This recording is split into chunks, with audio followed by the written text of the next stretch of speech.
What's up?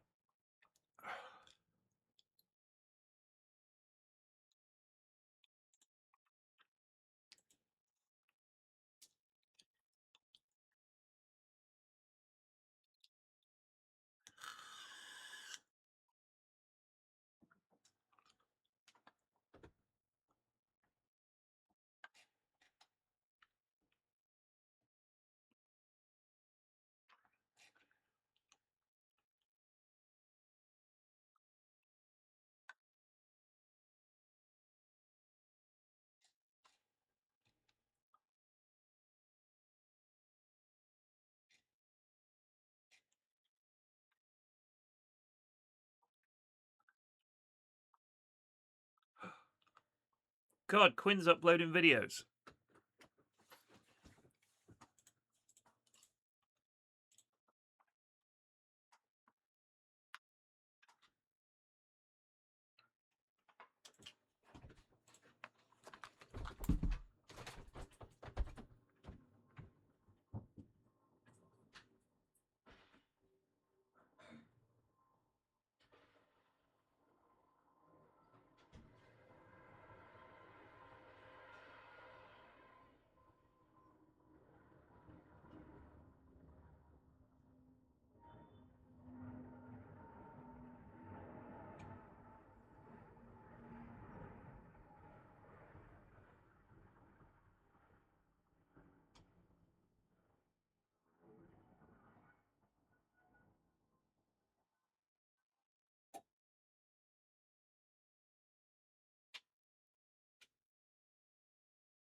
Much has happened since my last FM stream.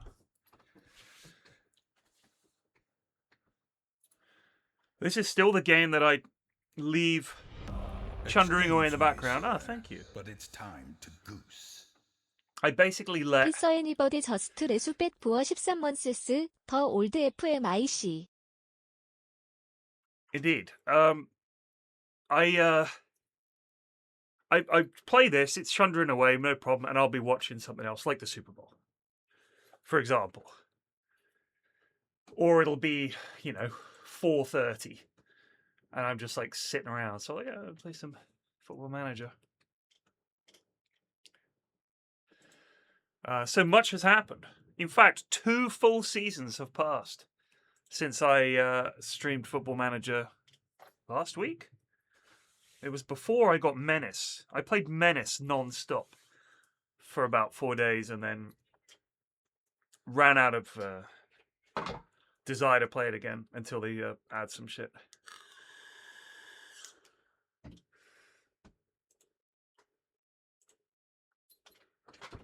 The game's got a major problem with the AI, but I'll talk about it later.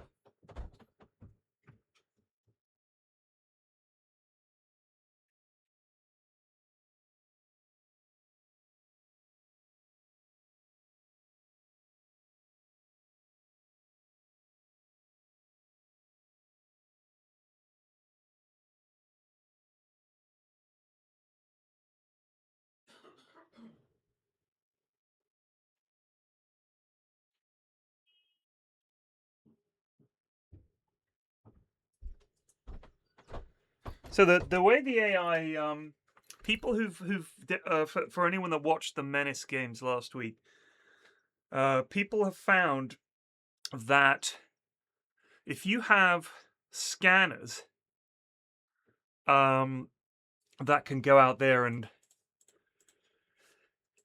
track where the enemies are before you actually see them in line of sight, you'll see them in these big blobs moving huge numbers of tiles on their turn, like 30, 40 tiles, and deliberately staying out of your vision range, even though they shouldn't know you're there.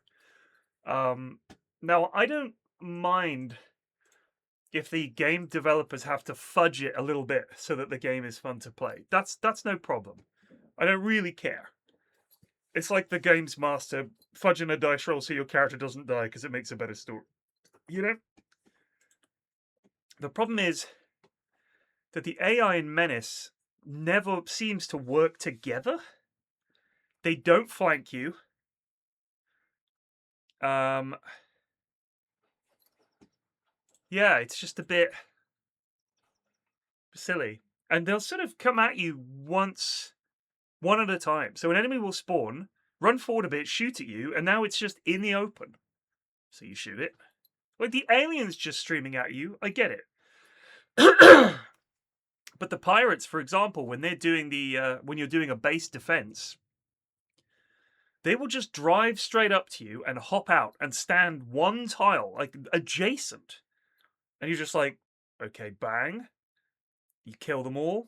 That wasn't very difficult, was it?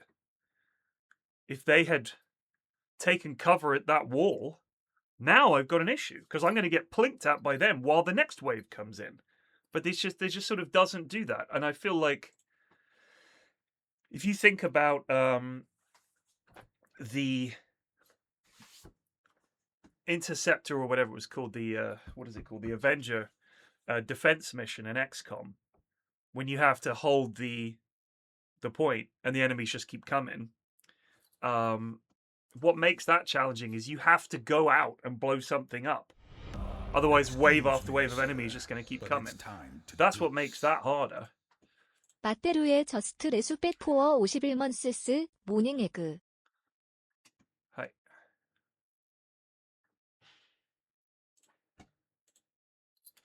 Morning. Just notice my Twitch has had an update. My options at the top. What is the top? What top? Excuse me, sir, but it's time to goose. 스테시 코러스와이즈 저스트 레수백 포어 59months 59months. 대츠 올모스트 60. But yeah, Menace is the more you play it, the more you realize it's okay. Like it's actually kind of busted. There's quite a bit wrong with it. I think that the core of the game seems fun, but first of all, as with all of the Hooded Horse games of that type, it's very grindy. Second of all, the AI is very questionable. I'm looking at Steam on a slightly different format to you guys because I'm on Stream Manager. I'm not on Viewer. God, what a lovely day! I can see that there's a strange ball of light in the sky. Briefly.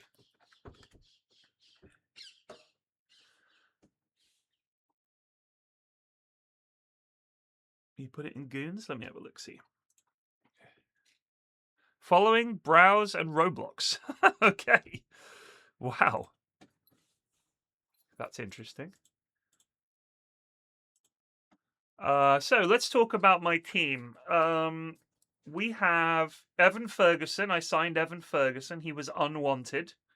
Signed him. He sounds like a Valencia player already. Sasa Kaladzic, this 30-year-old Austrian, I signed him because he has jumping reach 18 and heading 17. Fantastic. We signed. Who else did we sign? This guy? Oh, yeah. So Kaoru Mitoma was out of contract at Brighton. Yoink. We'll take him. Simon Pollack, 17-year-old regen. My scouts were like, this guy's the one. And I kind of believed them. Stefan van den Dungen, another regen, who can play as a right wing back or defensive midfielder. But look at his fucking stats. So we got him as well. Who else did we get? We got someone else. Was it this guy? No. Was it this guy? No. This lad, it came through our youth team intake. He's meant to be a jolly good goalie, so we'll hold on to him.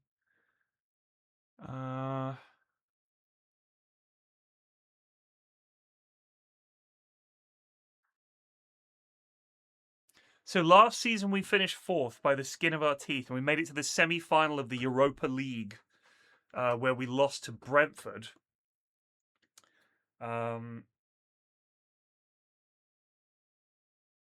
So Flying Duckman, it is a school day, and the kids are all at school. But I think Roblox is pretty big on Twitch. I know that the games are huge, right? Like Roblox is, both my kids play it. I've never played it for even 1 second. I wouldn't even know. Oh, actually, that's not true. I played Roblox back when it very first came out, and it was about designing Lego cars to smash into each other. I played it for like 10 minutes. My mates and I, this is before Dota, we were like, have you heard of this game Roblox or something? Played it very, very briefly. But my kids play it.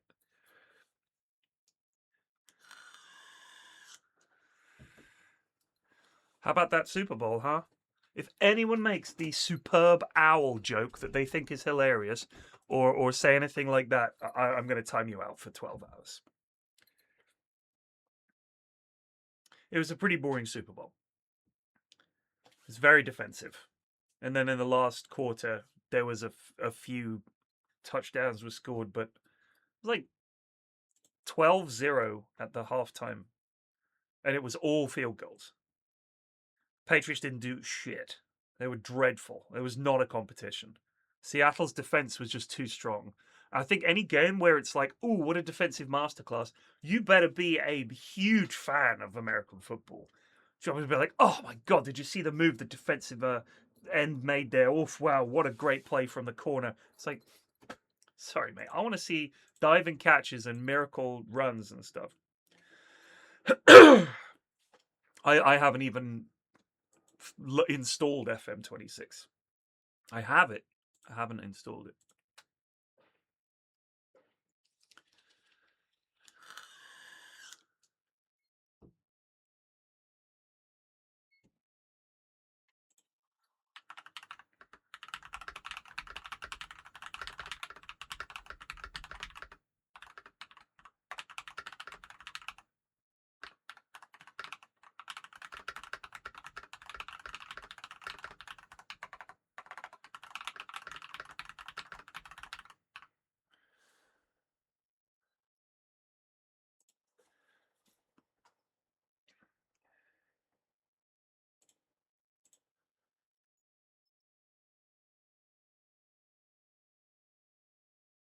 Oh yeah, no, they absolutely deserve the win. But I mean,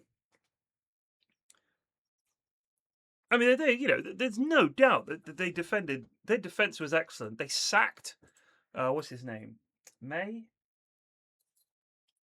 Brock May, or whatever the fucking Patriots, Chad May, Brent Chucker.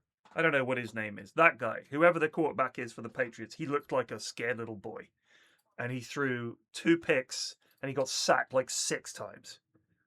Like, I don't know what their passing yardage was in that game, but I'd be amazed if it was above 50.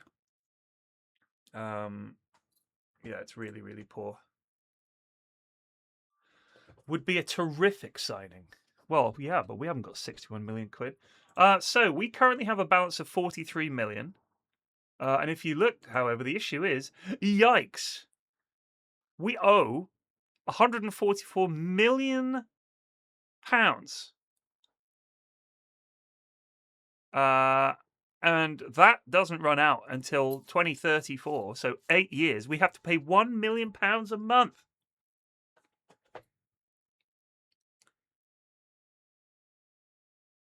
We're very in debt. Cole Palmer?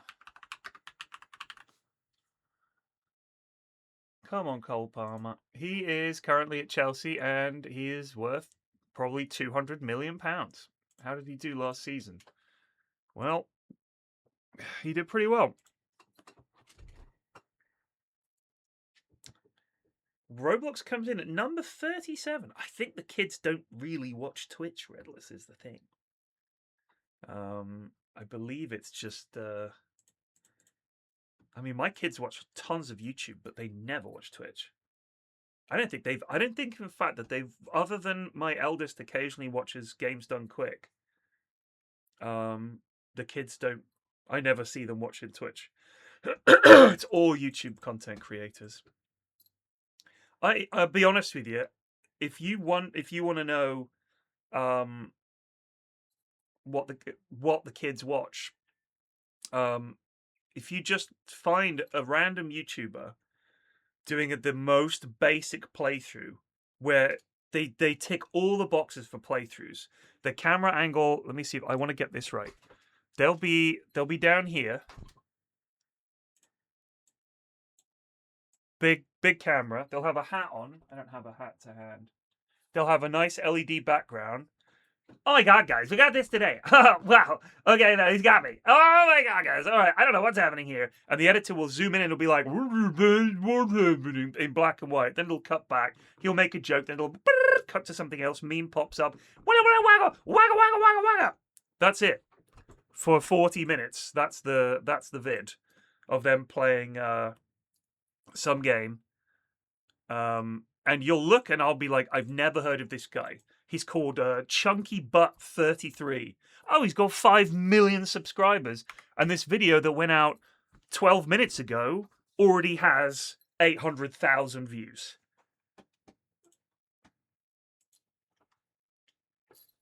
Never heard of this lad. Don't know what he did. Just a YouTuber. Probably make an absolute bank. And it's like, there's a conveyor belt line of this kind of streamer. It's just like clonk, clonk, clonk, clonk, clonk, like cloned. At this point, I think you genuinely could have an AI streamer, if there isn't one already, that is just that default guy saying those default things. They have no personality or originality whatsoever. There's nothing creative or original about what they do. They have copied the successful formula in much the same way that there is very little difference between all the major burger chains. They all just do the same thing. And they print money doing it. So why change why change? I couldn't do it myself because they're playing a character. They're not actually being themselves. They're playing a character. We were off. So, in terms of my career, by the way, I know you're intrigued. This is me, obviously 50-year-old PFlax. We were at Panathinaikos. We took over. We finished third. Then The next season, we won the league. We won Manager of the Year, and we won the league. Then we started the next season, but before we got out of the transfer window, Valencia came knocking. We need you. And I said, actually, I think we were halfway through the season. Because I'd made it to about Christmas, so we didn't have any money. Team was doing fine. And Valencia were like, help us, we're in 18th. I was like, hey, Valencia, I remember being a good club back in the day. I'll save you. I don't know how Panathinaikos did without me last season. They finished they finished first. They won the league again. Well done. They had a player. I hope he's still at the team. Here he is, Paul Onuachu. I signed this lad for free, and he scored in his first season 31 goals in 42 games, and in his second season, his last season, 25 goals in 41 games. What a legend! What an I also signed Eric Dyer, and he was good. Who else did I sign? Oh, Thomas Muller. We got Thomas Muller on a free from Bayern Munich, and the lad was the Dark Destroyer. Like, look at this. 18 goals in 48? 11 goals in 38? Well, ledge. Instant Panathinaikos ledge. I don't know who Glebov is. These are guys they've signed after I've left. Oh, they signed Harry Maguire. Was?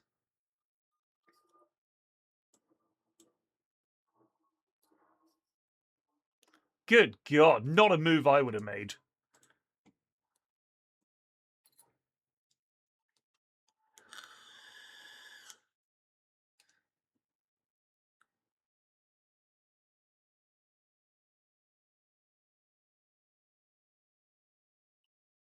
Ape ep. Ape ep. Ape ep. Oh, you're talking about TJ Hooker. Right. Away at Bilbao, who also offered me the job. I went for the interview, and then they changed their mind and were like, actually, no. Made me very sad. Simon Polak, who's actually Czech. And we signed Harvey Elliott, by the way, who's been jolly good for us, but he's currently injured. How long's he out for? 3 to 5 days. Okay.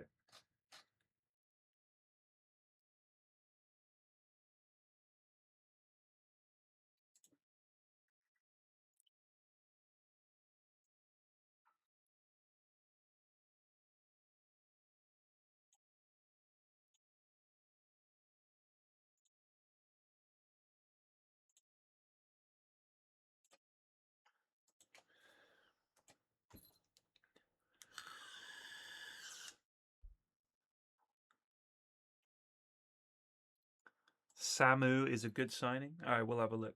Venus the Ape, yeah. Who choked a man. And they were like, I think she's fine. He was just a bad man. She's definitely not a problem ape. Choking a guy while he's trying to drive.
I saw an article this morning. This is an absolute humdinger. I'll read it to you after this game.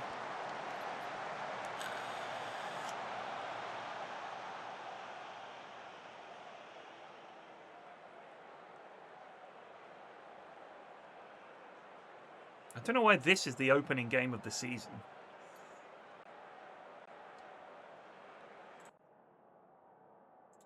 Things are going well, but I know you're capable of even better. Gee, thanks, boss. Thanks, Skipper. Wow!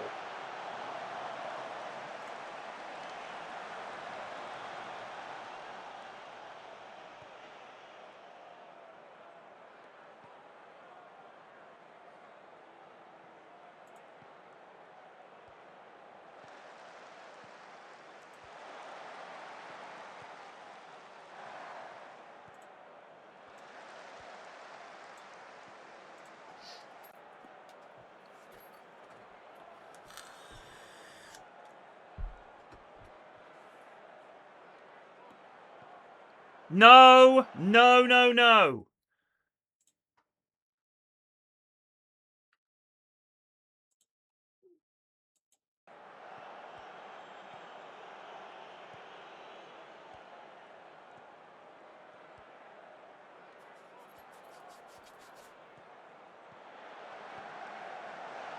Oh, great save. Good save, Sanch.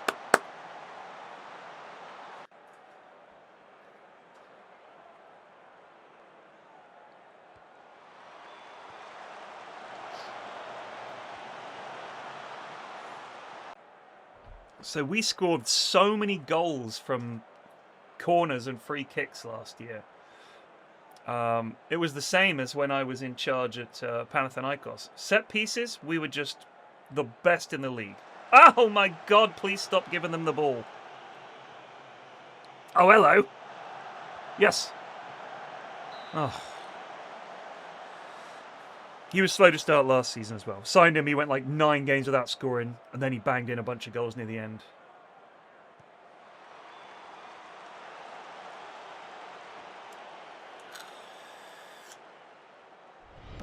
Excuse me, sir, but it's time to goose. Thank you. 세드 저스트 레수백 포어 106먼스스 백투 더 올드 랠리암 내 FM 24구투시. Just put that lad on, he got injured. Thank you very much, Seth.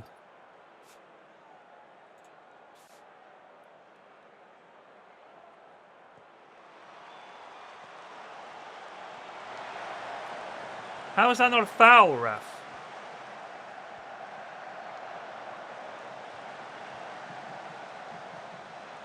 That lad's name is Vivian. It's quite sweet, really.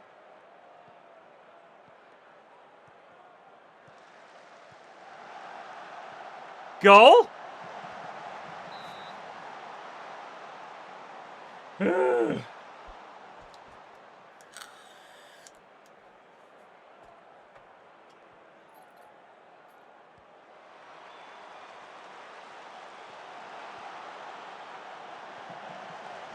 This is elaborate, lads.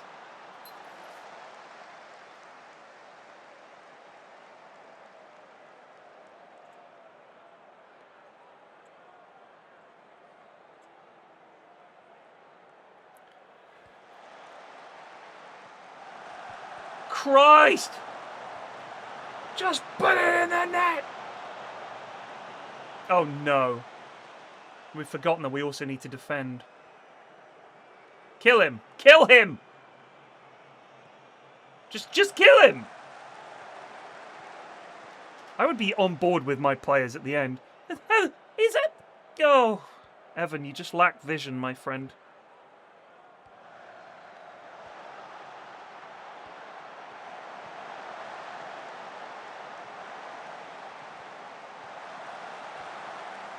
Ugh, we'll get there. We'll get there. Should have put this game to bed.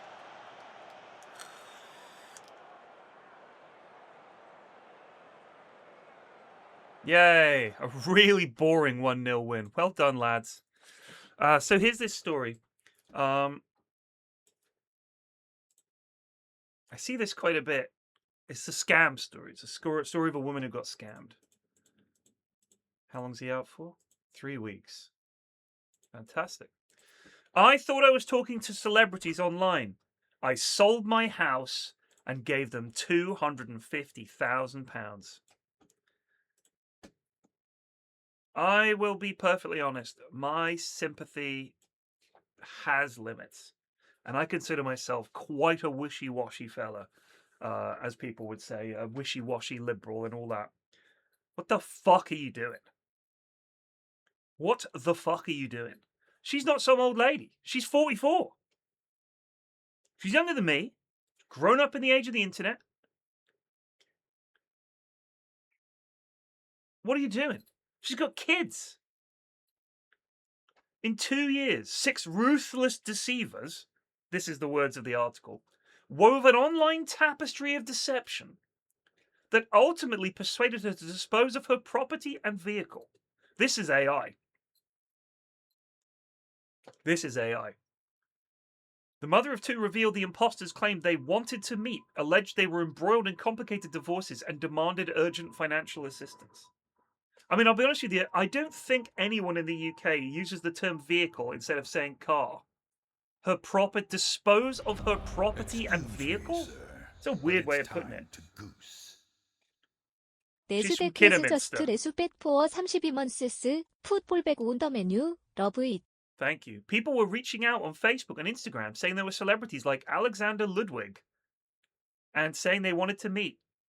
They wanted to chat on Telegram as it was more private. Some said they were going through divorce and didn't have their own money. So they've reached out to this random woman who lives in Kidderminster. What on earth? It was one excuse after another. One said they were arrested, another was left out of contract, one was in London and got robbed. They all told me they loved me and wanted to marry me, wanted to come to England and be with me.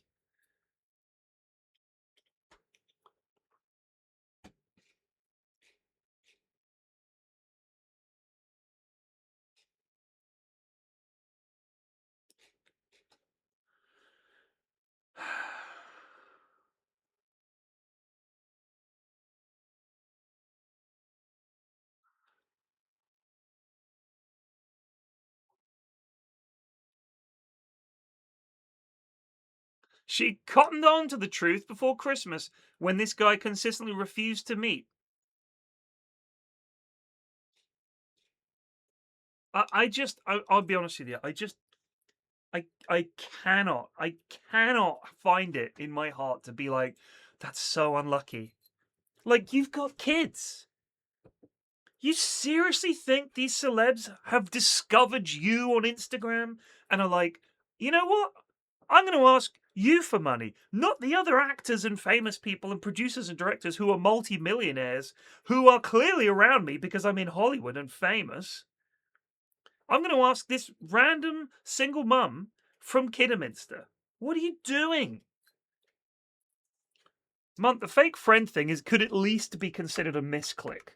If anyone on the Discord fell for it to the point where someone said, "Hi, it's me, Agent Munticus, your longtime friend. Please could you liquidate your assets and forward me the money as I am currently going through a divorce."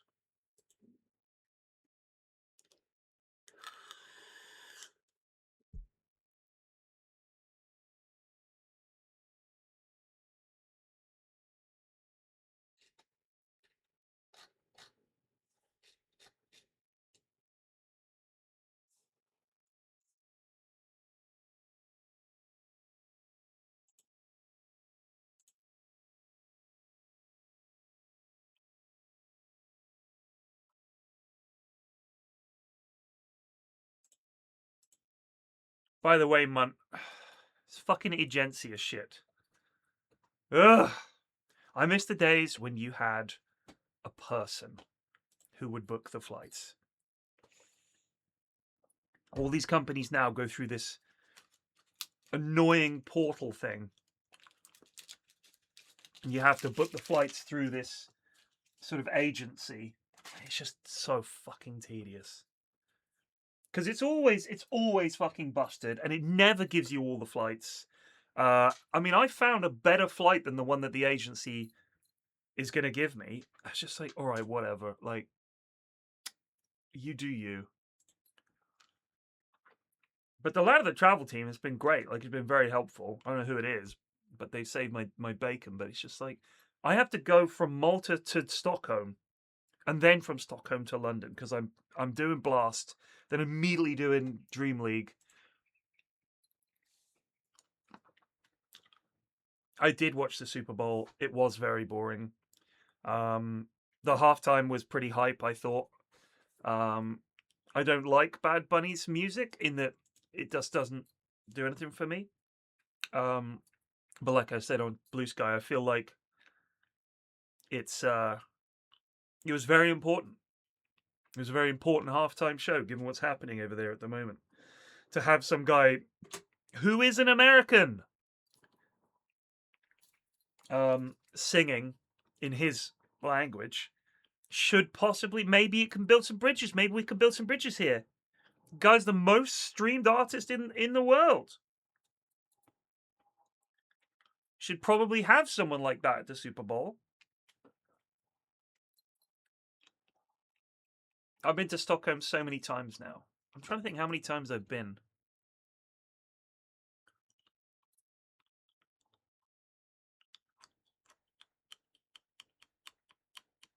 I started in 2012, I think, was the first time. Went out to see the James and the Good Studio guys. I've probably been to Stockholm 30 times. 25, 30 times.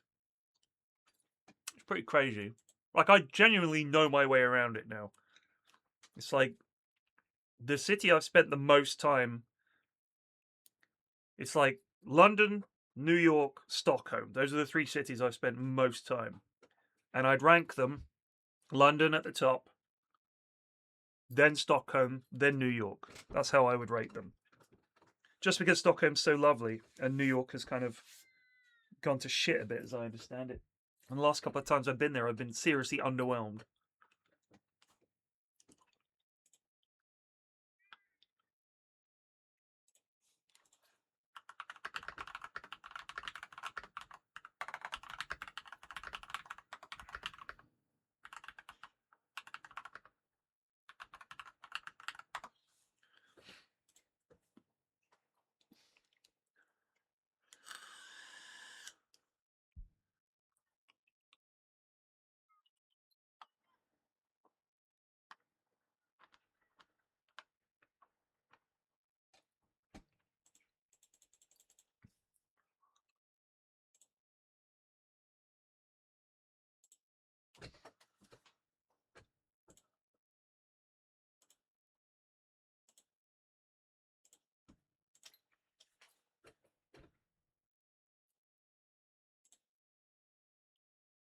Oh, and every time you play Real Madrid in this game, you lose.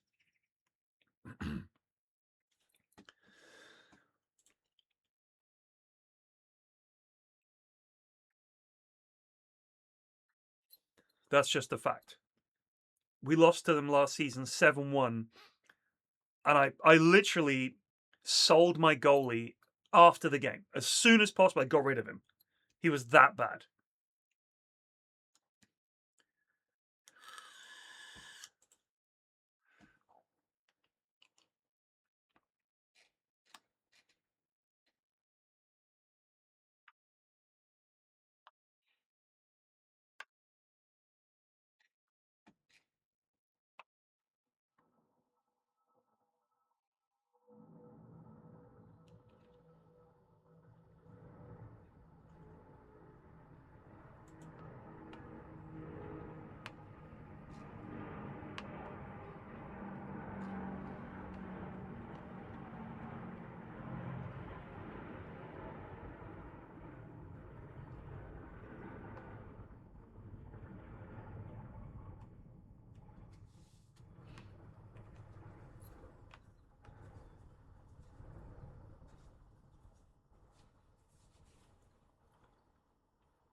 No, I didn't see that. I don't follow ice hockey at all.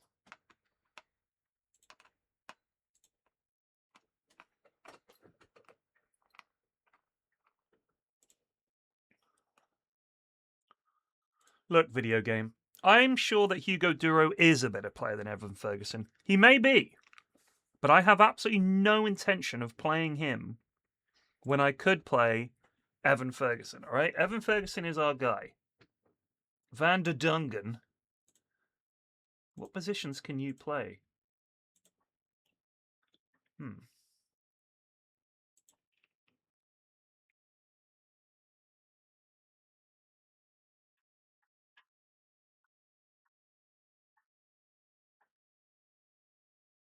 Damn. Come in for Harv Elliott there. Diego Lopez is currently about to pass a fitness test. CA Osasuna. All right, let's fucking win a game. Christ. You guys ever eaten Flamin' Hot Cheetos? I eat them with chopsticks. They got Chester Cheeto on them, these ones. They don't tell you. I thought that I had some terrible bowel problem. It turns your poo red. Couldn't believe it. The food dye in them is so potent. I thought, oh my god, something terrible's happened to me.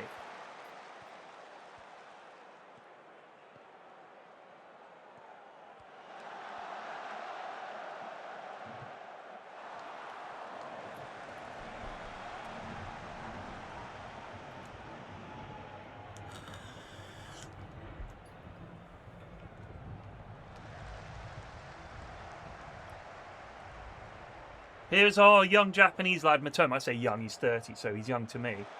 He's almost gone past a lot of them there, but he's recovered it. He's so quick. Look at him go. Oh!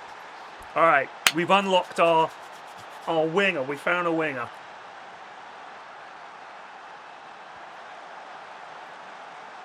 Look at this. Woo! And he's away.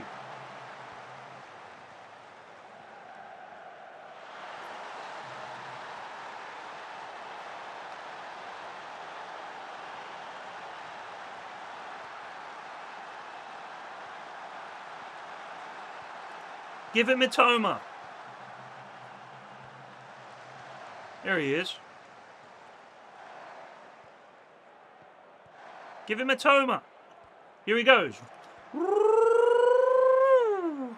Oh, hello. God. God.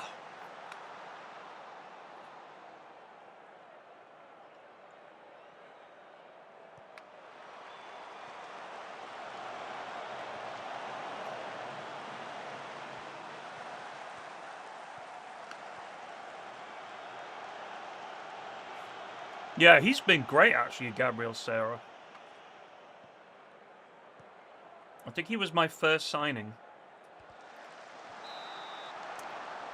The way I like to play with this current setup is that my striker is just the focal point. Like, when we won everything with Panathinaikos in Greece, Paul Anuachu's job was just to be a lump at the front.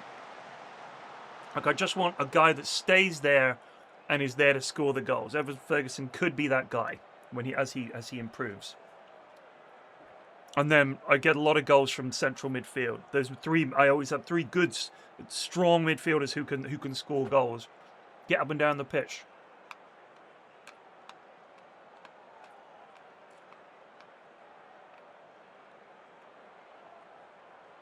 And now we've got a winger. Exciting times.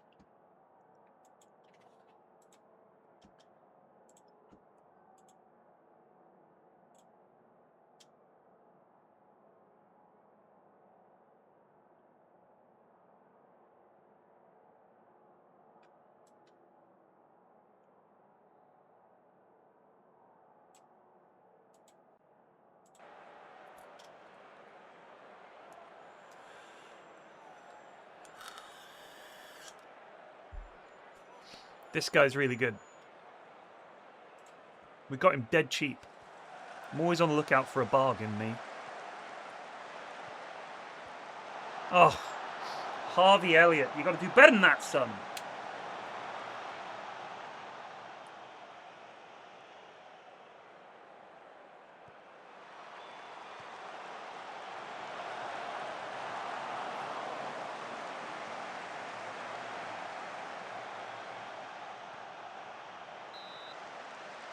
I think that the clearest indicator that a goal or big chance is coming is when a player does a move that you've never seen before.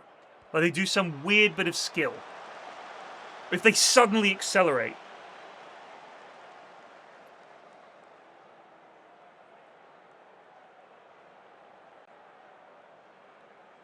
I don't know who Samu is. I'll have a look after the game.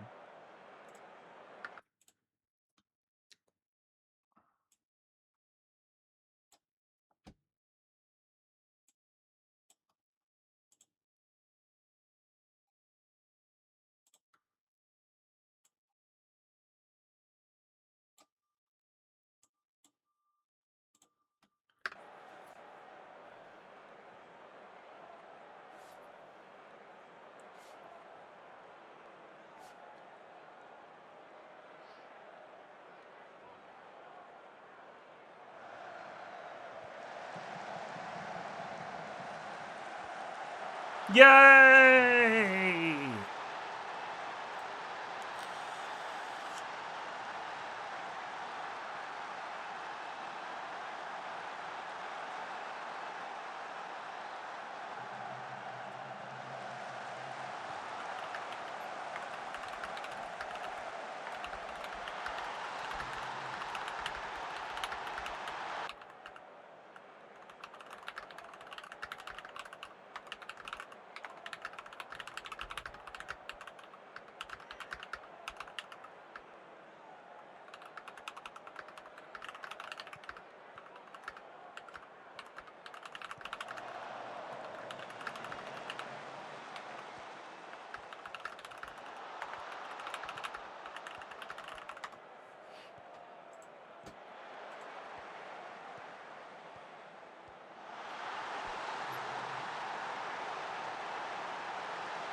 Who's Robo Sanchez?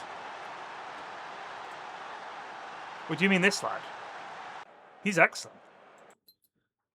The thing is, the first couple of seasons in Football Manager, the AI seems to have some understanding of which players it should hold on to. Right? But the AI will continually make terrible, terrible decisions. You know when your assistant manager comes to you or your transfer guys come to you and they're like, we need more goalies. We need better depth in goalkeepers. And you go to sign a player and they're like, wants you to improve the midfield. And you look and you've got 8 midfielders. You're like, I don't need any more midfielders. These guys are fine. We just won the league with these guys. The AI, okay, the AI is buying those extra midfielders. Like, by far buying those extra midfielders. To the point where the decisions it makes about who to sign and who to release and everything are just awful. And by the second or third season, the AI has accrued all these extra players it doesn't need. And suddenly these very good players are transfer listed. You can get them for beans. You can get them for magic beans. I do have a mod running that's meant to improve the AI of the team. I can't remember what it's called. It's called... Let me just look. I'll talk about the World Cup in a sec. Downloads. It's called FM24 Increase Realism Mega Pack, which is meant to... Yeah, Dave Inc. Yeah.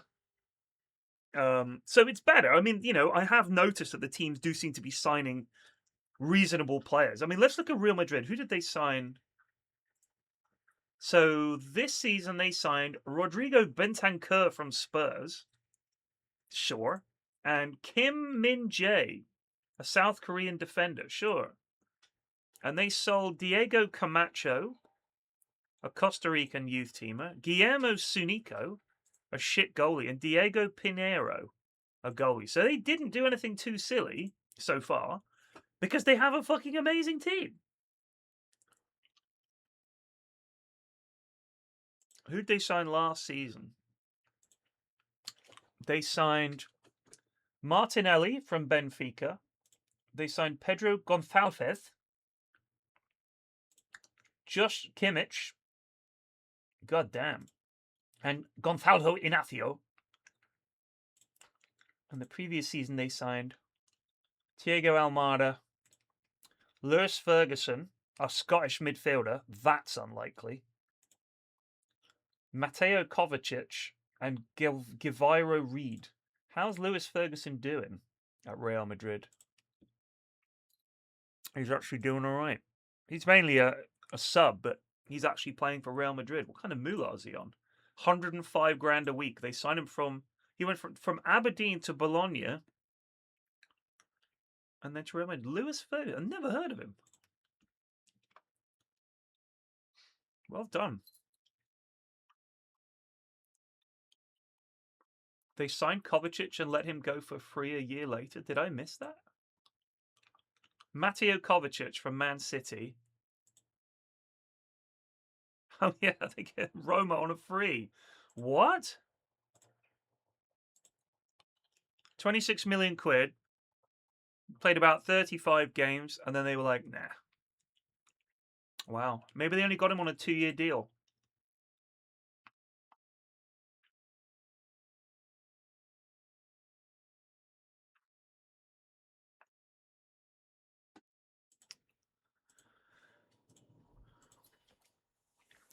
The World Cup.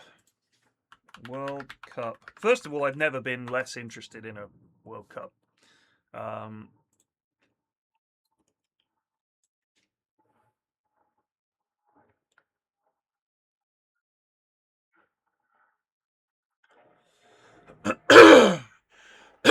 So the 16 groups, which is fucking preposterous. I mean, look at, I'm not being funny. Here's Group A: Mexico, South Africa, South Korea, UEFA Path D winner. Group B: Canada, UEFA Path A winner, Qatar, Switzerland. Group C: Brazil, Morocco, Haiti, Scotland. Group D: the US, Paraguay, Australia, unknown. Group E: Germany, Curacao, Ivory Coast, Ecuador. What is this? I mean, look at Spain's group. Spain, Cape Verde, Saudi Arabia, Uruguay. Argentina, Algeria, Austria, Jordan. Portugal, unknown, Uzbekistan, and Colombia. What is happening? Why are Panama and Curacao and fucking Cape Verde at the World Cup?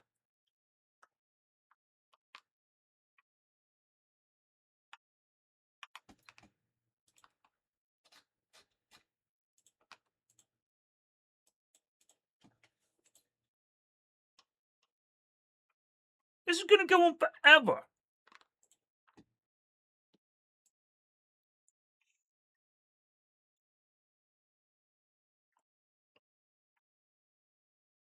So the schedule,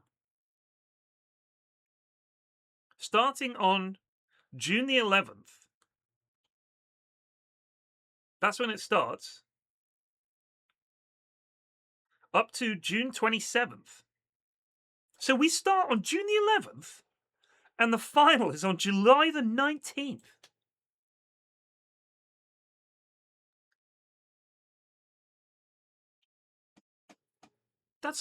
It's over a month long. What the fuck is happening?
Ugh.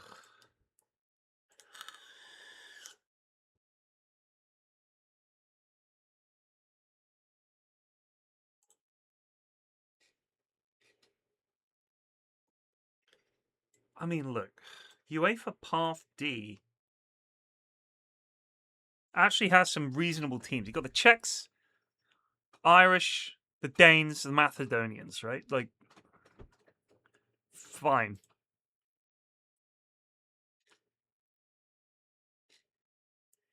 UEFA Path A is Wales, Bosnia, Italy, Northern Ireland. I can't believe Italy are in that. That's poor. They'll probably fucking win it anyway. That's what they do. Path C is Slovakia, Kosovo, Turkey, Romania. Path B, Ukraine, Sweden, Poland, Albania. Look, it's happened before. Look, you have a very simple setup that had worked forever. You have groups. The teams that deserve to go to the World Cup go to the World Cup. If you play like shit and lose a bunch of games, you don't get a second, a third, a fourth chance. I'm sorry, you didn't make the cut. Because we have to have a reasonable number of teams to compete at a playoff tournament. Not, let's expand it to every team so that Cap Verde can make it. What about Curacao? We need to see them at the World Cup. And then what is, to me, the idea that it's fair to spread the love around, this is pathetic. They're going to get fucking destroyed. These teams are going to get destroyed. They don't deserve to be there because they're not good enough. You can't just expand the pool and say, welcome, welcome. You get to play in the World Cup like that's some benevolent act. Because it's not, is it? It's literally like saying, oh, you got relegated, don't worry about it. Come and play in the Champions League finals. This is fucking ridiculous. And I feel like it's such a hollow victory for those nations. Because you didn't really qualify for the World Cup. They expanded it to the point where even teams as shit as yours made it. It's ridiculous.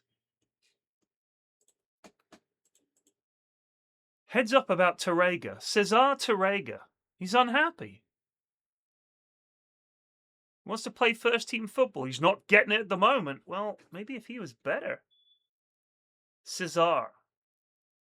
Regular starter. Slight concern. Let's have a chat. What's the problem? To be honest, you're a squad player. Madness. That works. Imagine someone comes in and says, look, you signed me last season as a regular starter. I'm like meant to be one of your first choice defenders. And they're furious. Why aren't I playing? Well, I've changed my mind and now I think of you more as a backup. Oh, cool. Yeah, bye. What the fuck? Milik wants a chat. Arcadius Milik. He's unhappy about the number of games he's starting. You're just the occasional guy now. Oh, cool. Yeah, I can do that. Alright, whatever. As usual. Italy got 18 points, which is as much as Belgium, who did qualify, but Europe just has less slots. Whereas 50% of South America can qualify. But there's also fewer countries there. Aren't there? And South America is football, right? I mean, you got Brazil and Argentina there. Do you just want Brazil and Argentina to qualify every time? But they're football mad down there. There's a lot of people in South America. Hell of a lot of people. To give them fewer teams is to deny hundreds of millions of people the chance to watch their team play in the World Cup. I think it's fair that South America, which is a large geographical area but small in terms of the number of countries, deserves a decent number of slots.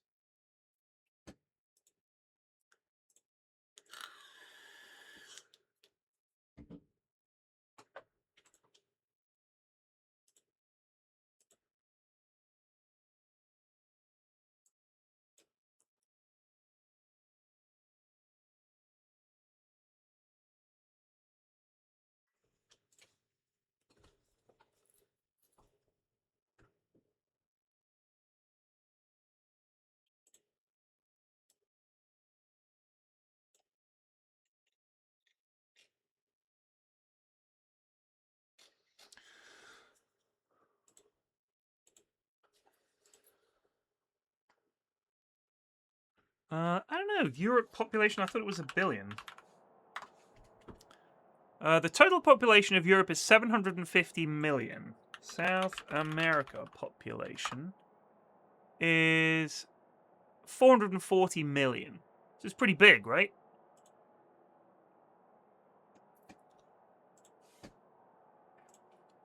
Ugh.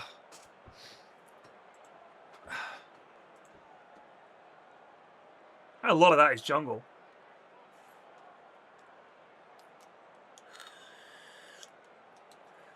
I say, I want to see Uruguay and teams like that. You've got to have Brazil and Argentina or it's not a real World Cup.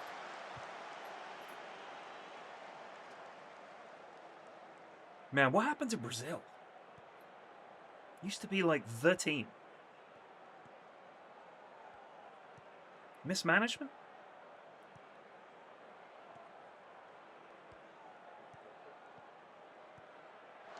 Is it a problem where loads of Brazilian players are basically yoinked at a very young age by European clubs, so they don't get to grow up playing the Brazilian style football?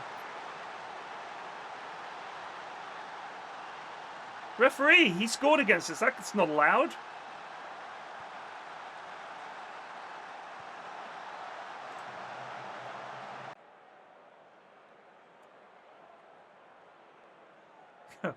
Can Real Madrid already have a goal difference of +10 after 2 games?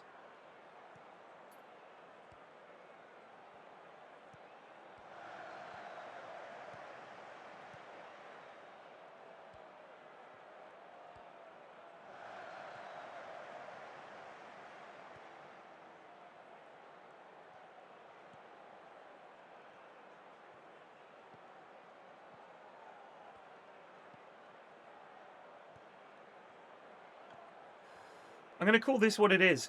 Boring. Get the ball in the fucking goal. Put it in the goal.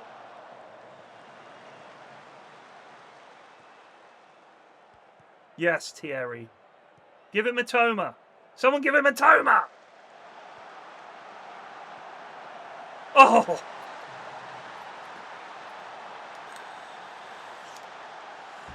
I don't know if they do have great players at the moment, in all honesty. Compared to their heyday, I think they're lacking. Something's lacking.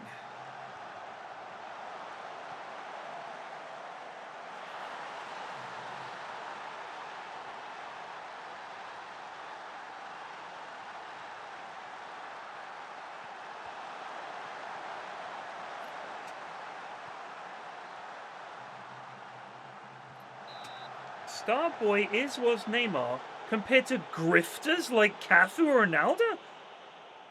Grifters? What are you talking about? That's 2 of the best players of all time. I think you mean grafters. And even that, they weren't grafters. They were like 2 of the best ever. Where are you from, Antichrist? You can't be British, mate, with opinions like that. You have to be some American who considers themselves a football fan, wading in with some gibberish.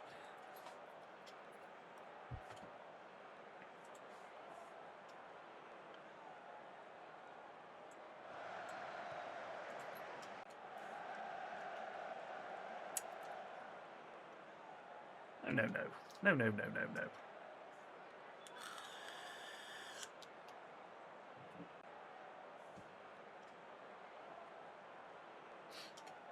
Why don't they just give the ball to Matoma?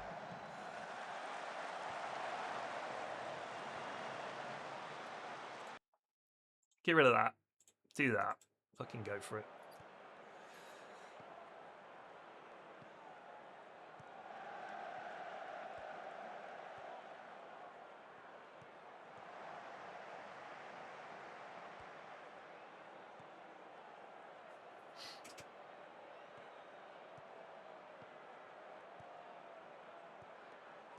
Oh, don't give it Matoma. You just keep giving it away.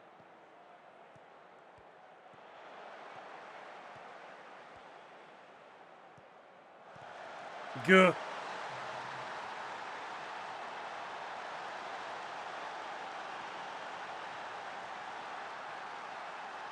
Oh, the amount of money in the Premier League is ridiculous. It's so unbalanced. I was talking about this the other day, actually. I showed people the graph for how much money the Premier League spends on transfers versus everyone else.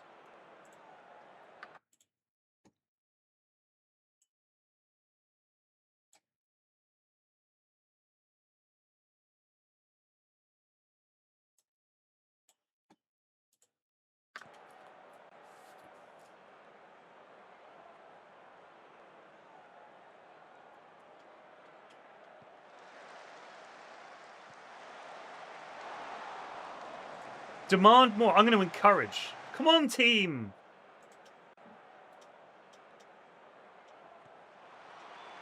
It's deep.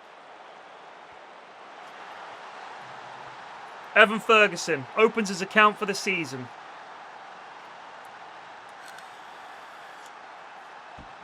With an absolute stonker.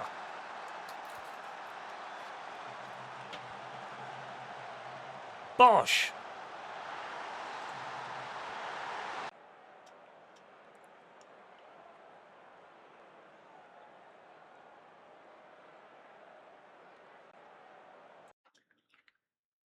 Should have won that match, lads. Should have won that match. Unacceptable. Unacceptable. So, for some reason, work into box and keeping the ball, I feel, is a mistake. Get the ball to the front men as quick as possible. Direct, direct, direct.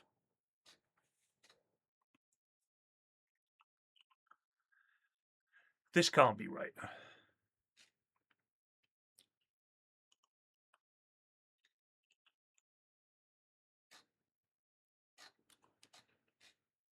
This can't be true.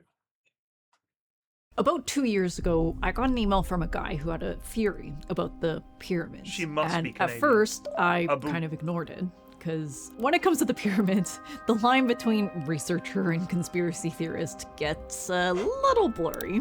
But he sent me all of his research, almost 10 years of work, and I did look at it eventually, and it completely changed the way that I look at the pyramids.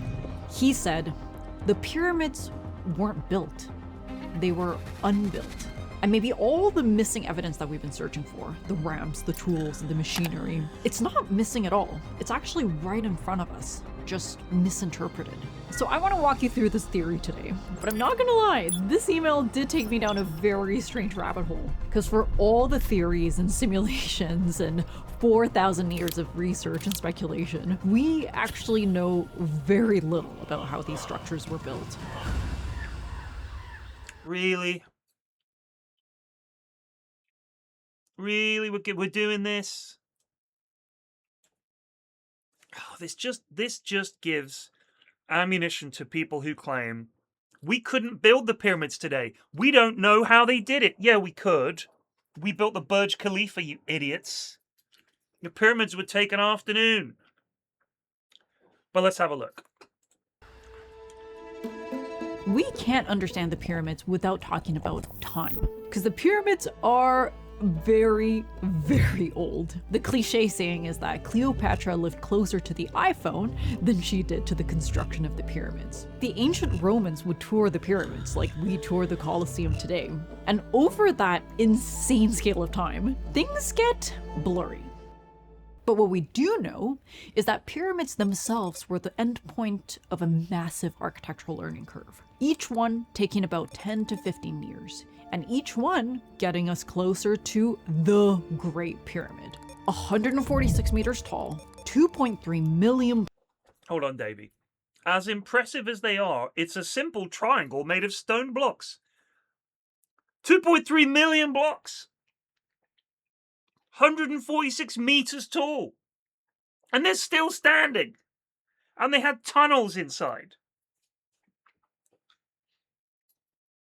Blocks of stone. The base is almost a perfect square, off by mere centimeters, with a slope so razor precise, because even the slightest variation would mean a failure at the top. And the whole thing is aligned almost perfectly to true north, off by just 1/15 of a degree. And they did all of this without compasses, or lasers, or GPS.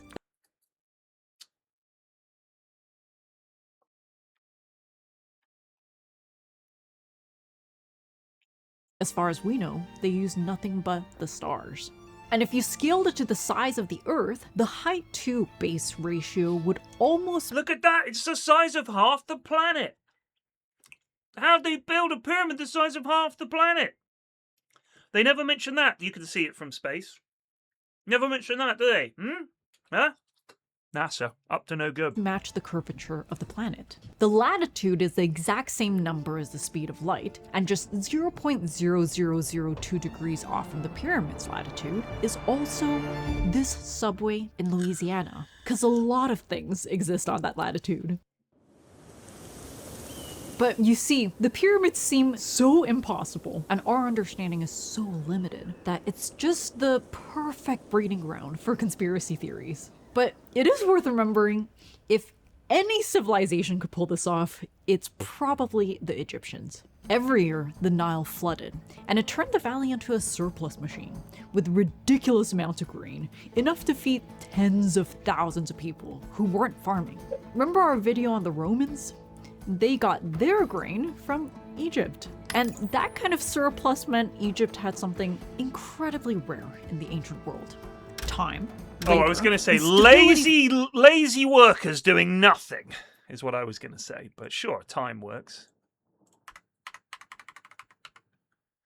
I declined to take part in your deadline day recruitment meeting.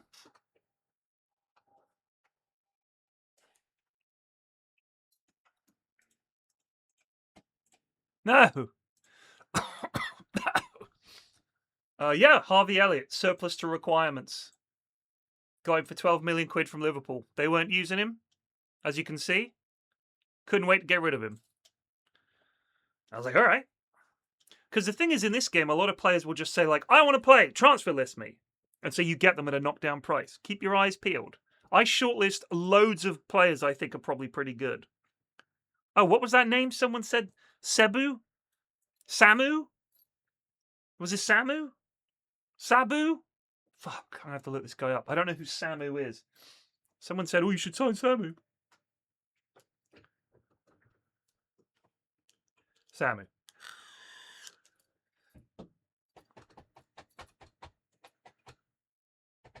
Porto striker. Are we going to have ourselves a Gyökeres situation here? Almeida going out on loan, first team football. Discuss issue. No, we need you. Okay, fine. We'll sort a loan move for you. Yeah, there you go. Competitions. Let's just go to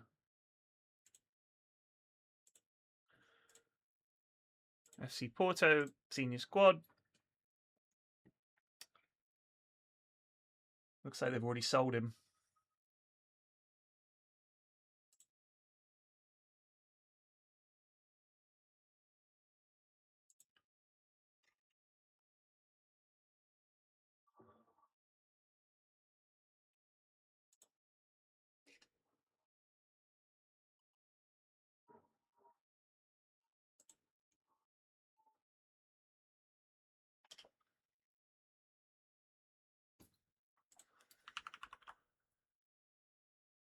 Samu. He's not even showing up, mate. Samuel Lino.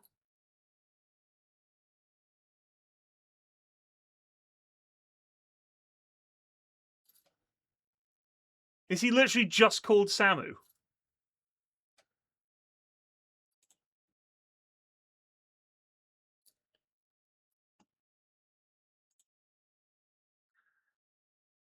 Like, that's his whole name.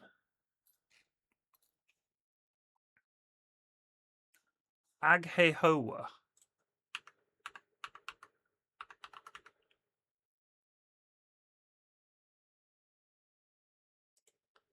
Samo Omorodian.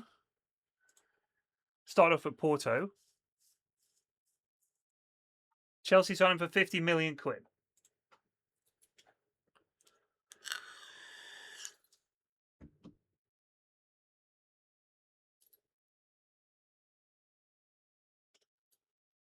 His name isn't even what you said.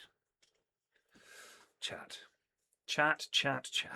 for massive multi-year engineering projects. And they created incredible inventions like counterweighted lifting devices, mummification, star-aligned surveying tools, and one of the most accurate calendars on Earth, long before most civilizations could even write. On top of that, you have a hyper-organized bureaucracy that tracked everything. We literally have a 4,500-year-old site manager's logbook, where this guy named Mirror documents how his crew boated the Tura limestone to the pyramid site. In fact, we have records for everything. They have like photos of it happening. They've got it all. how they brought the stone, who they hired, and even the payroll. Everything except how they actually built the pyramids. Oh, by the way, they weren't built by slaves. Archaeologists found entire workers' districts at Giza with bakeries and workshops and medical teams, and even the tombs of the craftsmen. These were skilled labor crews, not an oppressed workforce. And despite keeping I thought they definitely used slaves, though. Didn't they use a hell of a lot of slaves? diligent records of all of this, when it comes to the construction drawings, it's kind of like they said, well, let's mess with those guys a little bit. Because maybe they knew that we were going to be arguing about this for centuries. There are a lot of theories about how these... Who posted this in... This was posted by Enrique Shockwave. Okay.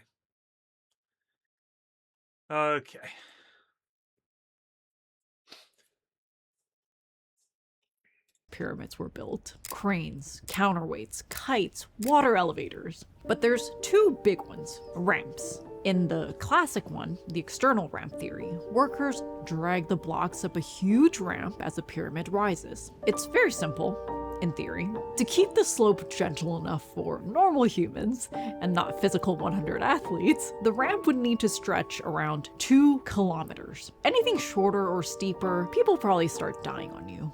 Well, things get a little challenging. By the time you've built a ramp that's safe to walk on, you've basically... Well, no. Hold on. Do you guys think that the ancient Egyptians were concerned about the optics of slavery?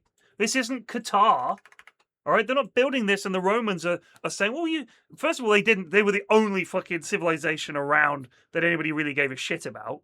And when they were building these pyramids, they weren't like, how's this going to look on the international stage? They didn't give a shit. If you didn't have slaves, people would have thought something was up.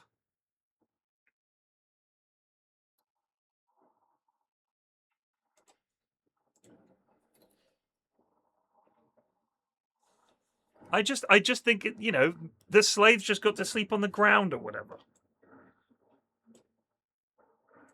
Just silly they had houses. These were skilled workers. I'm sure the guys at the top were, but I'm sure the vast body of the manpower was just working for food. Cost yourself more materials and labor just to build the thing that builds the thing. And the real killer is, there is zero archaeological evidence of a mile-long ramp ever existing or being torn down. Yeah, that's ridiculous. Then there's a twist on this theory. A ramp spiraling around the pyramid. Shorter, more compact, reusing the same slope over and over. But now you have a different problem. The faces of the pyramid are perfectly straight. Otherwise, the edges can't meet at the apex. But to keep it at this precise angle, the builders had to constantly check the edges. But with a fat ramp in the way, it's blocking all the corners that you need access to. So if the ramp isn't outside, maybe it's inside.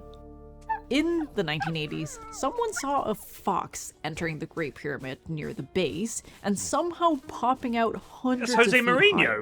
That Where's little fox Mourinho? inspired the French architect Jean-Pierre Houdin to propose a hybrid system. A short external ramp made of limestone for the very first third of the structure, which is then reused for the top part once it's done. Then a hidden ramp spiraling inside the structure. It very neatly explains this missing debris, and it even answers some of the mysteries around the Grand Gallery. Yeah, but there's counterweights to lift something as heavy as the blocks used in this. That level of height. They couldn't build cranes back then, right? They couldn't build structures as high as the pyramids. Bear in mind that when they get to the top, it's nearly 200 meters. So you'd need a crane that was taller than that was counterweighted in order to lift it, right? Which Houdin thinks was a giant counterweight system for hoisting the granite beams found in the King's Chamber. Sorry, granite? Granite?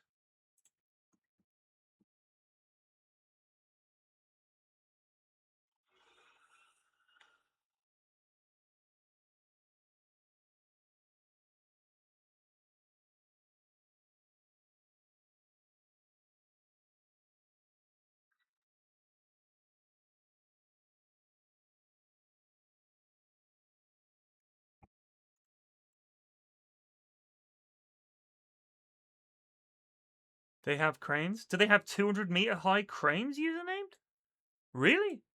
I can't imagine that. 200 meters high. It also explains why it's so tall and narrow, and lined with strange benches, and covered in scuff marks, as if something hard and heavy slid through it over and over again. It's elegant, but then, in 2015, the pyramids got a giant CT scan.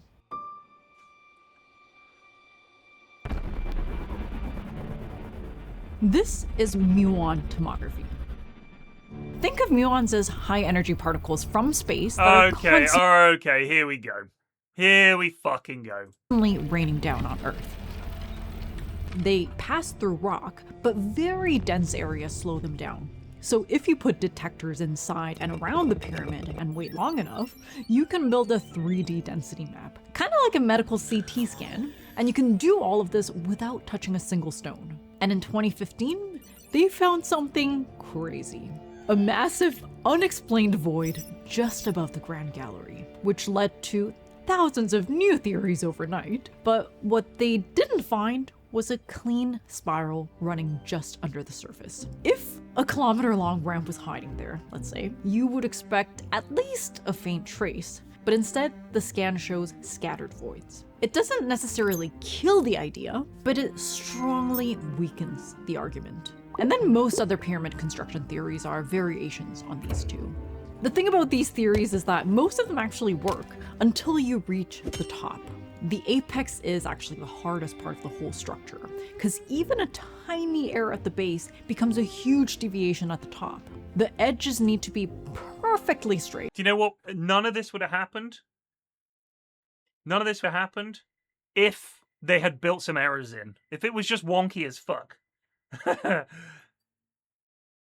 So you need full I was just worried when I saw space. I thought, okay, the aliens are coming. Access to all four faces and lots of room to work.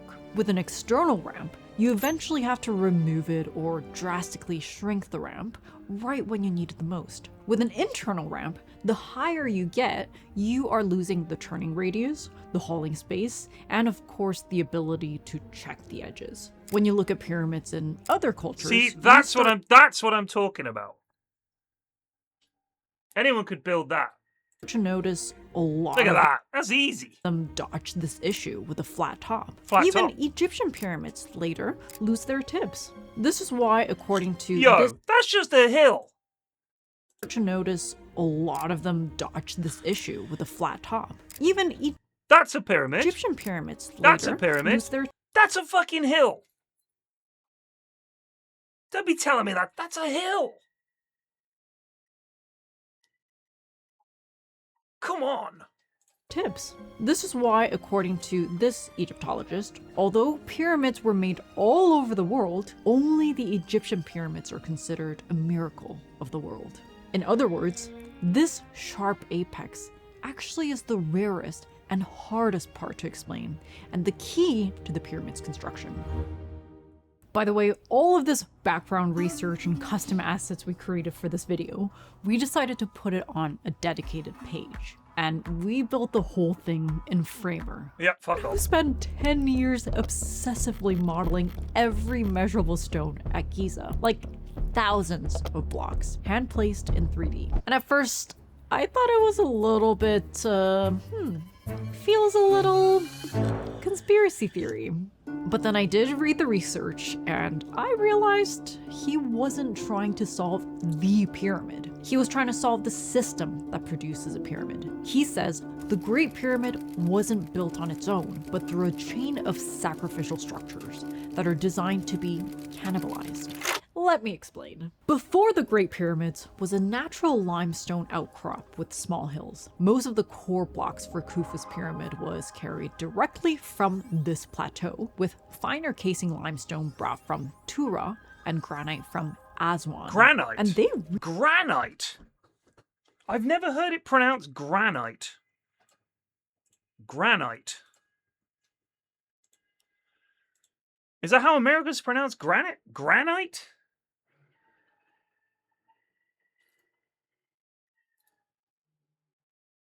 It was granite. Now it's granite. Fascinating.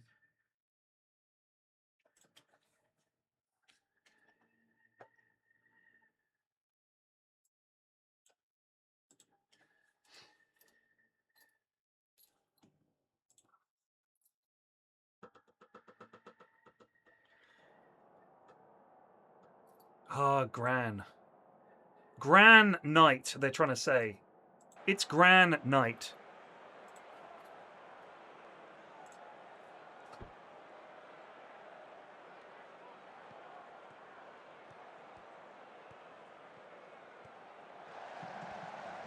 Give it Matoma. Yes, give it Matoma. Watch him go.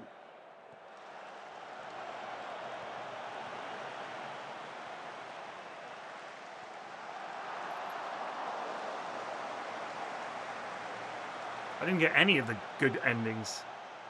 I went on a date with a twee shop worker. That's it. I mean, she was attractive, but I wanted gran. I wanted granite.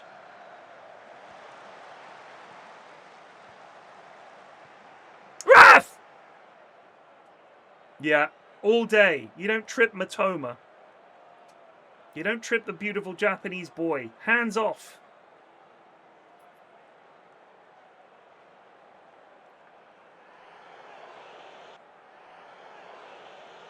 Let's go. Bang it in. Javi Guerrero. Bang!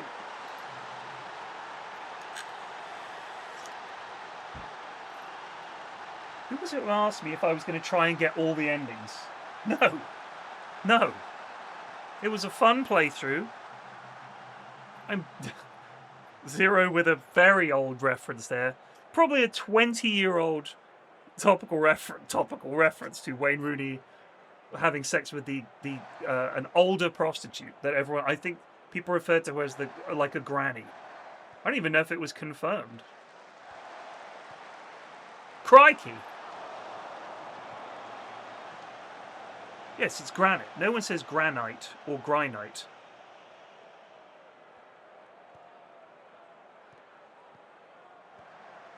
Yes, Thierry. Little ball. Mitoma. Oh, ref! They tackled him. They're not allowed to do that, ref. Oh, fucking hell.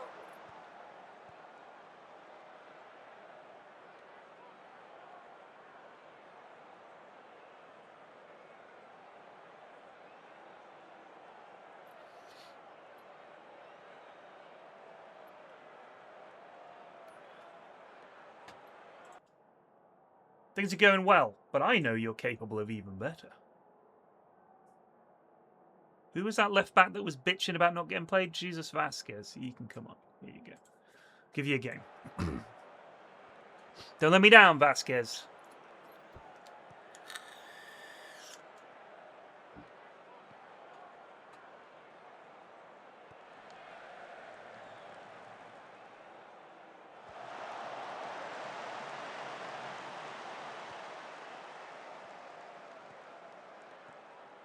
He understands the fucking order. Give it to Mitoma. What are we olaying?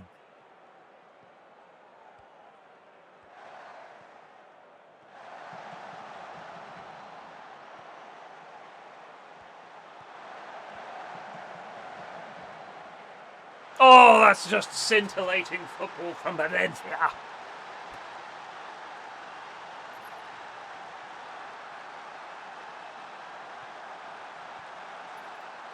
Are you upset we scored a goal, Plague?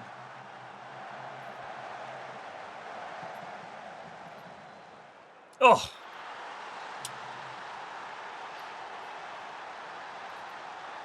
What the fuck? That was gorgeous, says Plague.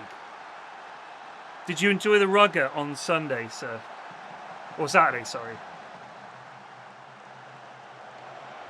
Destroyed the Welsh. Davith sent me, you know, Dav. I just assume whenever I watch your FM streams, your team will be diddly dog shit. What? Were you not there for the Bayern Munich total destruction of the Bundesliga?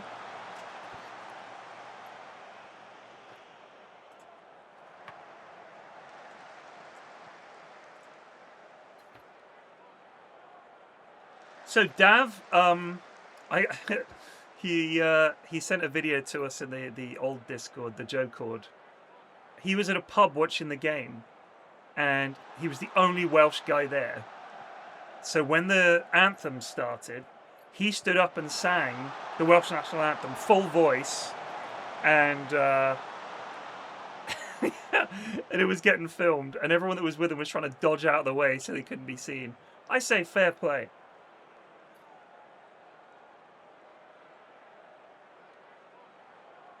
Who are we clearly going to lose to? Oh!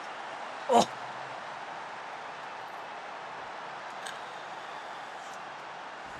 I've expanded my hero pool, chat. In the last week or so, I've been playing a couple of heroes I didn't normally play. Winter Wyvern, I've been playing a bit of Winter Wyvern. Really enjoying that hero, lots of fun. If it's a good matchup mid, it's devastating. It's really devastating. Unfortunately, it felt like I quite often... I'm up against sniper mid pretty much every game. And it's just so frustrating. It's hard to beat sniper mid with anything that relies on right-clicking to farm. I mean, you've got the Splinter Blast, but until it's level 4... all it does is leave you with a vulnerable range creep that he can easily deny. And you don't really have kill potential. You can slow him down, but Arctic Burn runs out before you get him, and then he's just going to turn around and it's just annoying. I mean, you've got the ice cocoon thing or whatever it's called that lets you heal, so you can heal through some of the damage, but just sniper mid things, it's just... there's very few heroes I feel comfortable playing against. Playing as when I'm against sniper mid, it just feels frustrating. So what I generally try to do is if I see a sniper pick and I think that might be mid, I'll pick something that can farm and then fuck off. Like Sand King. So all I have to do is win the ward battle. So I'm just putting wards down, sandstorming. As soon as I see him place a ward, if he gets my ward, back off, stack some camps, come back once the wave's pushed, put another ward down, get rid of his, exist for a while sandstorming. It's a life, you know, it's not a good one, but it's a life of some kind. Largo is nuts.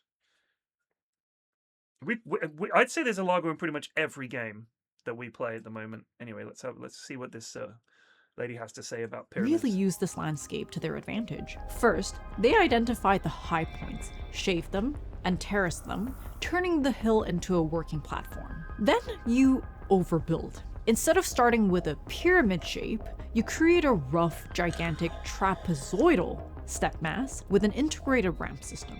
And once the ramp reaches its full height, you start carving it down into the final pyramid shape. Remember the apex problem? Even the tiniest error at the base explode into huge deviations at the top. But if you work downward from a wide, stable platform, it's much easier to retain this precise angle.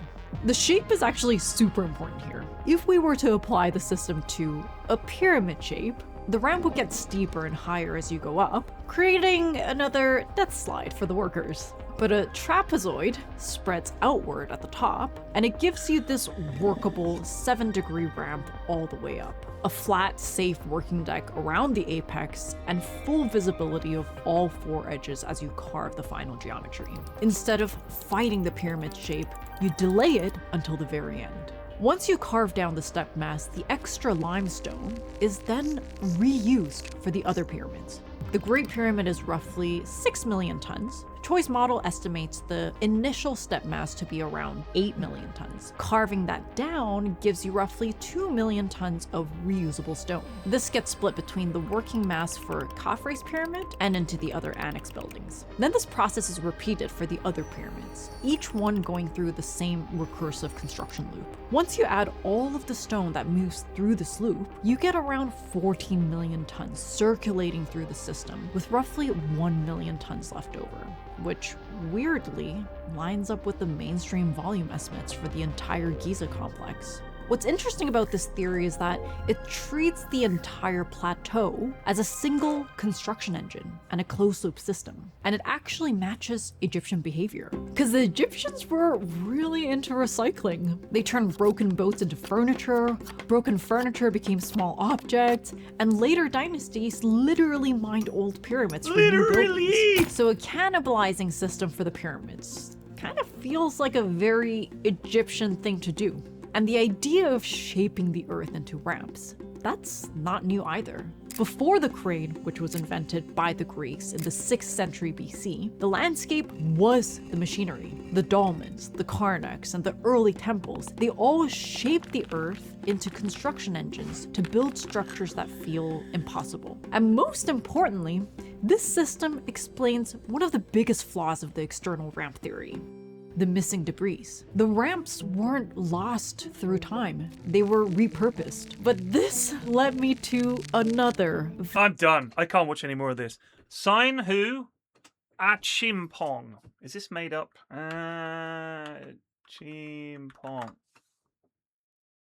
Josh Achimpong. A right back at Rangers.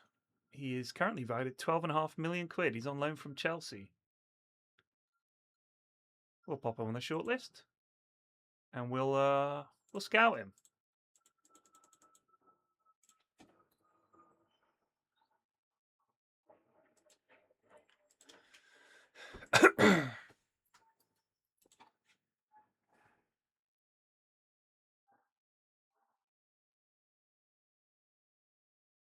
I just can't stand the overly YouTubey YouTubers.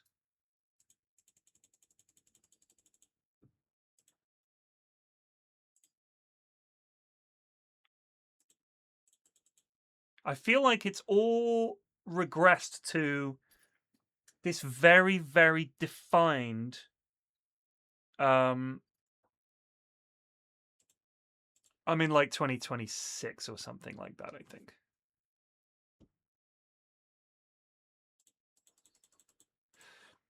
This very defined sort of style. All of these presenters are all basically the same. And they all want to have the same editing, and they want to have the same sort of vocal style. Who's this? Raul Jimenez. Who the hell is this guy? Raul Jimenez. Where is he? Who is that? You want him on loan? 750k. Yeah, take him.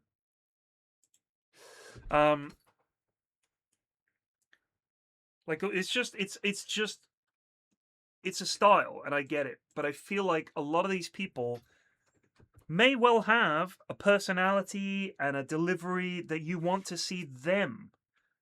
Like, can you imagine if you had someone trying to be David Attenborough now, and they presented like this?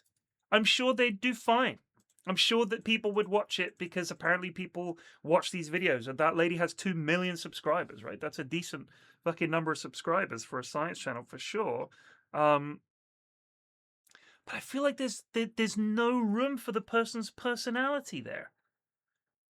It's just such a rigid format and so hyper edited and so scripted.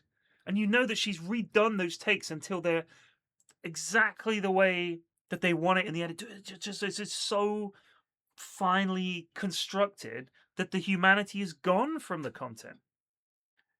It just feels crazy. Like, you watch David Attenborough. I was watching the Urban London or Wild London, whatever it was called. And, oh no, we don't want to sell him. David O'Torby. I think no, I don't. No. There's a scene in the most recent one where he's in the garden with a hedgehog, and he's not like. They would be like, "This is a hedgehog." And believe it or not, these little creatures are. He's just there saying, "This charming little creature is a hedgehog. You know, look at him go," and it's just loving it.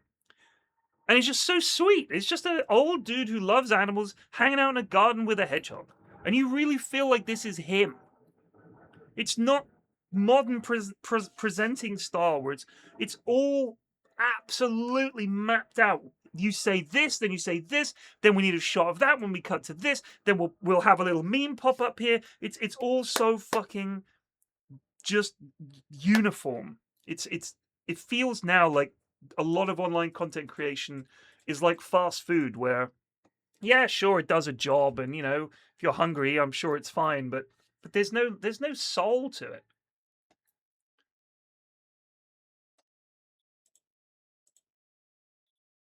Why can't I put him in?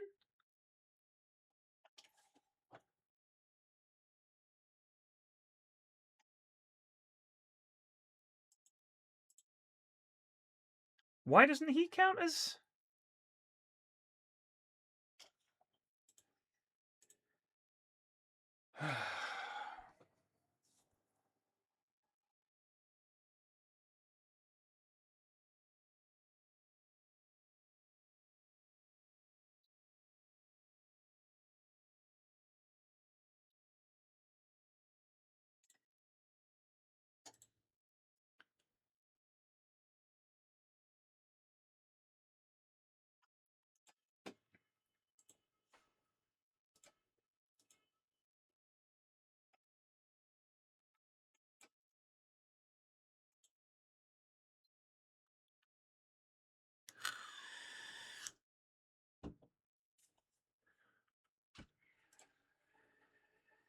All right, see, Dota is an inherently unfair game. Counterpicks and impossible matchups are in every game, and it can feel extremely stifling. So in this video, I'll be leveling the playing field a little bit, and showing you not only how to draw against the Vipers and Huskars of this world, to maybe even win versus them. Now, every Dota game starts the same way. This is what I'm talking about.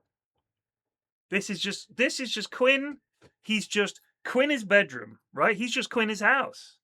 He's not in some studio. He's got a barely made bed behind him, and all his event passes hanging on the wall, and some stuff here in the corner. The lighting is just the light from his computer. I can't wait to work with. So Insania and Quinn are two of the players I'd say I know the best on the pro scene, along with like Andreas as well. Like I know him really well. Just hung out with them a lot at events. Known them for years. I've known these guys for years. And I see them outside of events, like if they come to London or whatever, or we'll hang out. They fucking love these guys. So to get the chance to work with them now, I'm doing Blast with, I think some of them are going to be at Blast. Dream League, I think it's Aiden and Quinn are at Dream League this year. So I'm really looking forward to working with them, because I know them, and they're top lads, and they know there's no bullshit. This is a no bullshit video from my boy Quinn. Dota is an inherently unfair game. Fuck Counterpicks yes. and impossible matchups are in every game, and it can feel extremely stifling. So in this video, I'll be leveling the playing field a little bit, and showing you not only how to draw against the Vipers and Huskars of this world, to maybe even win versus them. Now, Yes, every Quinn. Dota game Teach starts the me. same way. Walking out of base, getting runes, and waiting for the creeps to meet. And there's a lot of little advantages that can be eked out all throughout that period. So we're going to go over everything chronologically. As soon as you know your matchup in draft, you can start thinking about these things. Being proactive is going to be a huge advantage. Can you smoke on them and get a first blood? Look at your and their heroes and think about if they have any worthless rune heroes. Like, Alright, I love that. What the fuck?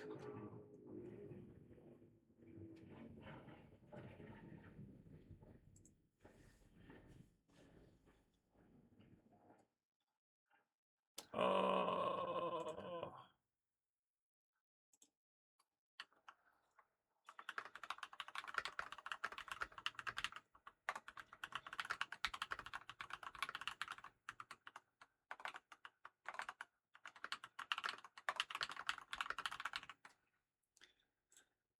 Ugh.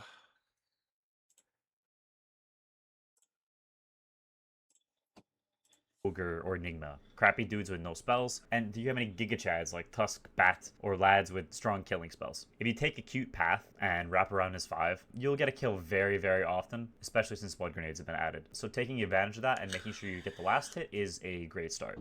Now, if you do get that last hit, consider the hero your landing burst and decide what item to buy accordingly. Versus Huskar, maybe Boots lets you pull waves better and be cheeky, or potentially an Orb of Frost and You can tell my boy has spent some time in the UK. Because he lived in, I think he lived around Leicester for a while. He was definitely living in the UK for a while. He might even still be here. He's using lads, he's using cheeky, and he's using it correctly. My boy Quinn is one of us now.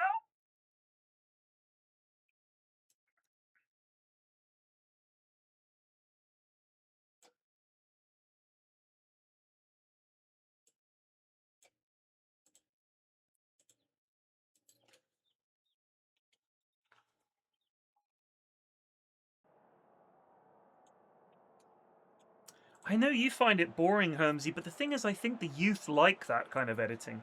They get bored very easily. There needs to be something flashing on screen all the time. But fucking hell, when I was playing Dota last night, I got called out.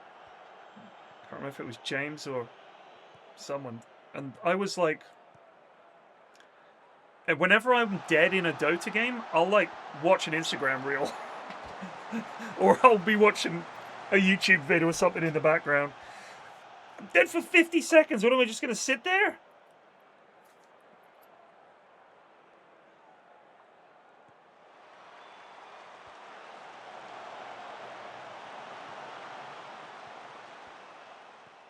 Go!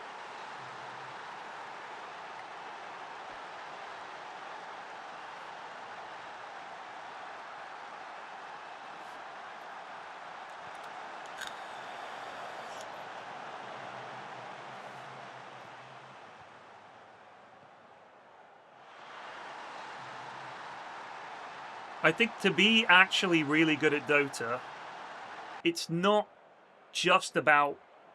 Like, people think it's about your skill at clicking buttons and being flashy with items and doing cool boy shit. But it's almost always better moves around the map, timings, good wards, and target selection in the fights, I think. Knowing when to back, knowing when to ditch someone that's been caught out of position. Think how often we'll have a fight where one person gets caught out and we dribble in one by one and we lose the game because they can go high ground and we're like, oh. They don't make those kind of boo-boos. If you watch the pros, it's like when you watch professional CSGO, and what they don't do is run up to a bomb site, chuck a load of flash grenades and smokes, and then just run in and hope you make it. They're doing all kinds of cool boy shit. You know what I mean? They're like creeping up on sites and they'll wait till there's like 20 seconds left and then they go. It's like crazy. Ready for 11 hours of production per day starting on the 13th, all for 2 series. Friday the 13th, yeah. Well, that's when I'll be there. 2 best of 5s a day. I was talking to... So Mrs. F is coming out with me. Because she hasn't been to Malta and it's warmer there than it is here. And she came out to Dream League last time I was at Dream League. She came out for a few days as well. With my youngest. It was fucking great, actually, to see them. It made me so happy. Oh my god, I've just realized I've found the best ramen place in Stockholm. Some of the best ramen I've ever had in this place in Stockholm. The guy has 3 dishes on the menu. 3.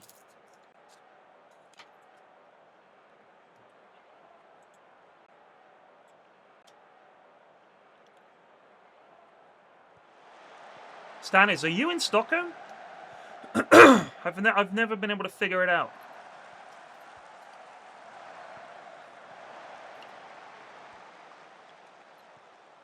Do you go there?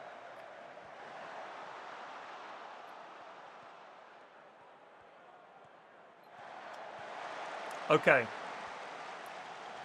I'll show you where it is.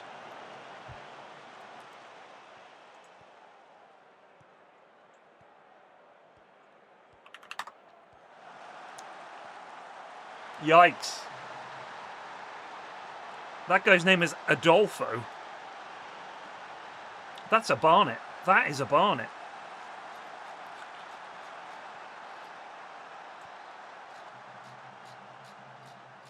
It's in Gamlistan.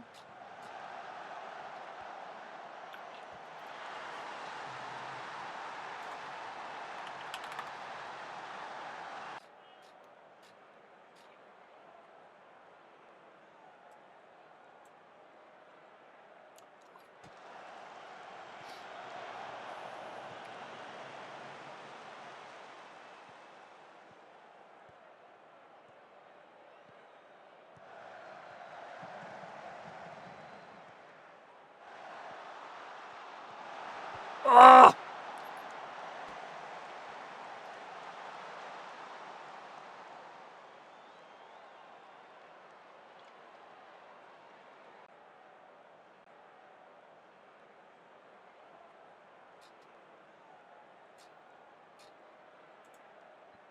This is it. Well done, lads. It's called Stirnen or Stirnen Ramen. Let me just bring it up on the screen.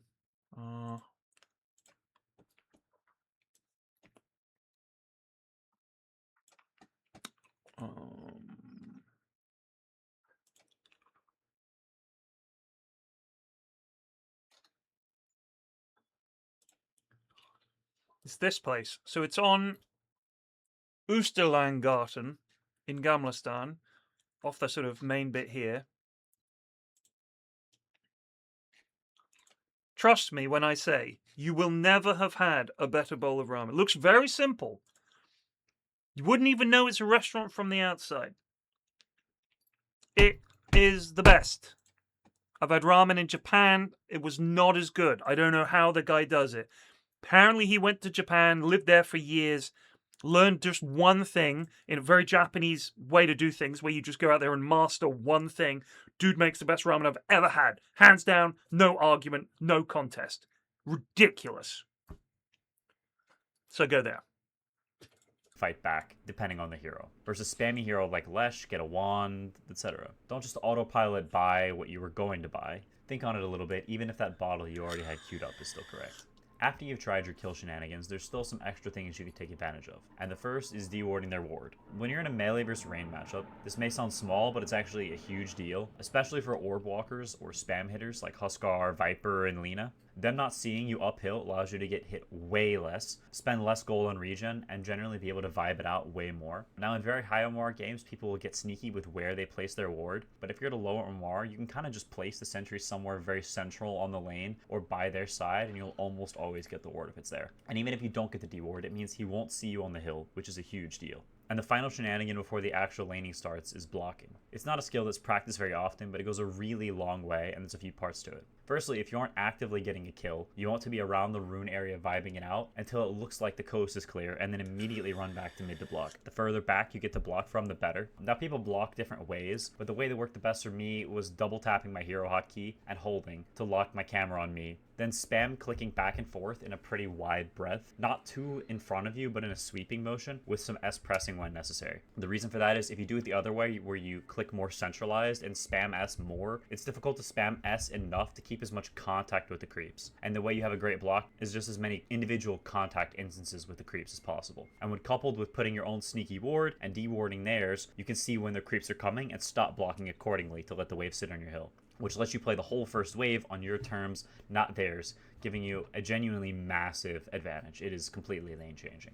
Now the lane is started, and we've gotten through our little tricks, and the rubber is meeting the road. What now? Well, the next most... Oh, well, patched out? No, there are some heroes who, when they attack, like Viper, it doesn't pull creep aggro. That's it. That's all it is, right? course it's still in the game. Important info to understand is spacing. What is spacing? Well, the majority of very hard matchups will be a melee hero versus a ranged hero. They can spam you, smack you, and harass you over time because, well, they're ranged. So the way to deal with that harass is to keep yourself out of range as much as possible. If taking a trade is bad because they're stronger, or not possible because they will kite you, if you only move up to hit the creeps when it's time to last it, that will massively reduce the amount of time they can actually hit you, keeping you high HP for longer. Now, while that's a pretty good benefit in of itself, there are a few more too. It'll also piss them off a lot and make them keep moving towards you to hit you, and very likely overextending at some point, either walking past the creeps or even up onto your hill, where you can then turn and run them down. Ranged heroes' biggest advantage over you is their ability to kite you. Outside of that, melee heroes are much stronger. You've got Stout Shield, generally higher damage, higher armor, and higher HP. Stout Shield? Higher HP regen on average. So if you actually get to hit them, How you will old is blast this? them and you'll Stout Shield? win this trade. Not to mention, if you've overreached and you turn at the right time, they have to then run away and you get to squeeze a couple more attacks in before you reset and begin spacing again. This is one of the most powerful tools in hard lanes, and playing this game of cat and mouse and not letting them hit you for free is your most important tool for playing these hard lanes. Now I want to show you a lane I played against Demore. We'll watch it play out for a while because I think it's quite telling of a lot of things here. I walk back relatively early to block because if the wave is on Huskar's hill, it's a disaster. I block pretty well, and the wave's in a pretty good spot. Now, it's Ember against Huskar. Oh no, oh me, oh my. Huskar's not actually that much stronger than Ember on wave 1. That's such a Quinnism. They're like, oh no, like to suddenly become the person complaining, like, oh no, oh me, oh my. Oh, it like makes me laugh out loud. Especially when the wave is on your hill. Now, he does have a ward on his hill, which I know about because I haven't dewarded it. But also, Quinn doesn't swear much. If you guys have noticed, he says heck and oh me, oh my. Like he's not a cursey lad. He's a good boy. It's quite funny. Not the end of the world, but I start out by spacing him a little bit. I delay his attack on me some. He's getting kind of kited, kind of annoyed, but I'm not forcing things too much. I'm not trying to hit him. I'm just CSing. I pull aggro here a little bit because I have some time to do so. Pull it back into the range creep, and Huskar's a hero that doesn't have a nuke. So if I get the creeps back into this range creep, I can actually just get it denied very easily. This moment here, I actually don't right-click it because I want this melee creep to keep hitting my range creep so he gets into deny range and I can get a free deny, which is what happens in a little bit. He's getting zoned off. He has these two creeps on him. This is an instance where pulling aggro can be really good. He doesn't have a nuke. I do. I'm actually stronger than him level 1. Even though it's Huskar versus Ember, I'm winning the first wave because I won the block, and you make these small little plays. Now wave's on his hill, I pull aggro. Wave's coming back. Cool stuff. I pull aggro again. He doesn't really want to move up here because he doesn't want to hit me and tank creeps. He's already half HP. I've got a resource advantage on him off the first wave. I can keep abusing that. Now the wave is split. That's super chill for me. Now he's going to keep pulling aggro in these creeps and not give me the last hit. I'm going to toy with him. There's going to be a little dance. And this is more spacing. If I let him to get too close to me, hit me a bunch, this becomes very bad very quickly. So continuing to dip back and forth. You can't do it perfectly. We're not AI, but it is a huge deal. Now, I'm pulling into the side. You see this pulling to the side thing? It's really, really important. Now, once again, the wave is back on my hill. Now, it's going to come in a tower a little bit, which is my bad. I should have managed the creep slightly differently. If it's not in tower here, it's really, really nice. But even still, I'm spacing him. He gets impatient. He comes too close. I beat him up. I've got, look at this, 10 and 3 to 5 and 2. I'm doubling him in CS. Now, he's going to get all 3 of these probably, but I can still contest him under tower here because he's low and he's got CS to worry about, so he can't really hit me very much. I can toy with him here now. I don't want to take too many right clicks. I'm not going to kill him here, but you can mess with them and continue to space them, piss them off, make them waste time. Shouldn't be underestimated the psychological impact there is in Dota. Now, I kind of throw the lane here a little bit. I let him hit me 5 times, which grieves me really hard because it starts costing me CS. And this is where, once again, spacing is a thing that you practice over time, and even if you're playing really well, will not always be perfect, but those first 3 waves are a testament to how well a lane can go that is typically considered borderline impossible. And that's solely off of good mechanics and a good block and an understanding that Huskar's not actually stronger than me on the first wave. I'm still up in CS, even after that disaster of a moment there. We lose all my HP. Disaster. That's every mid I play. Disaster. Wave's coming under my tower. I get more CS. Now the wave's on my hill. I'm still being chilling, even though Huskar is level 3, which is typically doomsday for a melee hero. I'm still fine. Doomsday.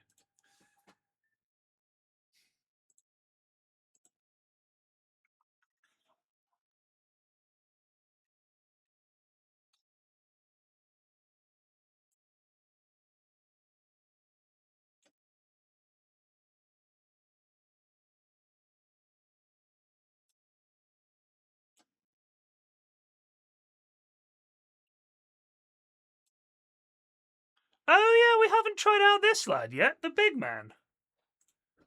Do you know what? Get in there, son.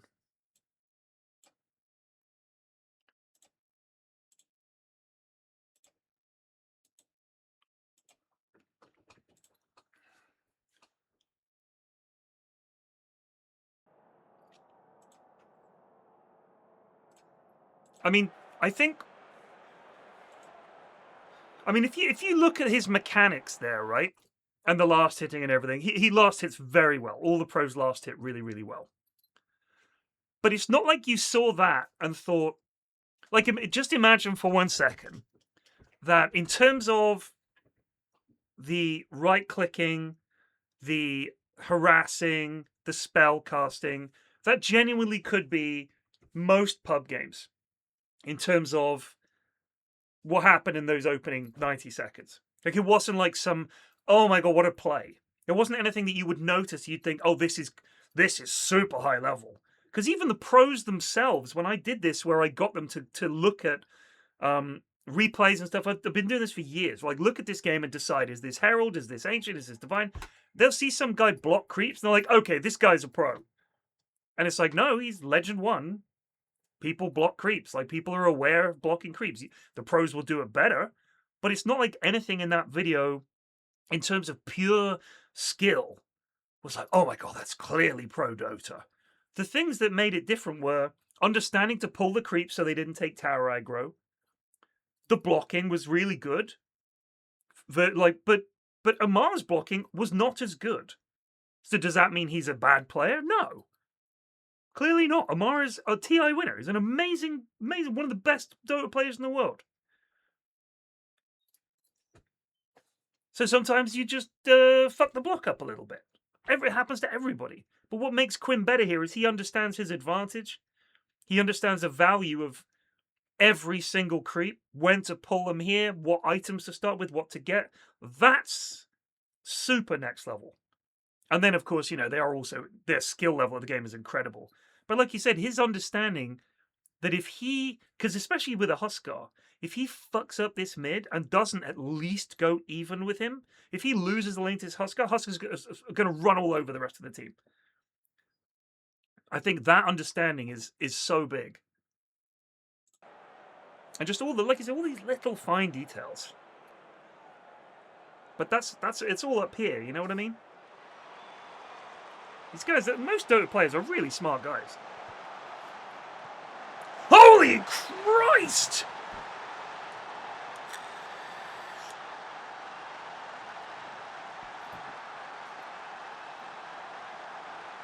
How about this for a goal?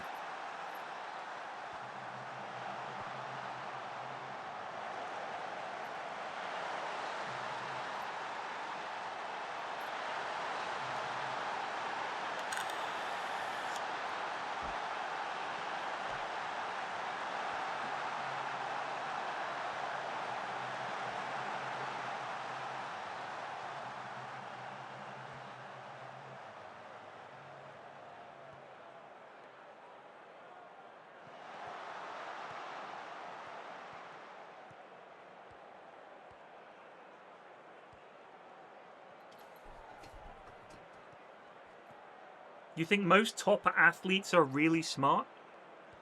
You think Mike Tyson is smart? You think Wayne Rooney is smart?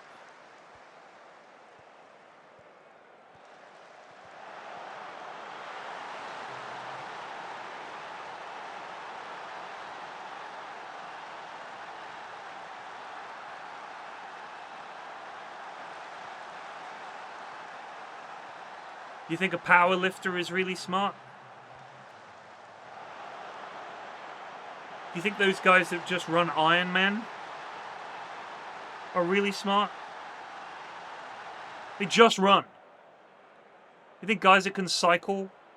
Wow. Those guys are so clever. No. They're extremely, extremely good. They're athletes. Physically, they're brilliant. They know everything there is to know about how to play ice hockey or how to play football or whatever.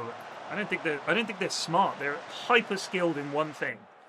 And you get some of those guys who are like just brilliant at games. which is true of most esports players that you play against in any game, are really, really, really good at understanding where's the gap that I can exploit. Like, they just spot it much quicker. What's busted? What's OP? I think Dota is a game that has so much of it is mental.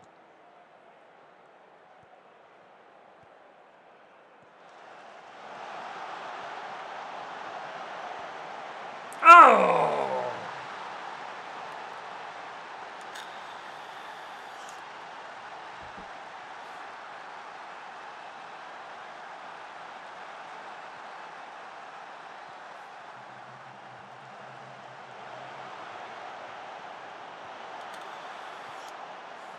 You think before Mike Tyson got hit in the head, they were talking about Harvard? Well, it's between Harvard Business School or being a boxer. I'm going to go with boxing.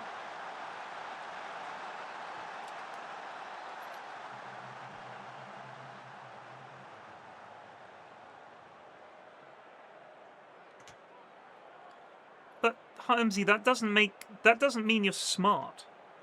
Wait, what do you mean by smart? When I think smart, I think, you know, when you meet someone who's just really, really intelligent, can understand quite complicated new concepts. Understanding how to box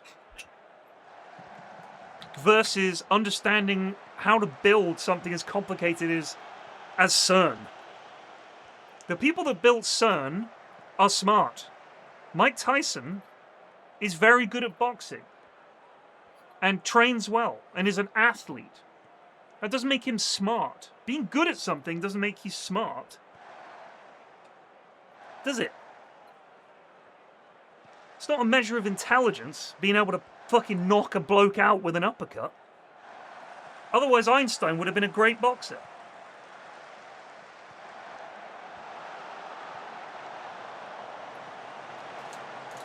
I mean, if you're talking about having a work ethic, training well, learning well, being able to remember fights, learning from those experiences, yeah, they're brilliant at that, but that's not intelligence.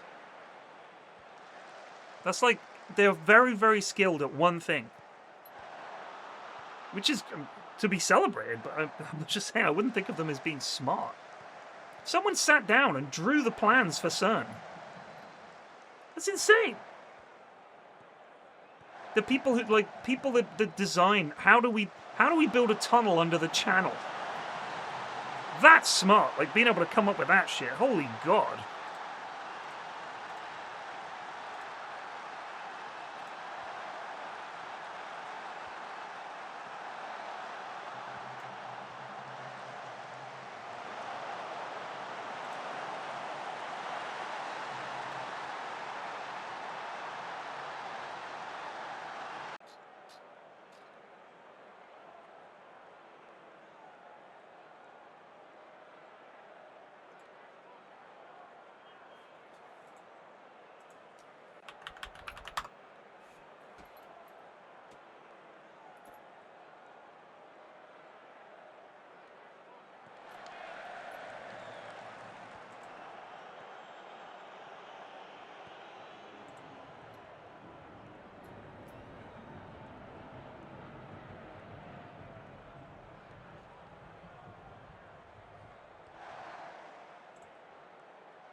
Ho ho!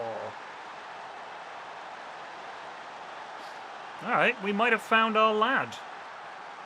You know, this tactic does work better with a classic target man. I can't even say why. Well, Evan, you're going to have to play as a target forward for the rest of the season. Otherwise, I'm afraid you're not going to get a look in. Which is kind of fucked.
Oh, fuck off.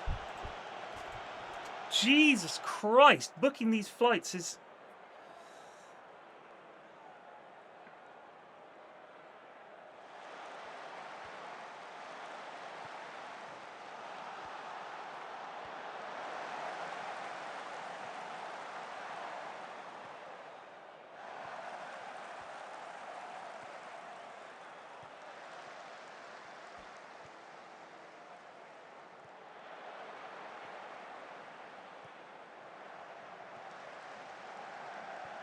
Yes, Fergie!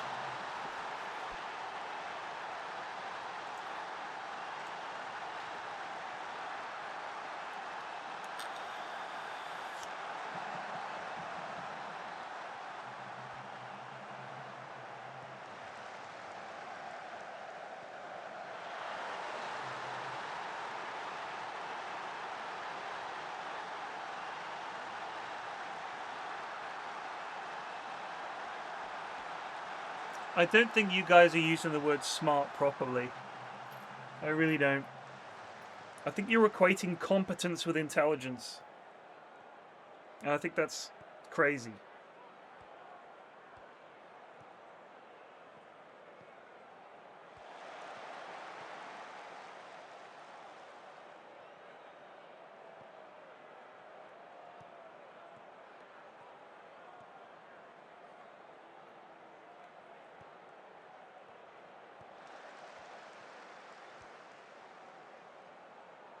Training well, working hard is not, oh, that means they're smart. No. No. The person who developed the training plan and, like, changed the way that boxers train or invented all these new kinds of studying nutrition and everything, and, like, that's smart. Just following it, working hard. A donkey works hard. Lots of things work hard. Hard work is like what you need to succeed at a lot of things, for sure. But that's not like a measure of intelligence, is it? Working hard.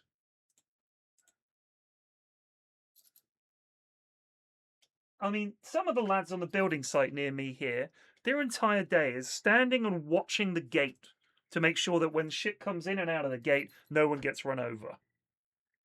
They're hard working. They're out there for like 10 hours a day. I wouldn't describe what they do as, wow, that guy's really smart watching that door. He's worked really hard doing that door.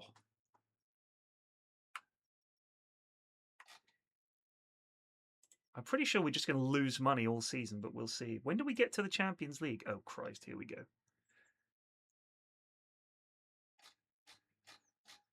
League phase. Oh, God, yeah. This is the Champions League now, by the way. What a fucking mess. Look at this. They just toss 36 teams in a group. How mad is that?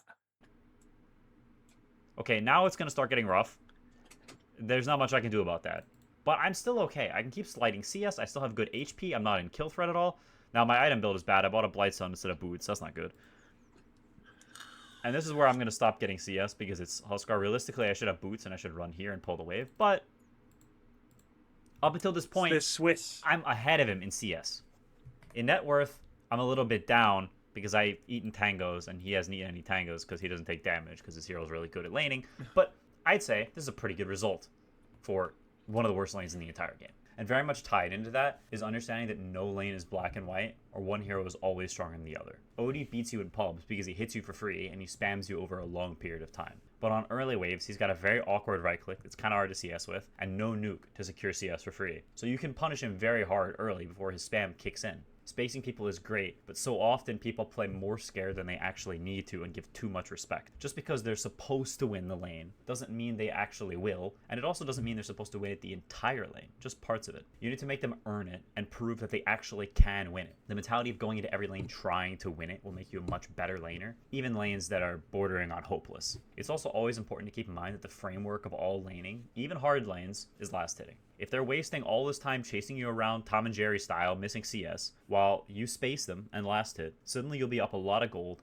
and the lane dynamic will shift greatly, and you keep taking good trades. Don't get sucked into their black hole of sacking CS for harass. Get the gold and outplay them on a moment-by-moment basis. Now, the next biggest part of playing hard lanes is pulling aggro. It's a concept that everyone knows about, but most people don't understand the paths of how it will play out, so let's start tackling that. Pulling aggro is a great option if the wave is too far up and you want it closer to you. Running up, quickly aggroing, and running away will slowly move it towards you each time you do it. If you rinse and repeat that, you can pull their creeps either onto your range creep or entirely away from the wave. Now, let's think about how that's going to pan out. If he also pulls aggro, you'll likely trade getting the range creeps denied, or you'll use your nukes on them and both get the CS. You'll then both have the remaining wave following you, and you can either pull it into tower, or, the much better option, you can drag it to the side like this. Meet it with your next wave, and continue to spam pull aggro and last hit until you can delay the wave enough to meet it back on your hill, which is where you want it to be. So that sounds pretty good. Why not just do that all the time? Well, there's some things to keep in mind. Instead of pulling aggro away, they can pull your wave towards you, essentially re-meeting the waves and forcing you to take their creeps under tower, especially if they're stronger at fighting than you. This causes the wave to bounce back out and reset back on their hill, with you having taken a bunch of damage, which is not what you want. So how do you decide when and when not to do it? Well, first of all, most players, even top 500 players, will not respond properly to aggro, and there's a natural tendency to pull aggro themselves and split the lane. So when you do this, you're basically skill checking the enemy, saying, will you respond properly? So you can probably get away with it quite a bit. But say you're playing against Lee San Al-Gaib, and he's going to respond properly. What then? Well, one of the biggest factors is how good are you at tanking creeps, and what spells do you have off cooldown. If you're level 1 Chad, like Tiny versus an OD, splitting the wave is kind of crap, because even though you're melee, you have insane damage. So fighting him for last hits is great. I mean, you try to split the wave, you're essentially offering them a draw on that wave. So if they accept, you've now wasted your potential. Compare that to a hero like Earth Spirit versus Viper. You are way weaker than him level 1. So taking an even trade is very, very bad. You also have a nuke, and he doesn't, and you're better at tanking creeps. So drawing aggro and getting it closer to your tower, so when you have to walk up for CS, you get punished less, is amazing. And if he splits it, you can nuke the range creep, and he can't. Plus, you're better at holding it on your hill for the next wave. And once the wave is on your hill, be very careful about pulling aggro. You're already in an amazing position where you can abuse tower armor and regen, and spacing the enemy is very easy. They also won't hit you as much on the way out. So maintaining that position, if you can, is a great option. Sometimes it's not possible, though, to hold it. I'm not saying they're dumb. Or I'm not saying that they're dumb.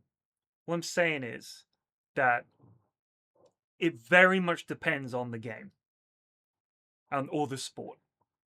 So I'm saying that the Dota pros that I've met, and I've met hundreds, are generally pretty fucking smart. And the guys at the very top are very smart. Because this is an incredibly complicated game. Far more complicated than most games you could ever play. I really believe that. I mean, the very top poker players in the world now are incredibly smart. They're not vibes-based characters. They're mathematicians. They're statisticians. They're rigorously just numbers. And they spend hours looking at charts and solvers and all the rest of it. The very best chess players in the world are insanely smart guys. They are not thickos who just know openings, right? Like, they're fucking incredibly clever. But Tyson Fury is a top-level athlete. He's a heavyweight boxer. And he's a fucking moron. Most of them are not that bright. And I'm choosing boxing as an extreme example. But making it to the top in boxing is incredibly difficult. Handful of people can dominate that sport. And understanding how to fight is a much more primal skill than understanding how to invent the UFC and make a shitload of money from it. That's pretty smart, isn't it? Like, being really good at basketball, it requires understanding of the game. It requires you to know how to play basketball really, really well. Speed of thoughts, hand speed, athleticism. But the guy who invented the camera that allows you to capture the game. That's incredibly high-speed game. This camera can focus in on a guy's freckle. The camera's all the way back here. This camera could track this, zoom in on the ball. You can see the dimples on the ball. That guy's smart. The guy who owns the team, the guy who invented the NBA and runs it, is smart. I'm just saying. You're ignoring real intelligence and real incredible ability to be smart with he's great at sinking three-pointers. I'm sure he is. But he didn't invent basketball. The guy that invented basketball is smart. He's just really good at basketball. Ah.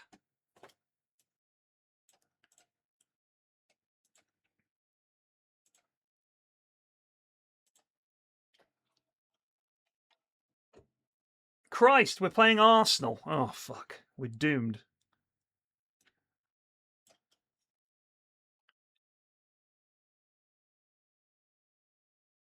I'm going to put the big man in.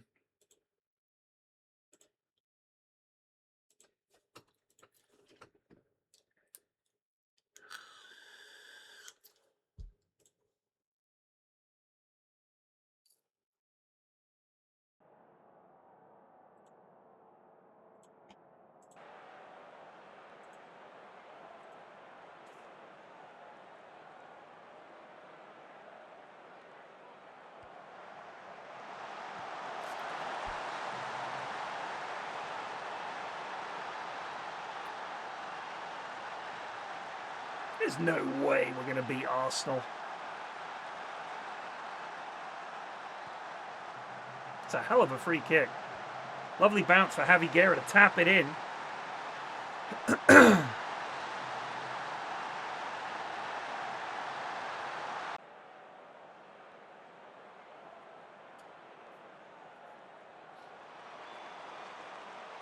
B. Fernandez? Is that Bruno Fernandez? Playing for Arsenal? B. Fernandez. Who else could that be?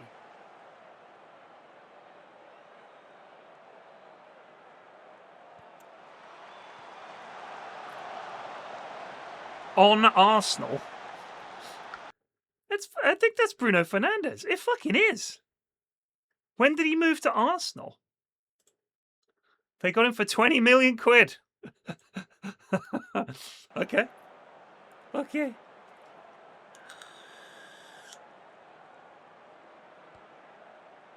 You started unemployed and now you're in Serie B in Italy. Well, impressive stuff. Uh-oh. They've got Hernandez and Fernandez. Kai Havertz, yeah, he ain't going to score. Come on.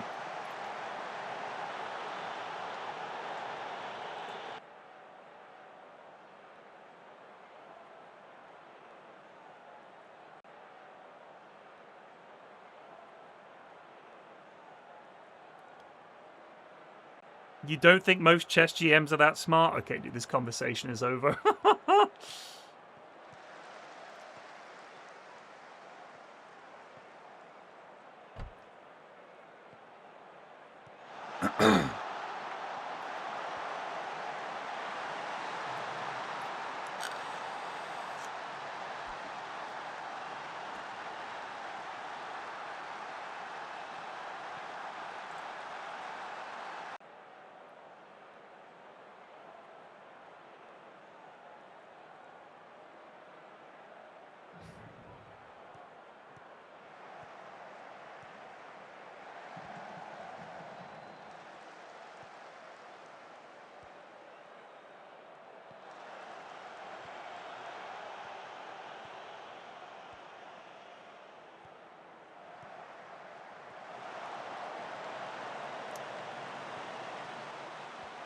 Ugh, we need to play further up.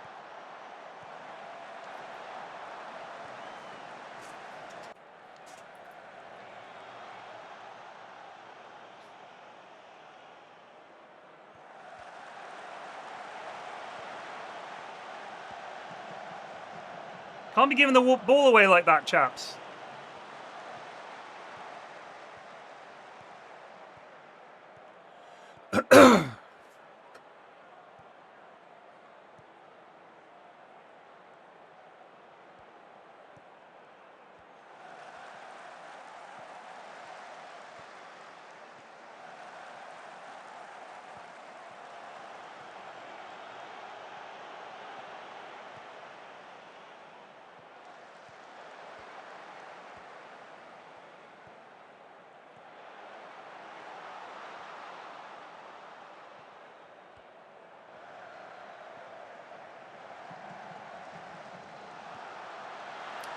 Crikey.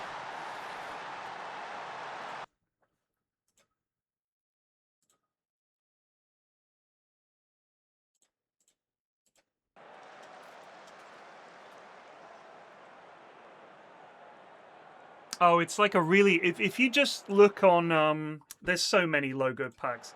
I don't even have the portrait packs and everything that people have. Like I don't. The pack I use for all the logos is quite old. I think you can just get it on like FM Scout. There's tons of them.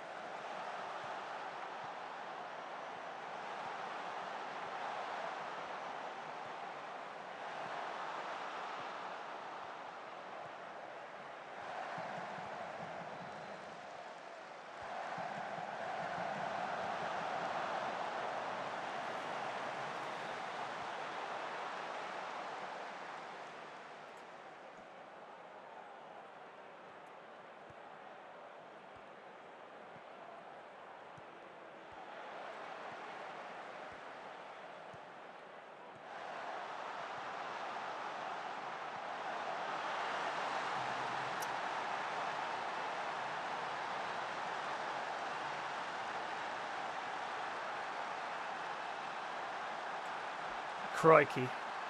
Oh well.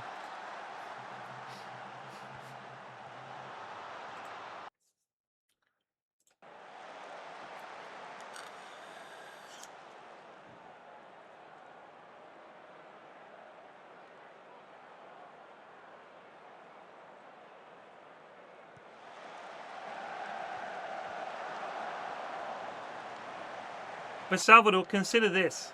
It's all very well having the players, but if they're not playing good football, having good players isn't really an excuse, is it? Oh, I was the one who bought these players that didn't look good when they were playing the way I wanted them to play. And then Carrick comes along and presumably just says to them, why don't you guys just play football better? And they did. Like, if you have the players, but they fucking look like garbage, that's kind of on you, I think. I feel like a lot of these managers, I was saying this the other day, that I think one of the issues you've got with a lot of these managers that have come from, with all due deference to the Portuguese league, smaller leagues and smaller teams who come to the Premier League with a really rigid structure and play style that they want to play. That they come in and they're like, this system worked for me. I made a team that was very middling, far exceed their expectations by sticking to my rigid plan.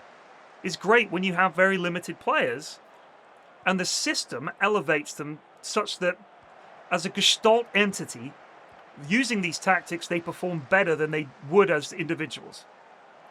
But if you went to, say, Real Madrid with their incredible lineup of superstars and said, right, lads, we're going to play a very, very, very rigid and structured system henceforth. No deviations, please. And stick to the plan at all costs. I think you waste the actual ability of those players.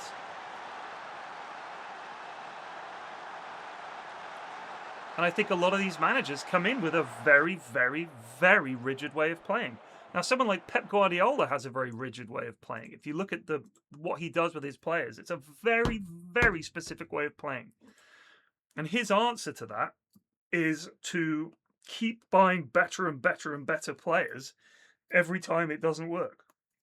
And then hope that he will have enough good players that it'll all balance out. But you would never call Man City's football free-flowing.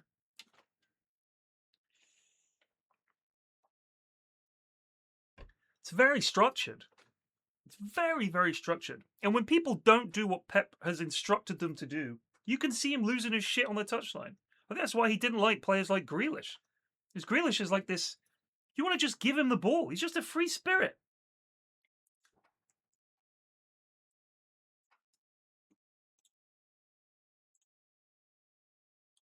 And what I found fascinating was that the struggle that he's had which I watched a bunch of articles about this actually, about the fact that Haaland doesn't really suit the way Man City want to play. And for a while, on occasion, it looks. I mean, it's Erling Haaland. He's like one of the best strikers in the world. He's gonna score you goals, but at times he's kind of looked a little bit like, how do we make this fit? Like when they're not playing well, it looks like Haaland doesn't look like they can't figure out how to get the ball to him because he's different. But I've always said this about Pep Guardiola. I don't fucking rate the cunt. I really don't. Guys always managed the biggest teams. Barcelona, Bayern Munich, Man City. Either auto win, like Bayern Munich.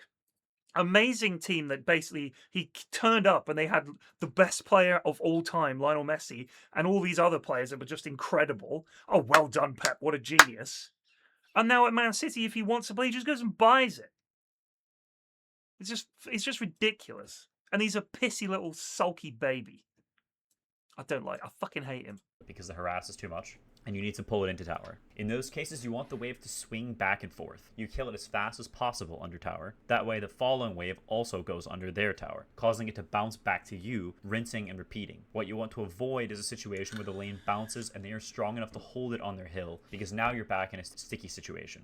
Aggro and the crap related to it are a very complicated web of things, but understanding some of the factors that go into it and how things can play out will help you see these opportunities quicker as you practice more. And last but not least, we've got some sneaky tips and tricks that aren't the fundamental basis for laning, but are nice add-ons. First is making sure you buy extra regen when you need it. Certain matchups like Ember, Void Spirit, or Monkey King versus Quap, you will need a second set of tangos most likely. Or some other matchups you might need to bring a salve if you mess up. Being efficient with your chicken and having it in use as often as possible will give you a big advantage compared to someone who isn't using it enough and wasting time. Also in the line of regen is when should I go to base to heal if I'm super low. Well, if your resources are a giga crap, like a couple hundred HP or 0 mana, it can be a very good option. More gold efficient than ferrying out a ton of regen. And the most common best time is when the wave is swinging and it's just bounced out of your tower. If you insta-run to base, you'll have time to TP back mid without losing any creeps. Losing 1 or 2 is also okay if you need the heal, but a full wave is rarely going to be worth the cost. Another big one is wave dragging. When and how do you find the windows to do the grand shenanigans and take a lane that's gotten unplayable into something chill? Look at this example of this and how powerful this can be. Mallory is drawing a lane, for now, against Shadowfiend Pango. This is game 5 of TI Finals. Now, this is a lane that gets way harder as time passes, and if you start getting triple raised by level 3 raises, it becomes a big problem. So he pulls this wave, and then look how he plays this. He pulls it back here. He denies an entire wave. Shadowfiend can't come here, because if Disruptor TPs, he's just dead. So he just has to jungle in a lane that he should be stomping Pangolier. He's not even laning. He gets a full wave denied. Mallory drags the next wave behind, holds it. See, that is not hard to do. Do you know what I mean? This is not difficult to do. You just get the creeps to follow you to this part of the map. Understanding that that's a thing you can do and the timing of it, that's the skill. Like, I could fucking get the creeps to follow me to there. The skill is, like, to come up with this that no one else is doing. There's a reason people watch guys like Thompson. A, he's entertaining to watch. He's very, very good at Dota. But you watch him because you see shit like this. You're like, holy crap, that's clever. I never would have thought of that because I'm not very smart. And then now he denies another wave. The Shadowfiend has missed 2 full waves, and then he does it again. Fucking hell. Now, this one he can't really deal with, so it dies, and now he's back to laning again. But holy crap, Shadowfiend missed 2 full entire waves. Look at that. You're fucking 4 minutes in. Malrina's level 4. The SF is... Oh, he's level 5. I don't know how that's happened. Something's happened. I would guess the lane was going really, really well for Shadowfiend, and then this is how Malrine's recovered. This crap is very, very powerful. The Shadowfiend farms kind of fast in jungle, but Pangolier's top net worth. He's Bing chilling. The first window you have to do it around is around the 2-minute mark. Waves meet at 2:15 roughly, so if people run for the runes slightly late, they won't make it back in time to meet your wave with theirs. So you can run into tower if need be, and take the wave and run it behind your tower to meet your next wave. You can then draw aggro on an enemy hero, this works globally, and pull it onto your range creep, denying a full wave potentially. Now that's a weird Dota mechanic that not a lot of people know about. Axe players know about it. Axe players know about it because wherever you are on the map as Axe, it's much easier to farm waves if you just pull aggro, because then they all hit you, you spin, and you can farm the wave much quicker. You don't have to use your Q. But the fact that if I'm here and I'm next to some creeps and I click on a hero on the other side of the map, the creeps are like, get away from my man. Why? That's some old Dota bullshit that wouldn't exist if you designed the game from scratch. That's some real old Dota bullshit that's just in the game. Dota is full of shit like that. And really owning them. If they chase you behind the tower, you can also tell your support to TP and the guy will just die and his game is just completely ruined. That's generally my measure for, is something a good idea? Is something a good mechanic, or is something a good idea? Is this definitely something we want to keep? The argument is, if we were designing this from scratch, would we put this in? It's my same argument against the fucking license fee, the TV license fee. If any government now said to the British people, we're going to charge you 160 quid a year, 170 quid a year to own a television, and all that money's going to go to the BBC, people would say, fuck off. That's ridiculous. A lot of shit is just grandfathered in. Next best opportunity is if the wave is swinging back and forth, and instead of letting it swing, you run past the wave when it's under their tower and take their wave from between their tier 1 and tier 2 and run with it, or kill it in a camp. Now, if they respond properly, they can take your wave and chase you with it, and it gets really, really clowny, and it's hard to actually get back to your side of the map, but you can TP out worst case, or just keep running and waste their time. But it's still not bad compared to laning versus a level 4 Huskar. Killing it in a camp is by far the best of these though, especially on a hero like Primal. Heroes like Ember, Pango, Shaker, etc. can do it too with enough levels, which allows you to rinse and repeat and keep dragging waves behind those towers and being a massive pain in their butt, avoiding laning as much as possible. Against Huskar in particular, this can be a very good option. As that was what Ruta was telling me last night. We were playing Dota last night with Ruta, and she said she keeps getting this letter because they said, what are you watching? And she said, just like YouTube and stuff. They're like, yeah, you have to pay. Fuck off. It's because they're desperate, because fewer and fewer people are watching television. Like, there's a whole generation of people coming through now in their 20s who are renting, or who, if they're lucky, are buying, and they've got their own place, and they come around and they say, have you paid your license fee? And they say, I don't watch TV. I've never watched live television. We wanted to watch the rugby the other day. Sunday it was. No, yeah, Sunday. Sunday. Either way, whichever fucking day. Maybe it was Saturday. It was Saturday. We were watching the rugby, so had to figure out what channel is it on. Looked it up. It's on ITV. The ITVX player that you get as an app on your TV does not let you watch live television. You have to turn on. We have a Virgin box. I had to turn that on and go to ITV. Now, the last time I had watched television was watching the rugby, probably the Six Nations, whenever the last time that was on. So I get the remote control and I'm trying to turn the TV on. The batteries have run down in the remote. It's been that long since I've used it. And they weren't old batteries. It just sat there doing nothing for at least a year. It's ridiculous. Post level 4 are and I'm 50 next month. I'm the sort of person who should be watching live television. I don't watch it. Why would I watch it? Just flick around and hope something's on? If something's worth watching, I'll watch it on iPlayer. So I pay the license fee because we have a television and I do watch iPlayer, so I do pay it. But fewer and fewer people are just going to fucking pay the license. They should get rid of it.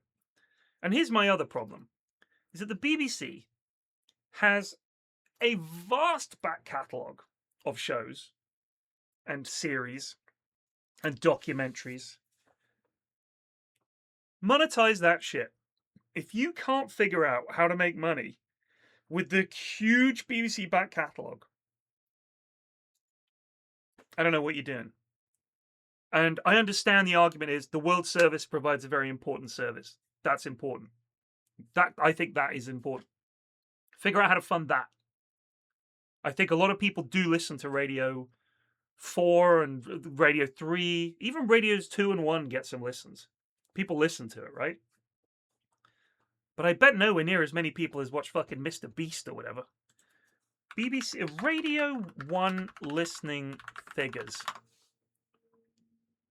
So, per week, BBC Radio 1, per week, Radio 1 gets 7 million listeners. A week in the UK. The whole of the UK. It's not really very impressive, is it? Given that it's on 24 hours a day. That's 1 million people a day, or 1 million listens per day to Radio 1. That's what they reckon. Out of a country of 60 million people. And that's Radio 1. That's the big one. That's just people boshing it on in their cars. Practically impossible. And we've got two little spicy ones for the road.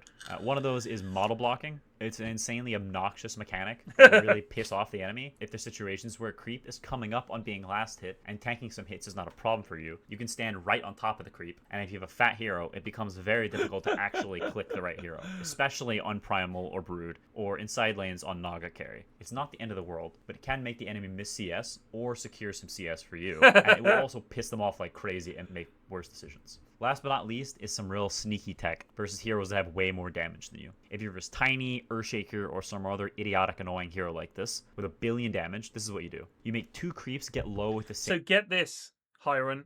A friend of mine, this is back when I was reviewing films for a website. It wasn't paying, it was just a fun thing I did while I was unemployed. But I got to know some of the other film reviewers on the circuit, because you're all working for websites or whatever, and you'd all go to the pub afterwards.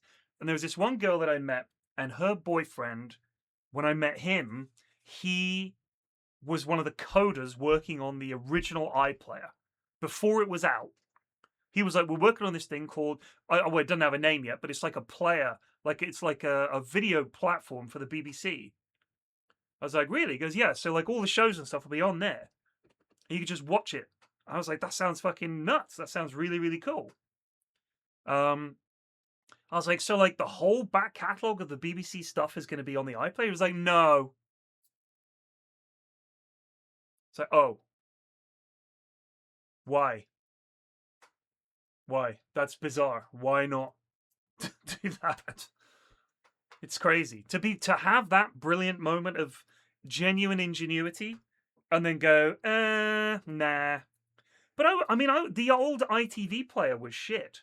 They've slightly improved it. But unless you went full screen, on the right-hand side, it was all what's up next and what's like... Do you know when you're on YouTube and you're watching a video and it's just the box there, and you go to theatre mode and it fills out? That was not an option on the ITV player. And if you resize the ITV window, it doesn't change the size of the player. It stays this big in the middle of your screen. You can't make it bigger unless you go full screen. There's no pop-out so you can drag the window. Doesn't exist. What the hell?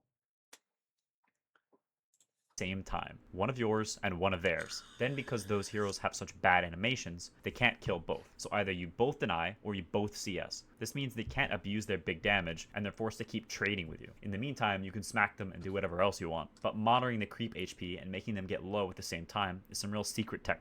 So use it wisely. I do that, Quinn. I do that.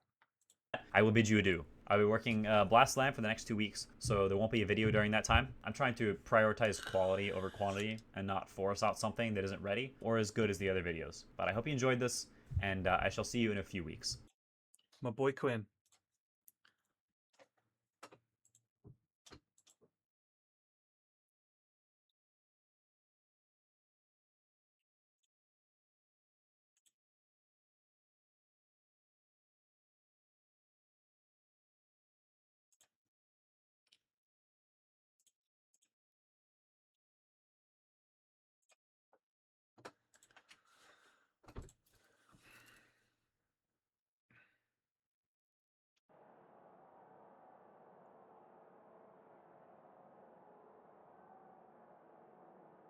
Was Mr. Bean BBC? I didn't think it was. I thought it was ITV, Mr. Bean.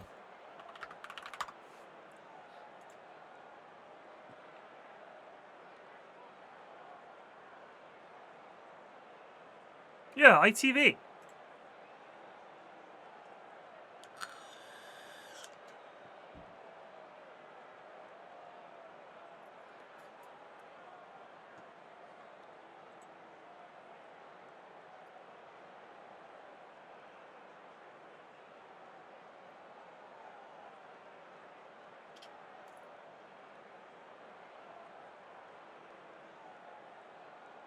I mean, so there is an issue, I think, with the BBC where they're not allowed to, like, essentially a lot of the commercial stations, if the BBC came out and was like, we're going to dominate the market, oh, and by the way, we don't have to have adverts, commercial entities would be like, this is totally unfair. Not only do they just get money, they don't have to have ads.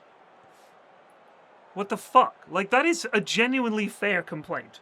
Because everyone else has to operate by one rule, and all these other channels have have to fucking survive. I'm not saying they're struggling, because there's a lot of money in television, but it is bullshit.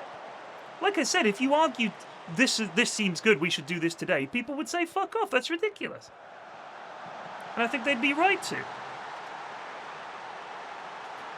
But the thing is, some of that license fee does go to Channel 4 and ITV do get some of that license fee money. They do get some.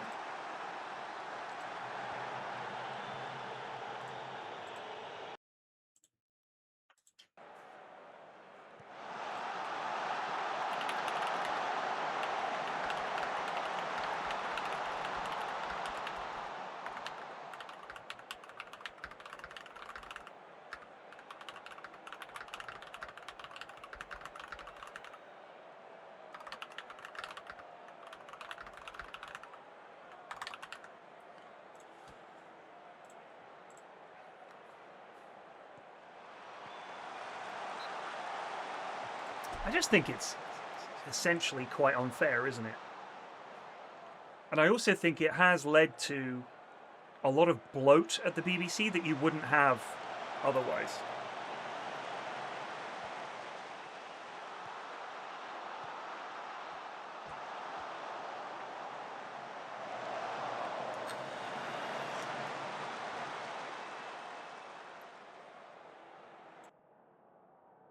You know what you should do? Just be Apple TV, only make bangers, give your product away if someone buys your phone, and just don't care about making money because you have so much money.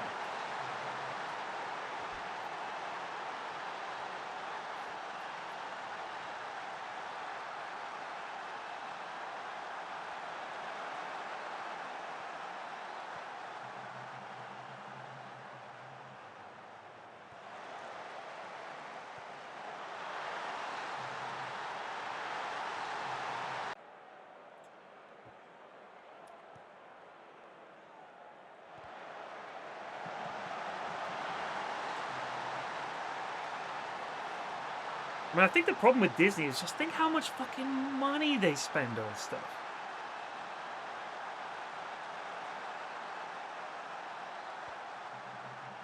Yeah, Netflix stock is down, if I remember rightly.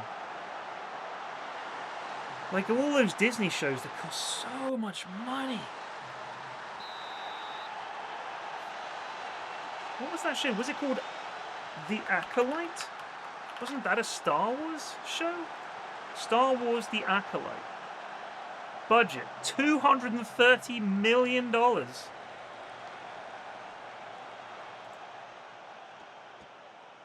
What is happening?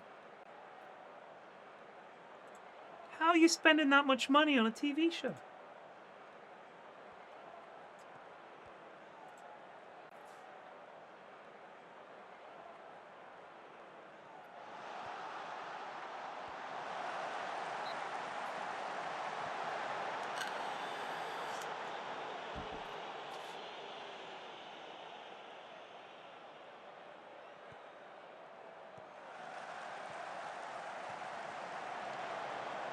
I think the issue was the moment that Disney took over Star Wars, the issue was what is their end goal here? Like, where does this end? It ends with them pumping out content that's vaguely Star Wars related for years. Andor was brilliant, but cost a fortune. There's no way it made money.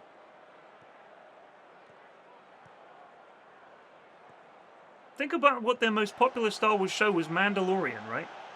Which was kind of memeable and easy watching and episodic. I mean, essentially there is an overriding story, but it's not like complicated. Mando wants to do Mando things. Baby Yoda is Baby Yoda.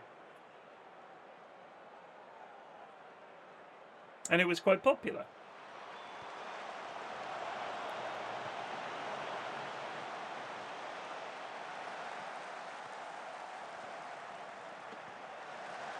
I mean, Disney must make a fortune from like all the musicals that they've got. Their back catalogue is obviously enormous and impressive. Ugh, fuck off.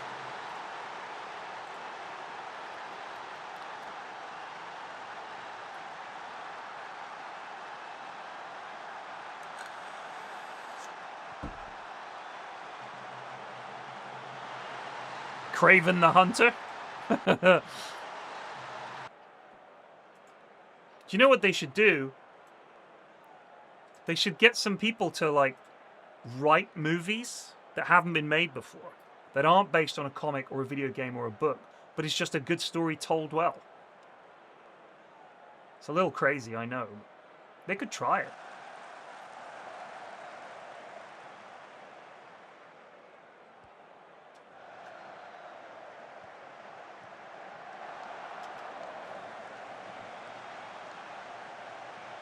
Come on, late equalizer. Let's go, Valencia. Gabriel Saura stands over the ball. He's pointing. He knows where he wants to put it. Oh!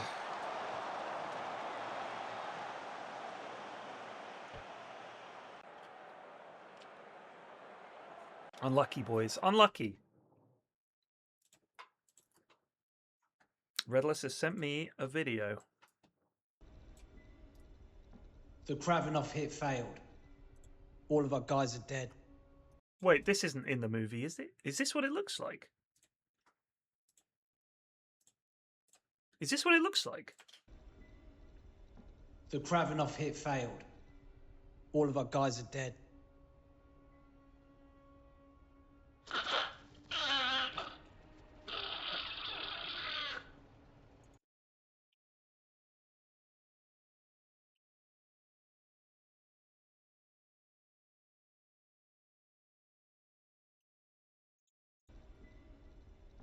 The Kravenov hit failed.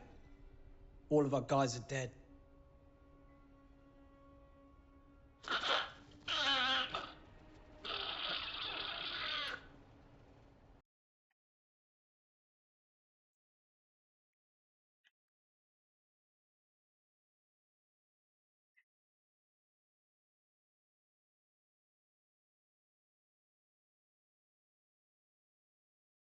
Why is he dressed like the angry video game nerd?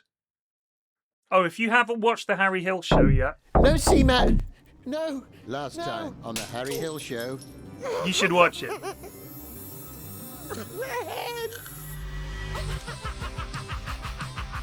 Harry Hill Show!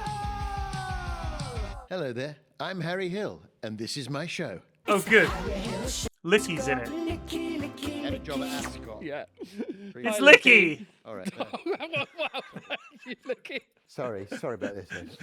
Is it affectionate, Harry? It's well-meaning. My favourite character is Sarah the robot. Complicated, but just take a moment to think it through. Basically, his dad married and had 2 kids. Oh, I At see. school, he used humor as a defense mechanism. I like Sarah's Good little idea. wavy Gamble arms. has only got 7 fingers. See photo. See photo. Honestly, the Harry Hill show is so fucking good. Like, I'm a big Harry Hill fan, so I was always going to like it, but it's just really fucking silly and funny. Yeah, they reference the fact that he doesn't age. Maybe we can get a dote stat going.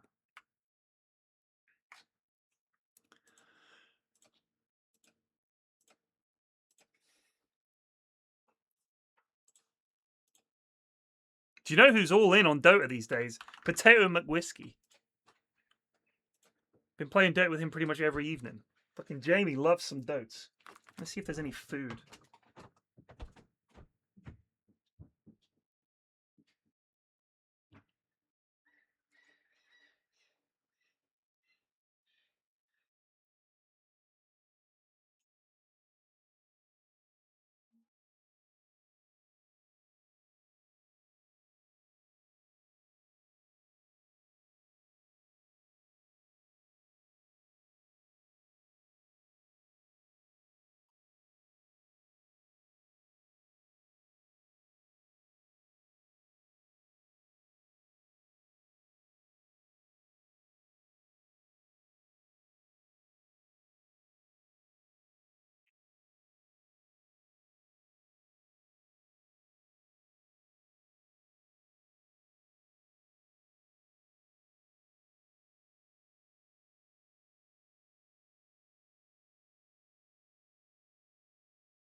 Well, there go all my ciders.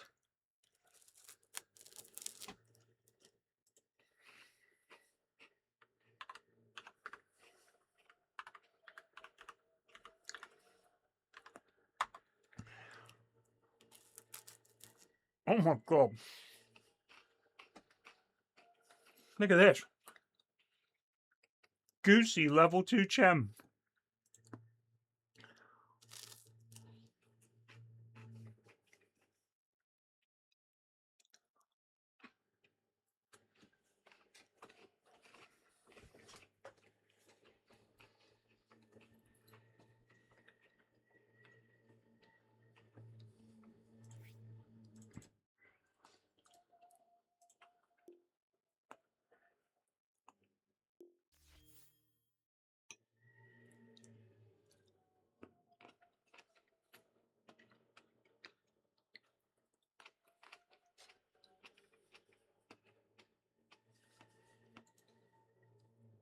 I can't watch it.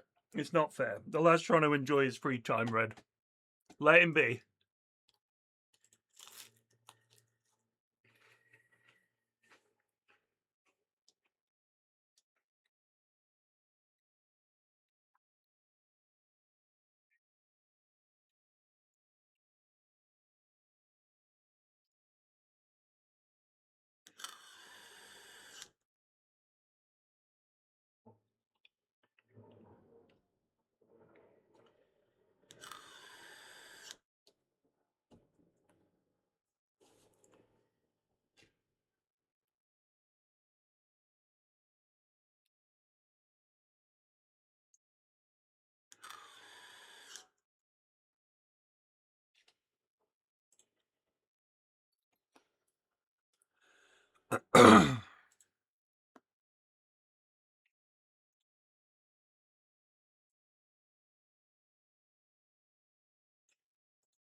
It is a Monday.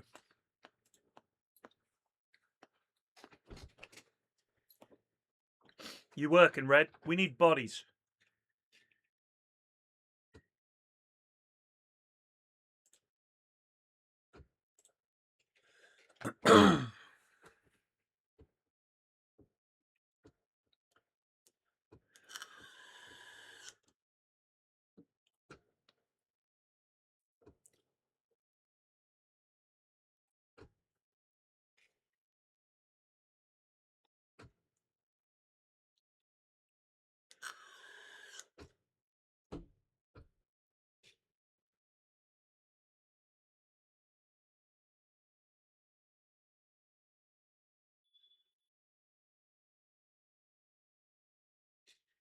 Wow.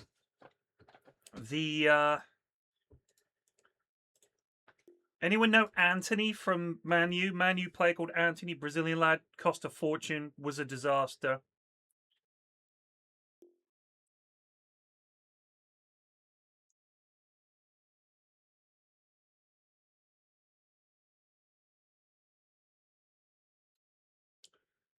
The Man U subreddit, which I am not subscribed to, but I like to go there for the tiers, or I used to. Now it's slightly happier. Get in here, Plague. We just want one body. I don't care. We play with Alistair every evening. He's immortal, so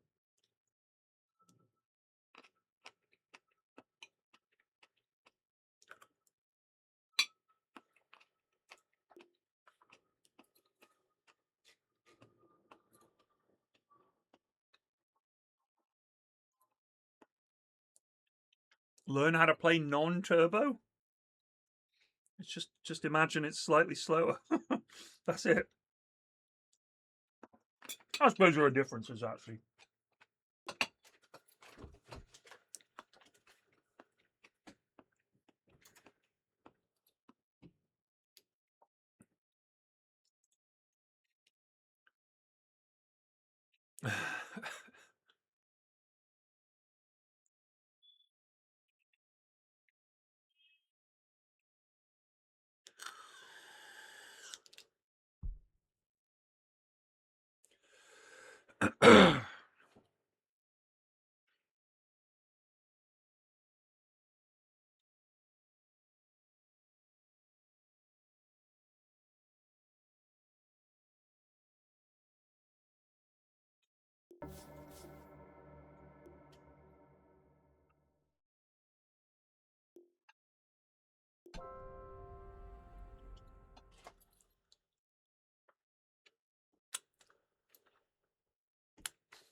People fucking hate turbo.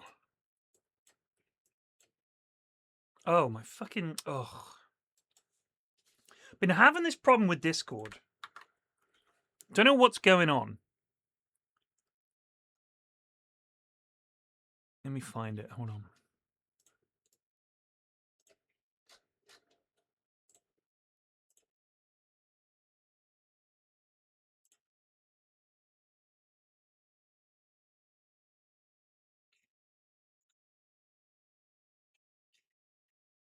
Hello? Hello? Hello. Hello. I like turbo, but whenever I ask to queue turbo, people get really upset. I don't know why. Play turbo a lot because I just like normal Dota a bit better, but I don't understand why people would actively dislike turbo. Like, don't play it, sure, but people who like actively react when mentioning it. I don't know. I've honestly never played it. I just prefer the normal pacing of Dota, to be honest. But you've never played turbo. The way to describe turbo is just like less laning, right? Yeah, And basically. it's a little bit different because certain heroes in turbo are simply better because late game happens literally in 5 minutes, like mid It's game not or so. quite that close, but so the way here are a people few describe it things. to me. First of all, buying back is really expensive. So the games, it's harder to stall the games out. Are the towers any weaker? No, I don't think so. It's just like if you start winning and the enemy team can't buy back because it's like twice the price, especially later on. Like if you get to a proper late game turbo where everyone's like level 25, 6 slotted, you're never buying back. Like it's so expensive that it basically means you win a fight and you win the game. But that's the point. Is it doesn't take 90 minutes. It's just a nice, quick, fun game. Yeah, League has the same thing, but in that one you get double money from creeps, or a little bit more, and you also get money even if you miss creeps because they want to get people to get stronger all the time. You get money in Dota. You get passive gold in Dota. Yeah, because it just passive gold income. I don't know the difference between Dota and League, but they just make it so in the Swift play mode, they just it's the same. If like the your XP goes up, your money goes up quicker in turbo. Yeah, Jam Jar, I've also had very long turbo games. It's weird. It is weird when that happens. Because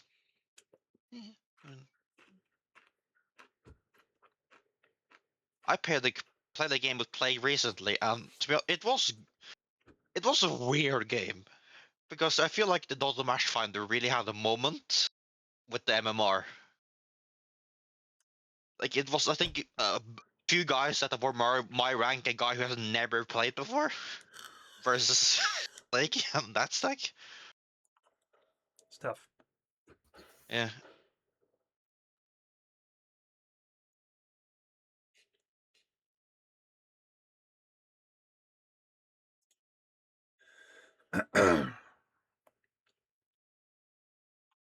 So where are people planning to go?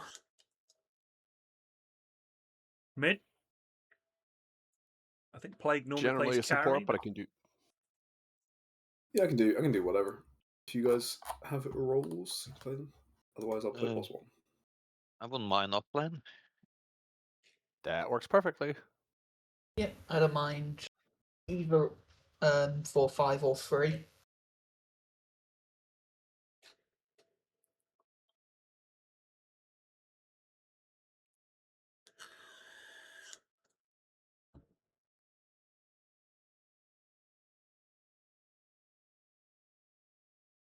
The thing I've noticed when it comes to people's MMR is Dota seems to have a really weird, like, random MMR thing when it comes to the immortal rank.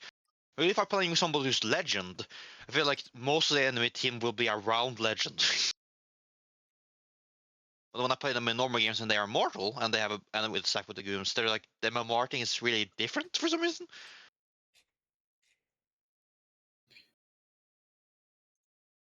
Don't know.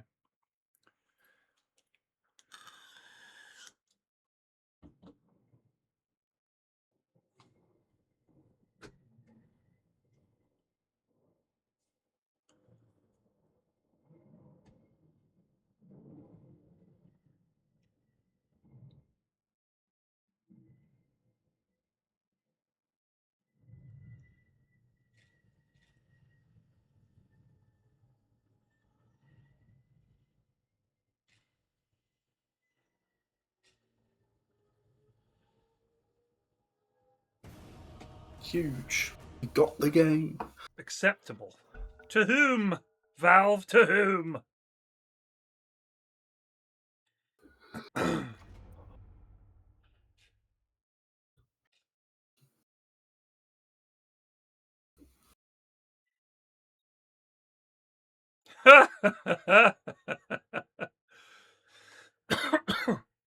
Oh man, Donald Trump's post about the halftime show is fucking hilarious. It's such a depressing thing that man is just naturally funny. He said nobody understands a word this guy is saying. He's talking about Bad Bunny speaking Spanish. Yeah. Nobody can understand a word this guy is saying. Support. Your turn to pick. Sniper. Interesting. Man, I really wanted to play Pudge Plus 1 this game, but he is banned. That is heartbreaking. Sniper, eh? Great. I mean, isn't it just this guy here? Hey, you were discussing your sniper counters in the stream today, Ted. Yeah. You're ready to go. Your turn to pick, bro. Great. Great fun. I'm guessing it's mid-invoker. Either that or it's a support invoker. Could be... God, their team's annoying. There's only 10 seconds left to pick a hero. Fuck it. I'm just going to tap out. Huge. Tapping out. No interest whatsoever in winning this game. I mean, is it really tapping out? I feel like Warlock does a lot versus these guys, huh? Mid-Warlock, David? Mid-Warlock? I mean, I've watched a lot of your mid-Warlock games. I feel like you do stuff every time. Why am I? Is my memory horrible? Ooh.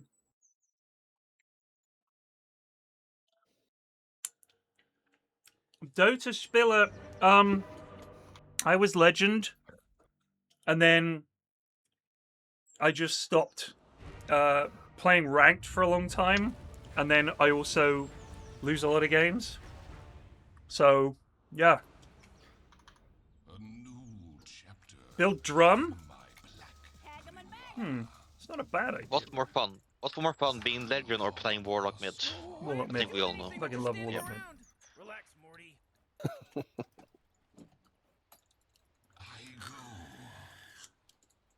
Are we level 1 attackers? Oh no.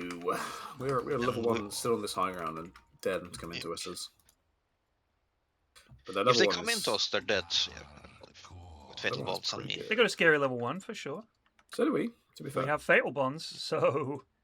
And we also have, I can just go this and then. Yeah, Don't level that yet. I don't You don't level want to go to the lane with that. in case. Yeah. I'd like to level it in case with No, level 1 I fight, think but you I should don't. just firestorm their I think ass, in all honesty. Oh, okay. Yeah, I think your Q is better for level 1.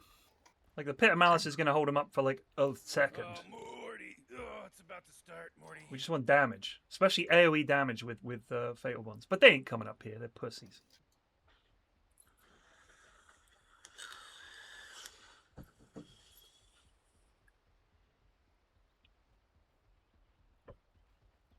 Red, do you think I could use drum whilst channeling upheaval?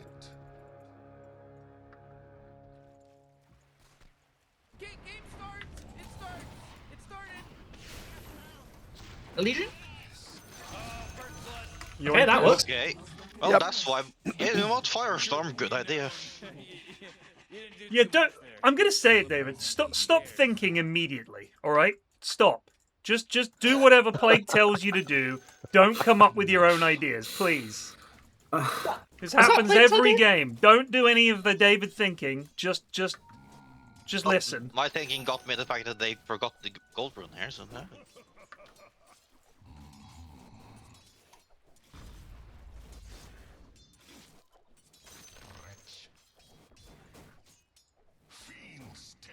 Sniper plus 4. Thank God. As you guys can see in chat, I've learned a lot from that Quinn video. Have you pulled aggro already? No. It's going horribly, in fact. Oh, huge.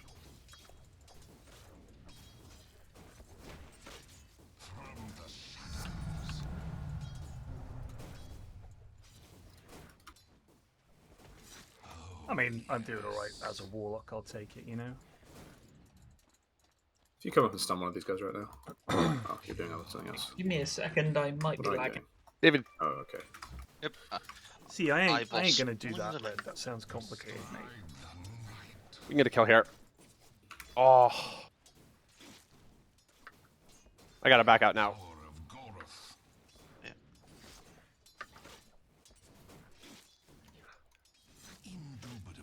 I'm gonna go pull. Okay.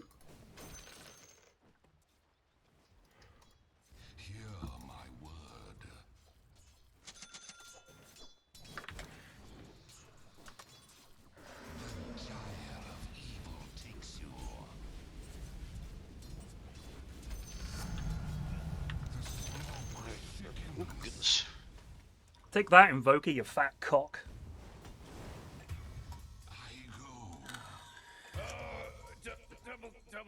What invoker is it? Is it a It's God of the Sun one? It is the Agent of Galarion, so yeah, they're going Okay. for a bit of a cheeky... Don't get dueled, basically. Yeah, don't get duelled. Luckily, I'm playing a hero with a ton of escape. Oh yeah, huge.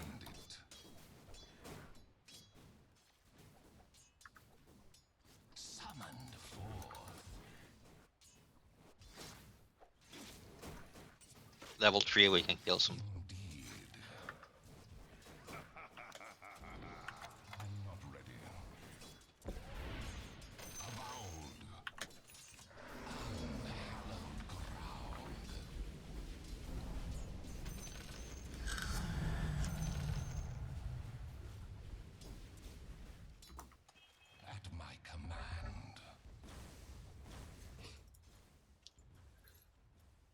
Good harassment. Yep. How did two of us die? A Who big got a double stick and kill? They killed us both bot, but they're both weak now. Yeah, they didn't get it in the region. Spells used, guys! Spells used, bot. True.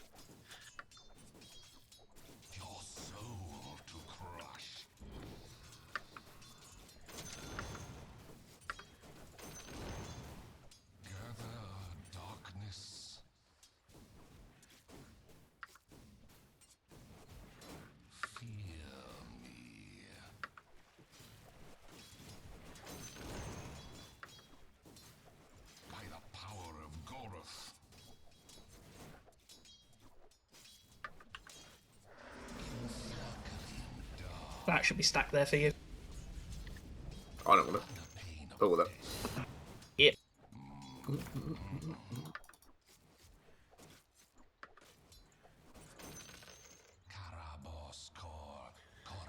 Carabas, Core, Caramond. Do be that way sometimes. When you call Carabas and she keep on sucking. I like the idea that he's just talking about how shit Mondays are, you know? Yeah. He's actually reminding himself what to pick up on the way home from work. Got to pick up some Core Carabas, some Core Caramond.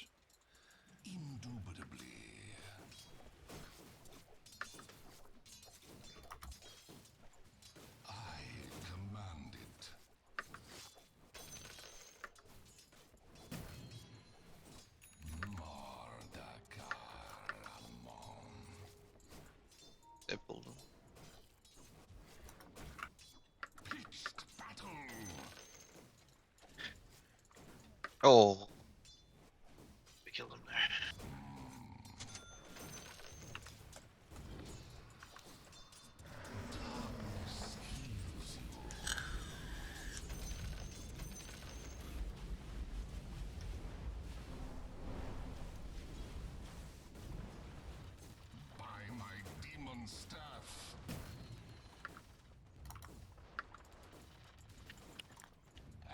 Oh, I don't have the mana, but I think he's maybe dead.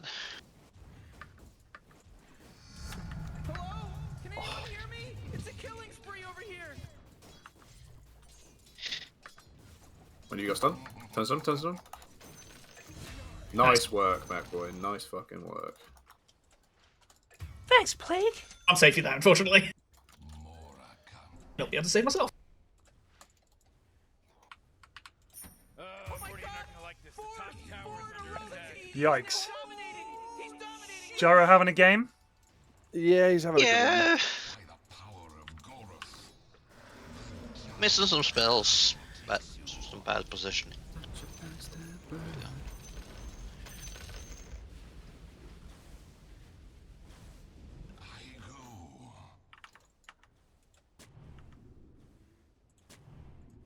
Sniper bot?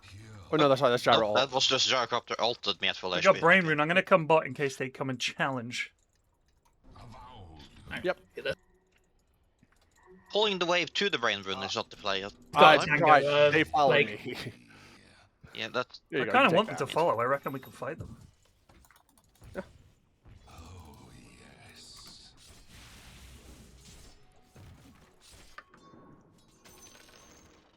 Sadly, I don't think there's any way we kill them.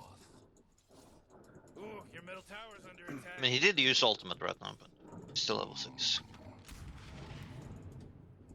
He's level 6. That's great.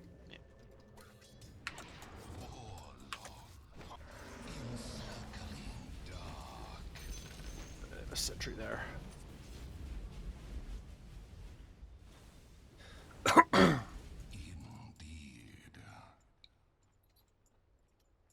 You randomed in a game of Turbo, it did not go well. Yeah, I know, Goosey. I know. Bot? Who bot? They were diving a bit, but they backed off. No, they literally just walked.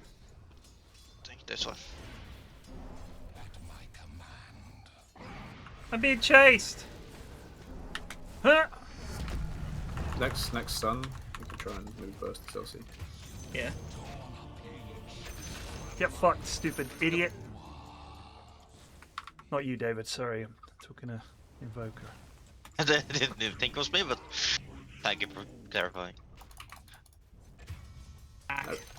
That'll do. That's right.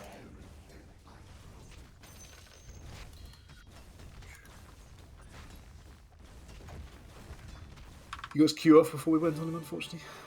Thank you, boy.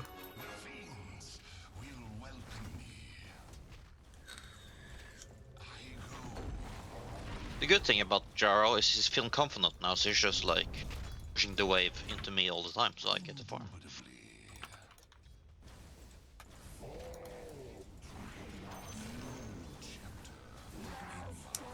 Nuts. Back a bit.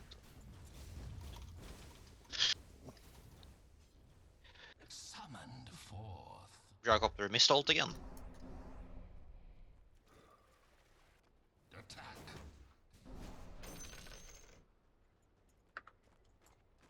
Nearly have my ult, so we might be able to pull him on the tower. Sure.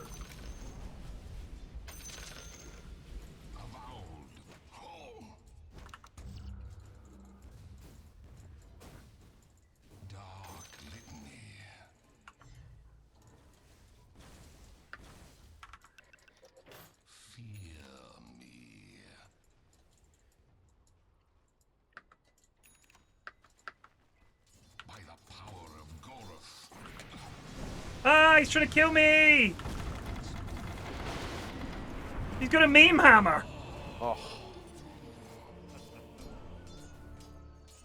MacBoy, why is your lad completely naked? What hero is that?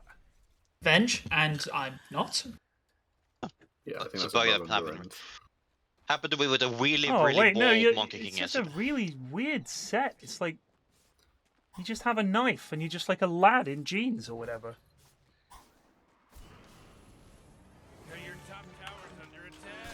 I'm coming, Guardian team! Boy, Mech Boy. I'm coming, team! This is good space created about Mech Boy. Wand and stun, wand and stun.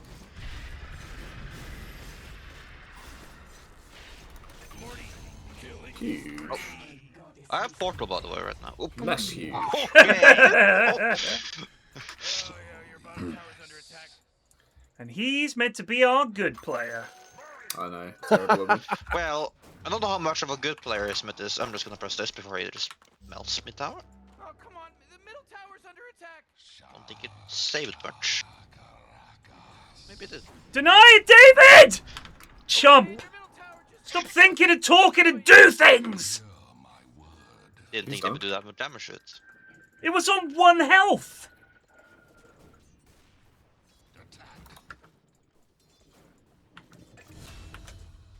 A good kill, well done. Yeah, huge. Maybe get the sniper as well. Maybe the sniper. I have can one. get me. You need me at the top? What? Can be. You can Yeah. gate us, remember? You have an ult. Go, go, get Take him. us. Oh, look, here's a guy. Coming. Who's this guy? Up, up. Well, Let's kill this gyro. Okay. Yep. Go get his ass. We can't get his ass. His ass has not been got. Let's just slow push. Steady push. Yep.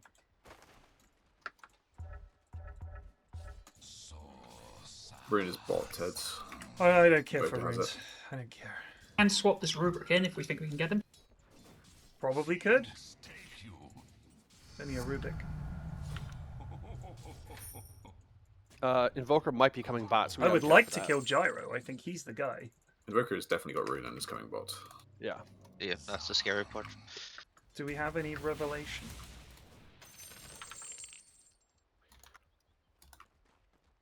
If he walks up lane again, I will go. Missing sniper as well. Feels like they're just gonna wait on us for dive them, and then yeah. Thanks, McBoy. You've Yeah, revealed DD my is hiding back mid. position. I intend to take a creep. I was planning to go around through the gate. Oh, jeez, middle tower's Oh, hello. under attack. You know, Morty, it sometimes feels like they don't even care. I have Gyro's this left, I guess. Yeah, we're just gonna says nothing.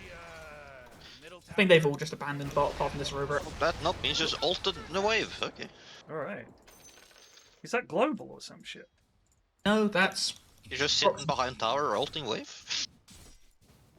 Oh boy, your top tower's under attack. top. 5 seconds until this. Yeah, I'll come around behind them up here and we can get this guy. Come on, get with it. We've little gates on them. He's good. He's over here. Yeah.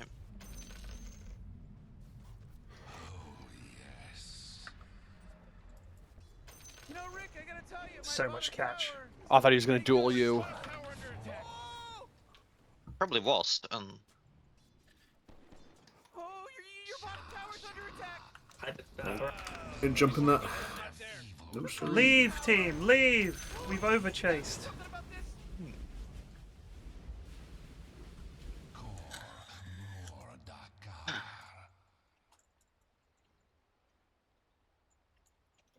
Does David know the portal on the map is shown? It's hard to say.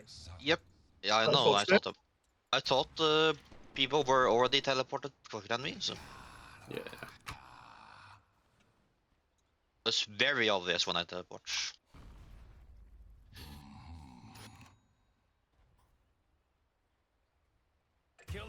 Oh wow, that. Okay, I wasn't paying attention. Yeah, I'm well aware. Didn't realize how much damage those Force Spirits did.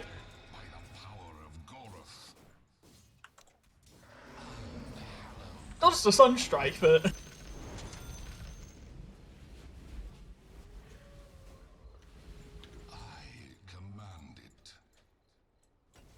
Oh Christ, the Invoker's level 13, guys. Yeah, don't Don't look at that team. Still, you're Black Room 1. No, you're a champion of Goroth, of course. Yeah. You are the core.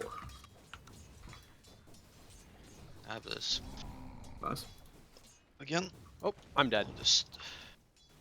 Sniper's over here somewhere. Well, he's support sniper. He's like not like full damage.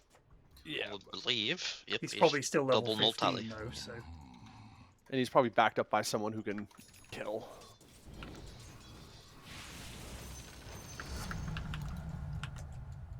You can get some wards over here, maybe. Yeah, I just de-warded and Sniper went for me. Oh shit, they're here!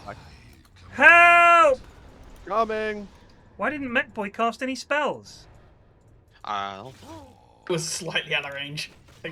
He ran past you! Oh, goodness gracious. That's... Alley hoop!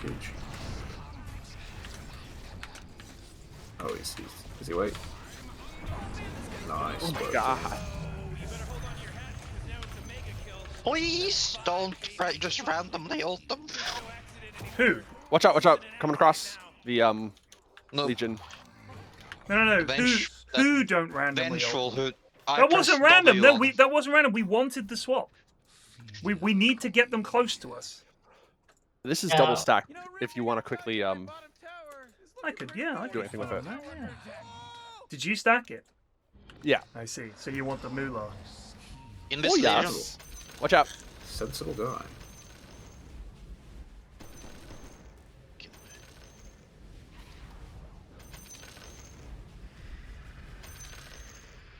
Get them? No. Go away. Yes, it's... I intend to form a wall of slow through which naught can penetrate. Focus coming to this wave. We do have pits. 30 seconds. Where do they get? Okay, I'll try to get some.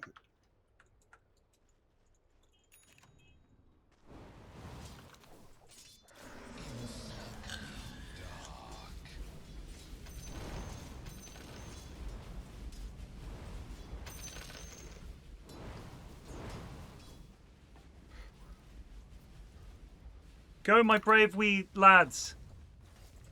Minor imp. Ha! Nothing minor about my imps, thank you.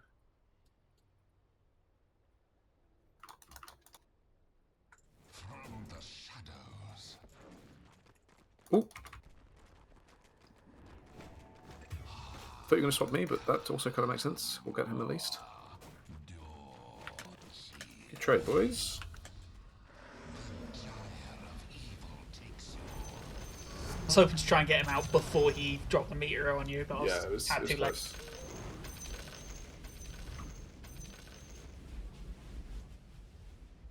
Summoned forth. How's our Plague's farm? I'm going to click on him. He's got Battle Fury. We're away with it. Okay. We practically won the game. It's gonna be a little bit of a road back into this one. Don't you worry about it. We are on the road, if that makes sense. Oh, we're on the road. I've almost got Ags. Oh my god. You are further ahead on the road than I am. And once I have Ags, that's 2 champions of Goroth. Then I get they're Refresher, weaker and that's champions of 4. I just sniper pressing ulti on me. They'll have Blink LC now. They have Ags. I am here, and I have my ult. That's also a Legion here. Gyro and Rubik are bot. Wouldn't be the worst idea in the world for someone to get jumped, and then we can save you and win a fight. Oh, they have Blink, so yeah. They just got Blink right now. I think it has to be our Dave man volunteering to do that. I mean, I have Blade Mail, so...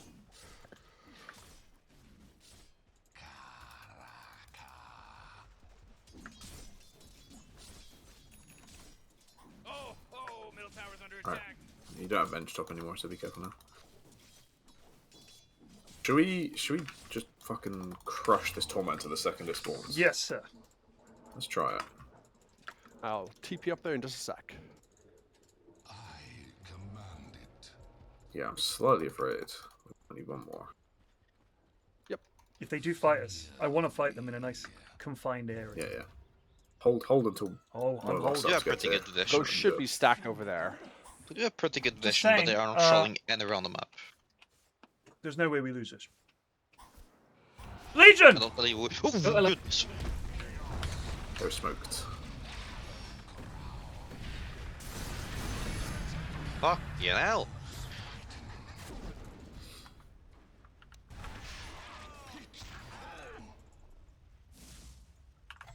Not yet.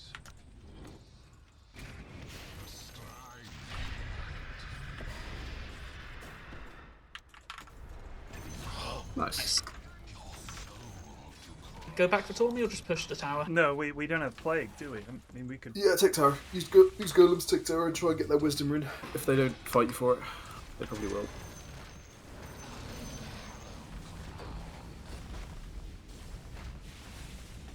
Invoker's mid. Oh, Jara's on ours. We're losing them both. Okay, Oh, hello. she didn't press ulti on me. Yep, I got theirs. Nice work. May die for it. Oh, we were getting. No, that's brains. huge. That's a crazy good play.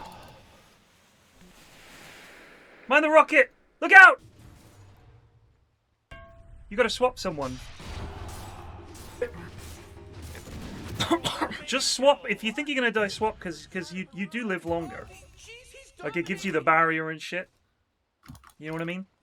Yeah, I was just worried if I turned around, I'd get bot by the missile before I get a chance. Just do it. Second night max.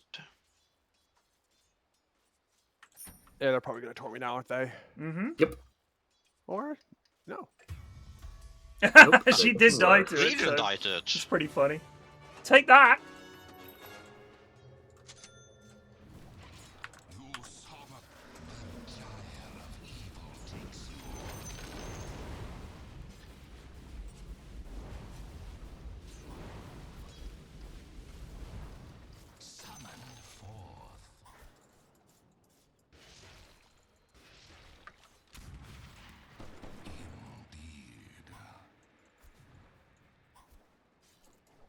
One person on blade mail versus these kind of AoE champs. Should I just go Axe next probably and drop Datos? Go Ags and then go Crimson Guard, I think. Or maybe Pipe, I'm not sure. No, Crimson. Like Datos, probably a bit late now for an Atos. Nah, no point in Atos. Yeah. By the power of Goroth. We have tons of stun. Who does that crap? Alright, turns out they were waiting for the bot. Oh, goodness. Pushing it.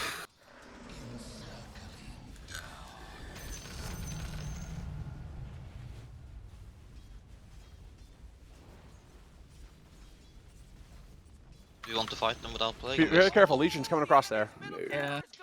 You don't want to Oh, fight yeah, them. they know that we're there. Oh yeah, your bottom tower's under attack. Well, we got the tower. Yeah.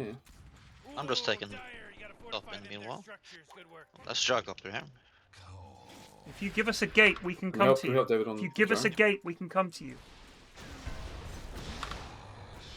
Don't go through it yourself. He's not, he's Come not. towards me. Come towards me.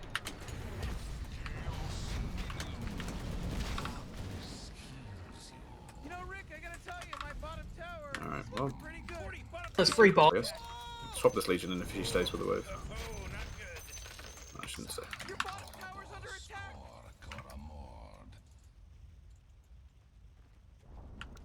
Your bottom tower is gone, so baby. By the power of Goroth. Whoa, whoa, whoa. Ah! Woo! Oh, G4, help me! You got glimmer! You got glimmer! Yep, I gotcha. We can kill this guy. He's chasing.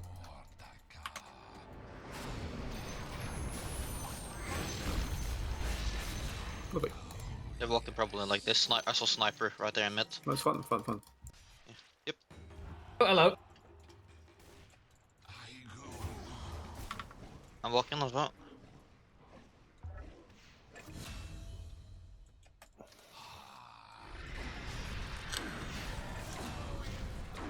Big shit. Oh, jeez, your middle tower's under attack. Jaro mid. I don't know if he's back up again. He pressed this top. I sit. It's like, Oh shit, there's a gyro bot. yep. He's now just inside there.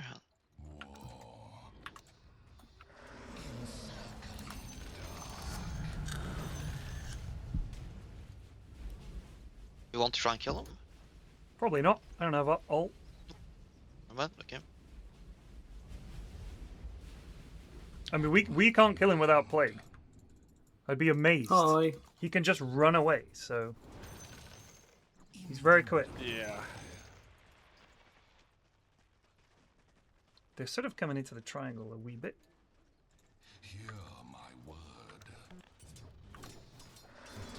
When do we have our champions again?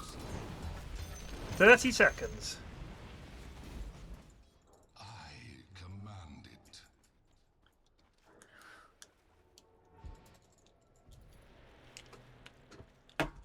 Can we catch this invoker on the ward? Run like this if you can drop another sentry. We got sentries here. If I see him, I can. Yeah, but dust he's down him here too. is the point. Oh, that's why. Sorry. I thought I saw him go the other way. Sorry. No, it's okay.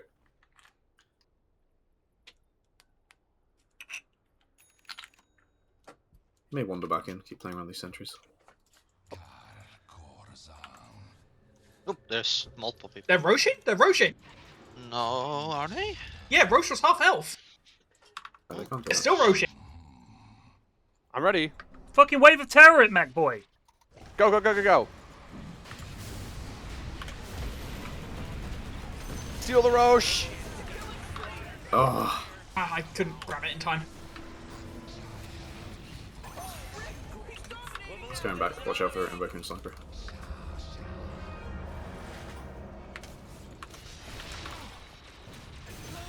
That's what. Good spot. So somehow we did kill the Roche. I was gooping him, so he probably died to the burn.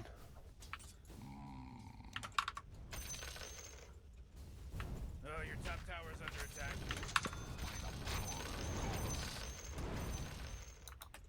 I almost have refresher. We are going strong. Sniper's down here. Oh, I see him. This. So I can be there instantly when I respawn.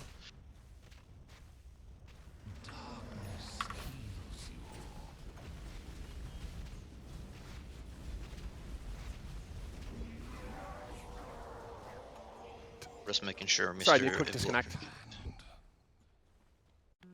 You don't need to pause, I think, do we? Maybe? Yeah, we do. He's just said he's disconnected. Yeah, but I thought it was like quick.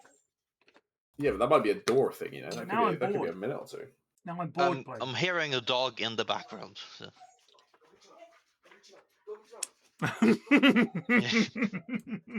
Yeah. The mandatory puppy break.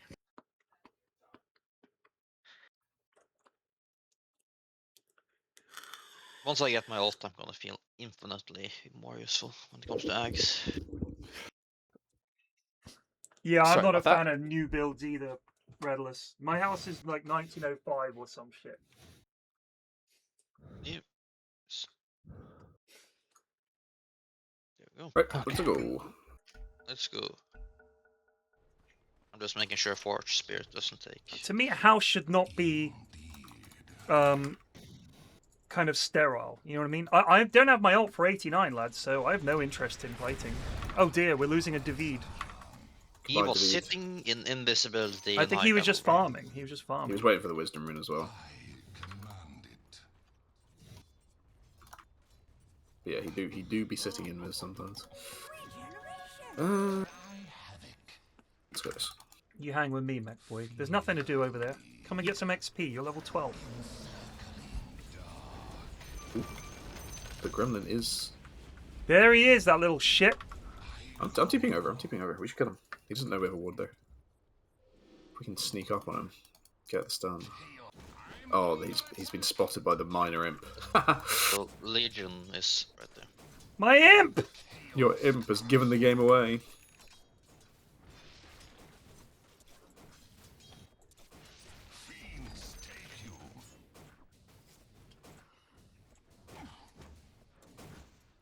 I can get that on next fight.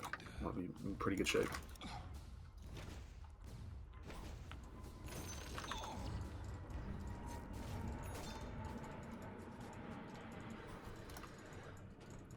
We're golems in 12.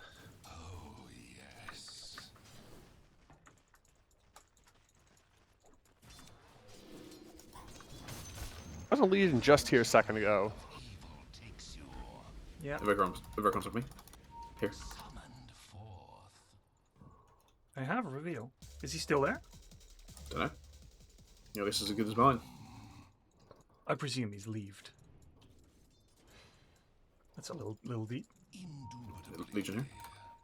I have golems. Okay. There's multiple people there. Good call. I saw sniper. Gyro's not there. Gyro is not there. Oh my god, that's not how I want to start this fight. Okay. Oh, Just David. commit to tower. Oh, David. It's alright, just poke and prod, poke and prod. Oh, that's...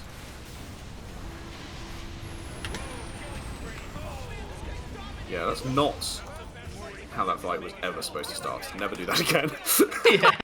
Poke and prod, boys, poke and prod. Do not commit with swap. We need this to save from Legion Duel. Just drop spells. We have insanely good spam, and see if they commit to us, and then we have great counter initiation. I don't want to hear it. David, don't say it. Don't say the words you're about to say. Please. Didn't say anything. No, I know you're about to say. I just thought, don't think! You can't be trusted to think! Once we have Ags, we can do that kind of crazy play. But to be fair for David, that was my bad. I shouldn't have swapped the No. gyro. Yeah, I went in. You with just all- gated! Yeah. It was great. Stop! Don't think! Respond to instructions from Plague. Excuse me, sir. This is every time! Yeah. 언잘드 저스트 레수펫 보호 백구먼스스 I love 돈트 his thousands 시프 of disagreeing, but I'm really not. Don't think! Let's we can maybe pick this guy off. He's gonna Which hang guy? around this water. Schnipper? Snipper. Legion's coming. Ooh, I'm coming.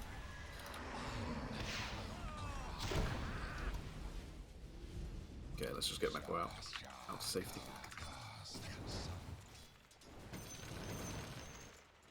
Thought you were closer than that plague. No, I didn't even respawn when you started that.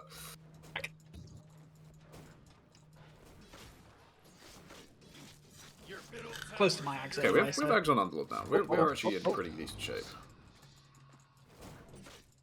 Rubric was down here. We could go after him.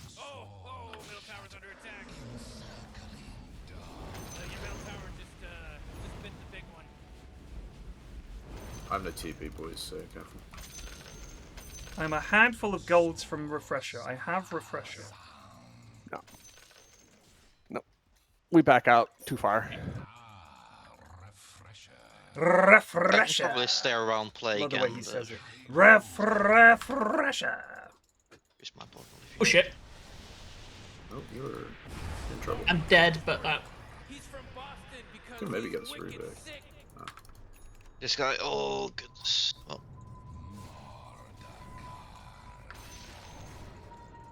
Has been used, but The den side is expensive.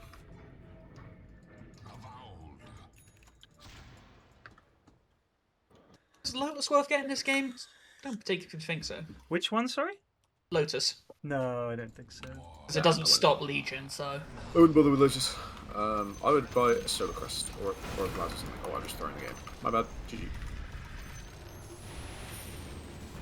That's Oh, crazy. they have gate. That's bad. It's okay. It's not that important. Rubik wasn't even on my map. But he's still there.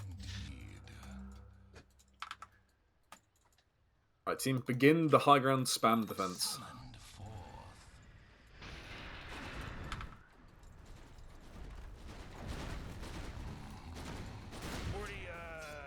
Middle tower. Might want to look at it. Middle tower's under attack. They're going on David a little bit.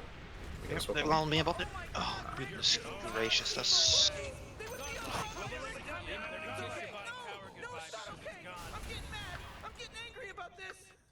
Like, splitting us really well. Be looking to like swap the gyro in and shit. Like, No, do not be looking to swap the gyro. we can Not kill him. listen to I've got No, double no. golem. No, just spam. Use your spells from a distance and try and play them until I'm alive. Thank you. Swap me, Mac boy! Swap me!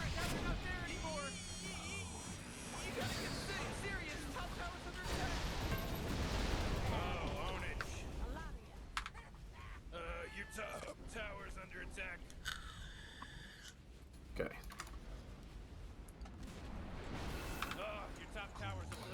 Now let's do some fucking gaming. True. Okay, get ready on this. We're Yeah. gonna portal with David. Portal. What can I... Oh, goodness fuck. Oh, goodness Behind them fuck, over I hear. Alright, well, GG. Worst minimap gaming of all time with me. Ooh,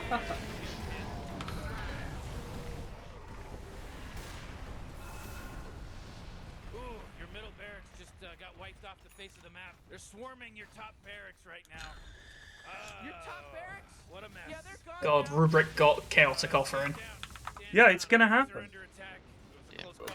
They didn't get it until after it stopped mattering, to be fair. Yeah.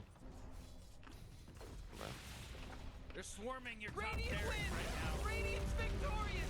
Hey, we had a pretty strong comeback around that Roche. That was not too bad. Yeah. That was a highlight. That was a highlight. We had a lot of good kills to do. It's closer than it looked.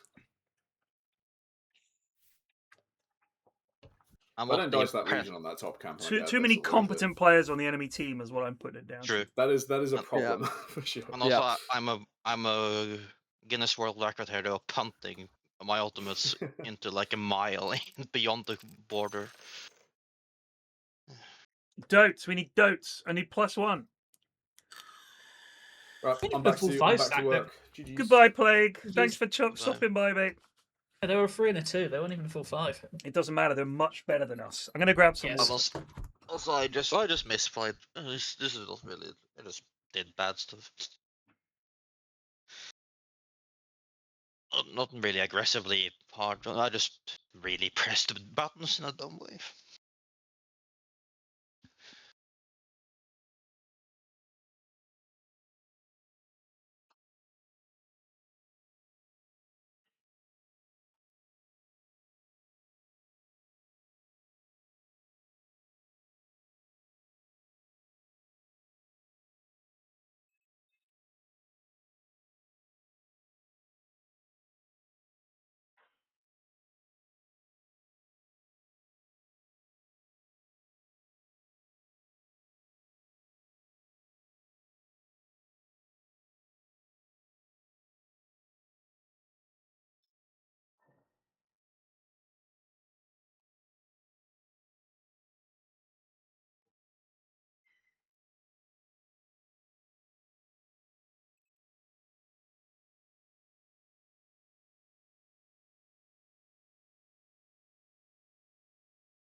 Who's this? We've got one.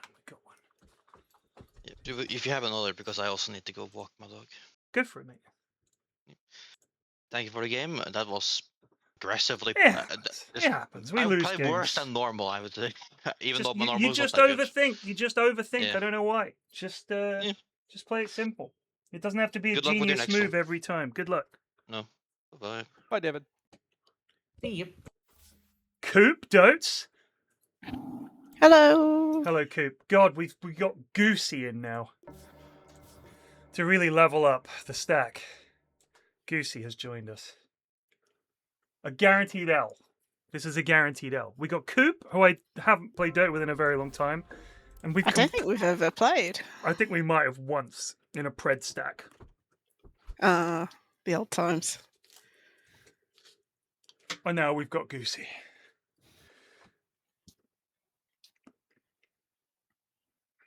A lot of unranked lads. MechBoy and Gfont, how are you guys unranked? But you have no rank, but you're level 55 hunter. Do you just play unranked? No, yeah, pretty much. I just play whenever the lad's on, really. I don't really main the game. I see. Yeah. Most stacks don't want to play ranked, and I only ever play in stacks. Do you have any more recommendations for breakfast in Birmingham, Coop? Medicine is my top. That's my high recommendation. There you go, medicine. Medicine Bakery. There's 3 of them, so you Okay. can take your pick. Are they all equally good? Yes. Fair enough. The one in the mailbox is the nicest, but it's kind of the furthest away. There's one right next to New Street Station. It fits in a mailbox. That's incredible.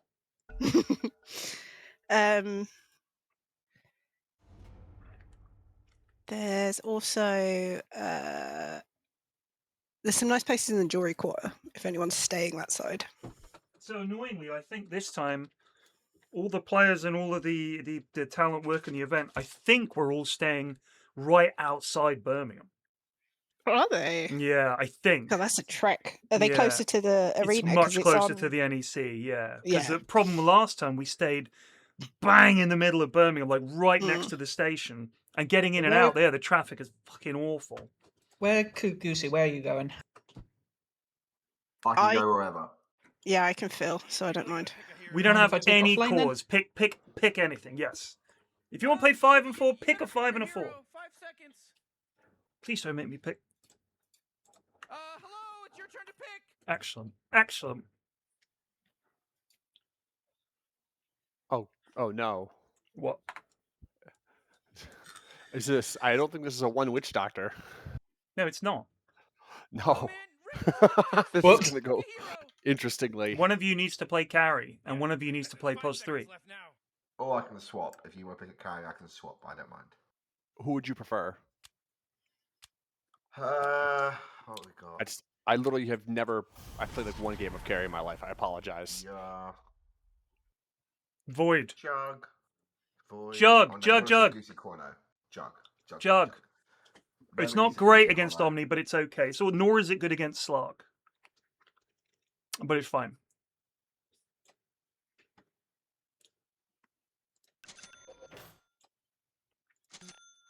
I appreciate the swap. No dramas. Oh. It's been a while. The dates on the ESL Brum Butcher jumper are wrong. Is that right? Don't surprise me. I mean, bear in mind, TI Copenhagen had jersey that said TI Copenhagen with 2 P's. Oh, I can recommend pizza places. There you go. Pizza places can be recommended. There's Rudy's and Otto Pizza, both very good. You know what the annoying thing about last year with Birmingham, with people, you know, complaining about the travel time, if you like, is you could get the train. We were next to a train station. There's a train station at the Birmingham NEC, so we could have just taken trains. But they just, probably rightly, didn't trust the players to, and the talent to get on and off the right train. I have to trust the trains. I'm like the other side of Birmingham, so it takes me like 40 minutes to get there anyway. Right, you're on the west I have side. to go right through Birmingham and then the other side. I mean, the driving. The thing is, with that whole part of the Midlands is just teeming with ring roads. Yeah, horrid ring roads. You got any spells? Goosey's fucking gone in, guys.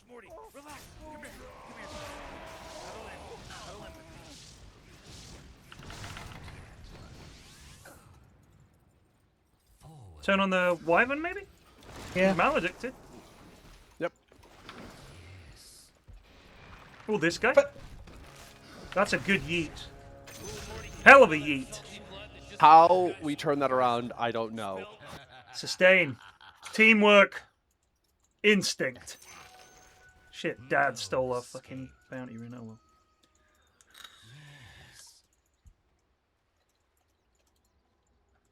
Who am I mid against? It's like, what number? Excuse me, sir, but it's time to goose. Oh, it's God, it's this guy mid. 로거 저스트 레수펫 포어 77만 I was wondering that. It was either 비슬로드 gonna be a 퍼스트 profit or a 블러드 Kesmed. 밤에 Is it Cortree? No, off tree. That's a core, isn't it? Yeah.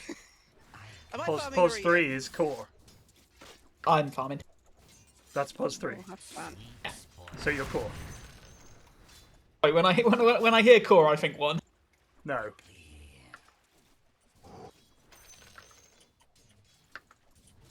Oh, your courier. Oh well. Fit the big one. There's a job opening in case anyone's interested. I got my one. I got regen coming out, and then I'll be more in this fight. Prophet was waiting for me in the bushes. No dramas.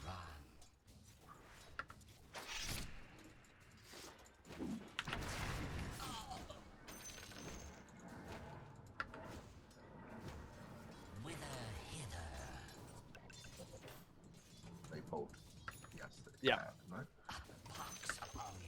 So blocked our camp, but I'll unblock that in a sec.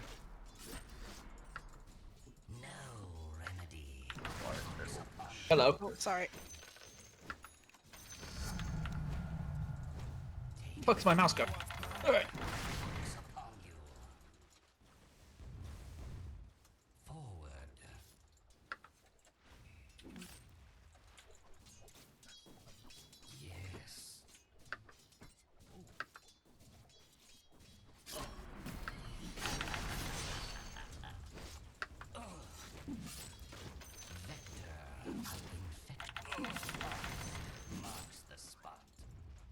Dad is struggling.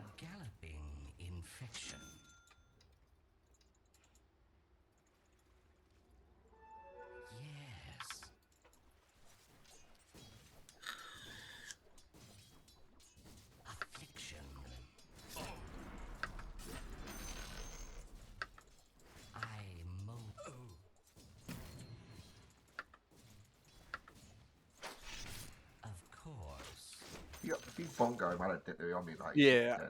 If we can get some creeps once the creeps have died. Oh, okay. Well now. Oh, I thought I'd get better bounces than that, but he should still die.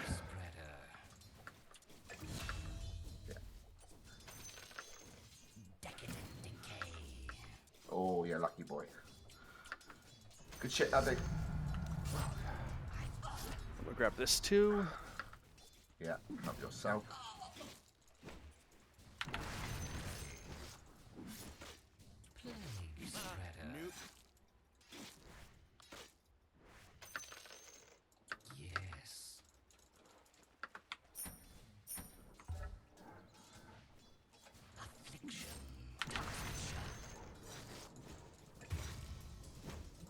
Okay.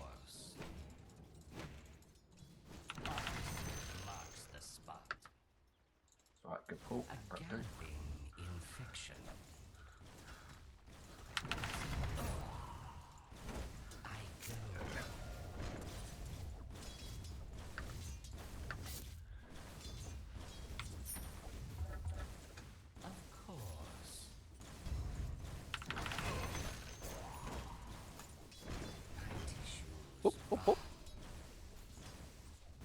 I am a bit lower in the old head mana points. No, that's fine. That's fine. I'm good. Well, annoyingly, I was doing great, and then I fucked up once with the lane, and now he's right back in it. I got super aggressive. I thought I could whittle him down. But we're going to hit 6 before him.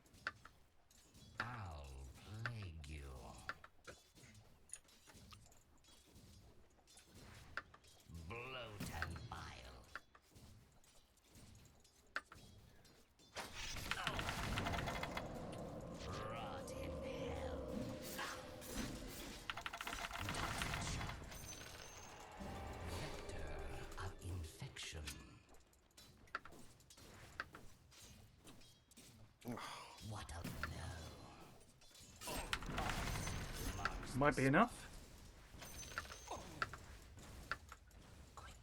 Oh, back to base for you, sir. Radiant just fortified their structures. You know what I'm talking about? A glyph. Take this. God, the creeps have almost got him. God damn. Yep.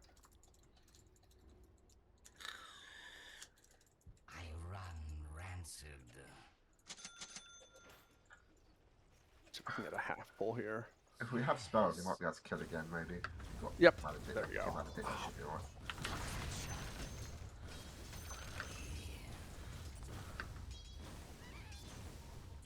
I think nature's maybe the squishy one. Yeah. He's just I mean, playing a that little back, hammer is slightly unfortunately. annoying, but that's okay. You want me to come secure bot rune? Sure. Whatever. I don't really care about the runes, but I'd rather he didn't get it. Okay. Run to tower, so... You know where it's going to be, do you, Coop? No. You said bot rune. I feel like it's bot, in my heart. It's top. Excellent. Yeah, he'll live through that, but he'll be out of lane for a little while.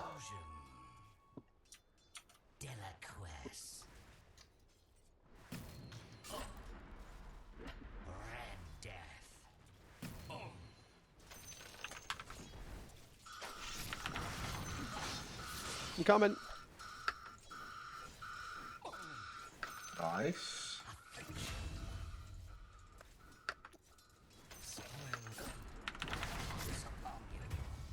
Oh, yeah. I died a bit too much. That's okay. Yeah. You'll come back full. That's honestly kind of worth. Say we go back to the lane at like 10 HP. So.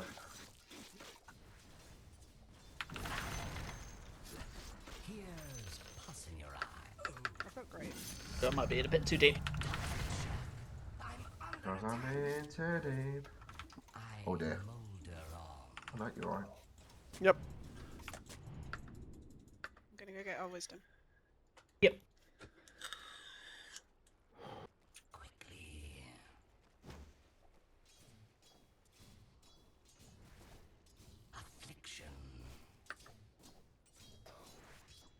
That's right. I don't have Maldic for 4. That's alright. I thought you were coming in. That's all good. Yeah, that's right.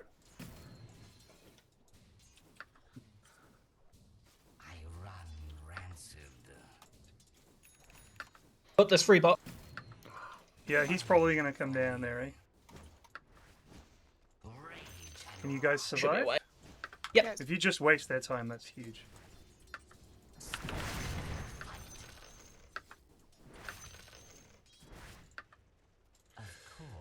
Rune is... Make sure he's actually gone. Come on, give us a haste rune or something, and I can run up top and get a kill.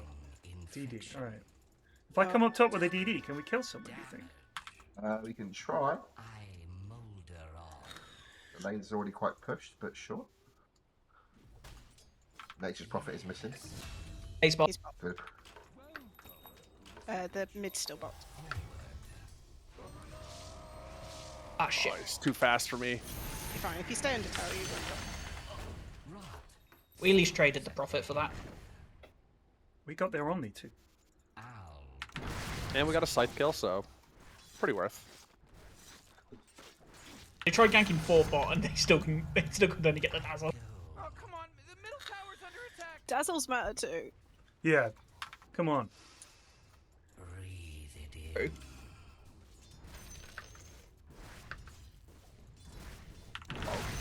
I still haven't played this new Dazzle with the disappeary trick thing. Yep. It's fun. Do have my ult now.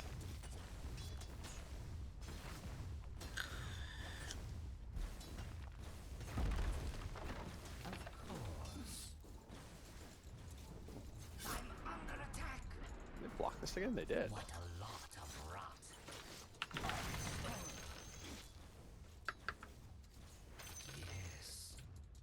Too early for it.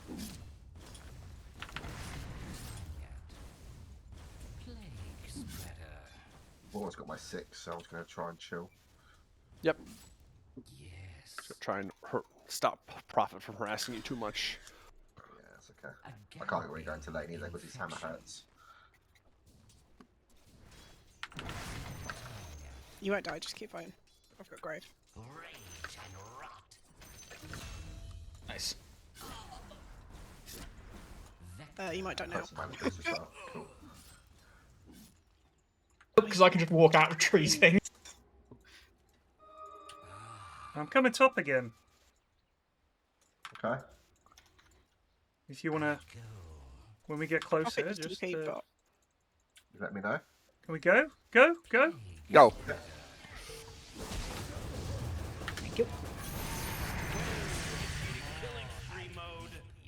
Roll from that.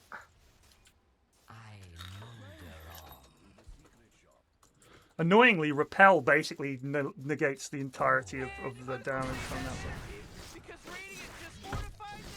But I don't know if he knows that.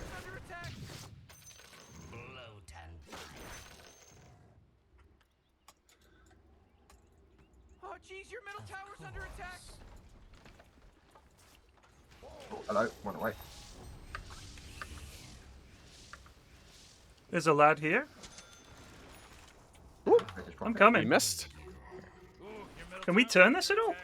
Yeah. I haven't got mana for my ult. So I've got. Ow. Yeah.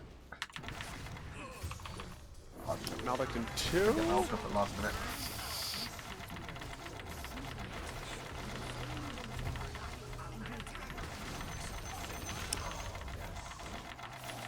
Don't know if Mallow's a hero yet. Red? Oh, dang.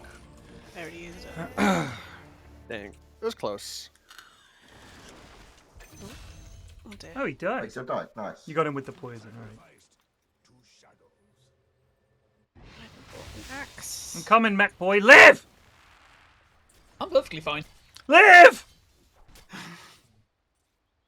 I want to get mid tower and then do stuff.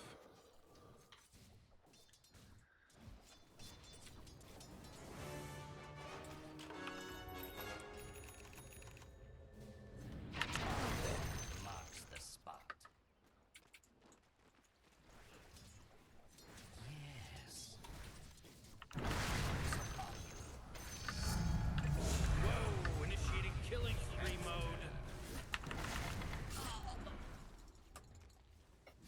Plague spreader. Regeneration. Of course. Oh, jeez, he's dominating. Yes. Marks the spot. I go. Spoiler. I run rancid.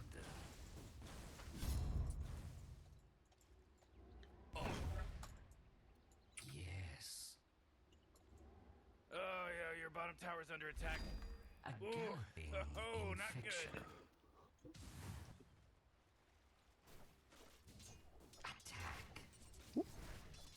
We forgot about the money.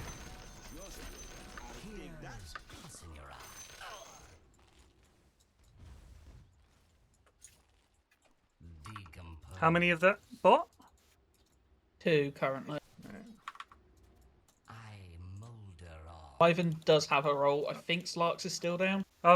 Get your shard before Glimmer on Witch Doctor. Don't be getting his Glimmer and then shard. Yeah, I'll get it first. It's just all queued up. He's going for the brain rune, chaps. Yeah, the brain rune.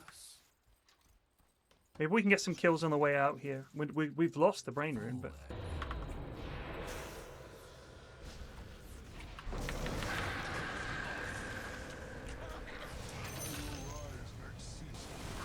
get this guy. He's standing. He's here invisible. Good night. We got the brain rune. I didn't realise Slack hadn't used his ult. I popped my ult in and he used his straight away. Yeah, no, he's literally gonna fuck you every time.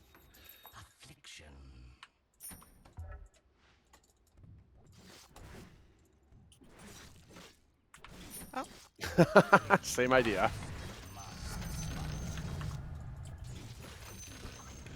Did I see the Winter Bear 322 replay? I didn't see it. I would love to see it.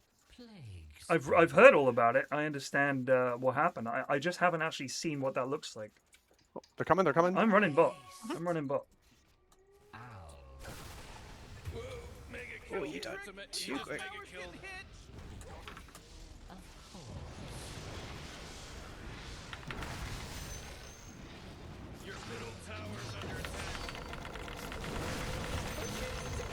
Black holes are annoying.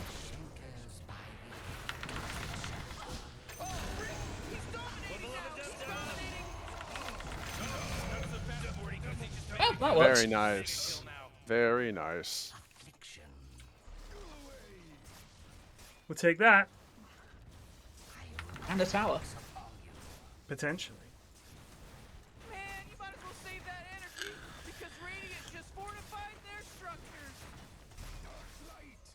It's genuinely sad to think that this guy threw away his career for. I mean, that's a lot of money. Don't get me wrong. 150k, especially if you're like, I don't know how old he is, some young guy living in rural Russia in the middle of an economic crisis. I understand why some people would be like, holy shit, that's a lot of money.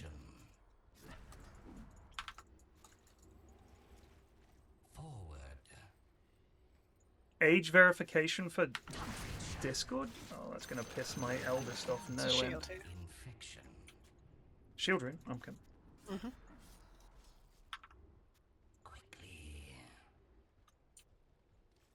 We might be able to get this guy. If Mech Boy had altered him. Never mind. I didn't have ult. Okay. Whoa! The enemy's top tower got destroyed.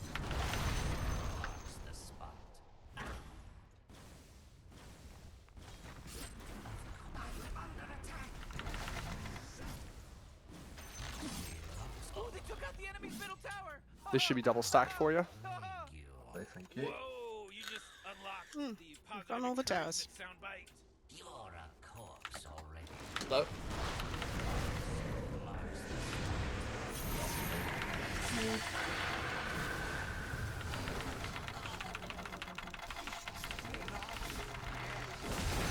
Oh, it's the Ultra Dreams. Lamau. They'll stop trying to fight me at some point.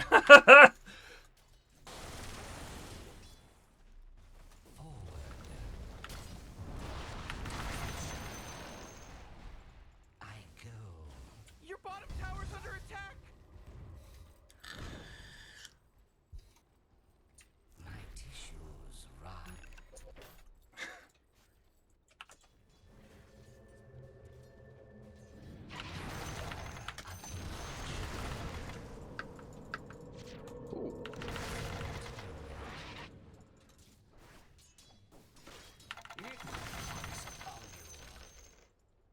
Plague spreader. Oh, I may be in a bit of trouble. I'm coming. I can't get there. Coming back. I'm running. Best I can do. Go, go, go, go! Up we go.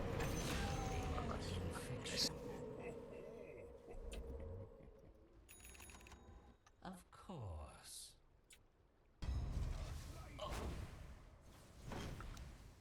Have assist. Love that. Oh man, what? Get up on out of here. The Radiant just fortified their structures.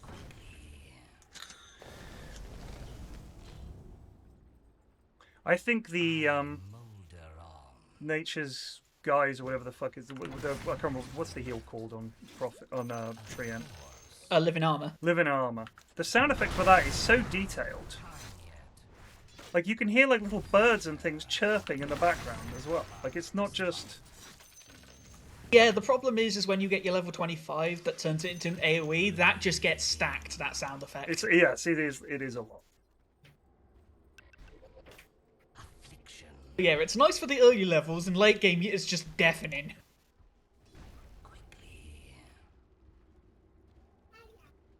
Hiya! Whose bubble is that? Small child trying to get my attention. Mama, I'm hungry. Silence! Blake, Dota is happening. No! Oh, sorry. No! I realised my pathing would take me that close.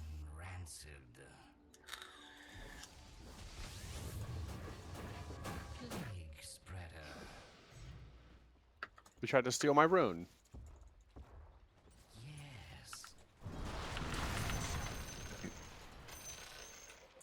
My name is Legion. I'll plague you. I'm up for just killing him. Infection. Let's look in there. I would live it. Go get this Omni. He's showing. Wyvern behind? Let's get the Omni. Omni's the 3. Okay. And he's way out of position.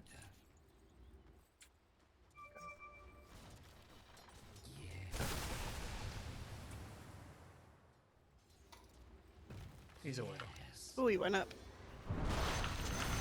Right, he ulted. Love that. We don't have any way to cancel. Fine. No dramas. He ulted. I'm running over.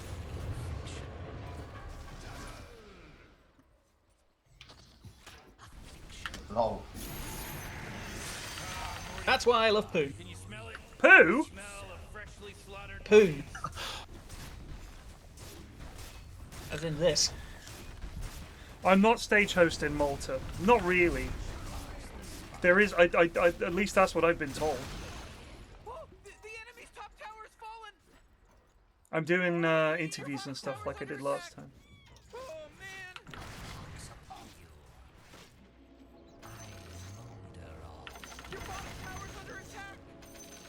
I don't have ult for 67. I still got ult. Why? What are we doing here? There's an invisible man, and they just sort of chilling here. Yeah. Get our vision up here. Seen with who actually walks. Oh, no, they do know I'm there.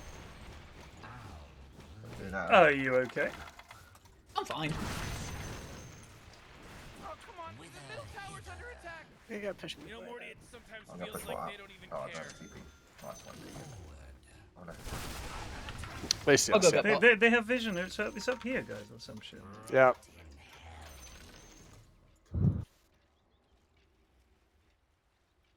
Slug stole that from us. Yeah. It's a regen bot if you want it. Nah. Is it on me here? Come in. Yeah. Sounds good.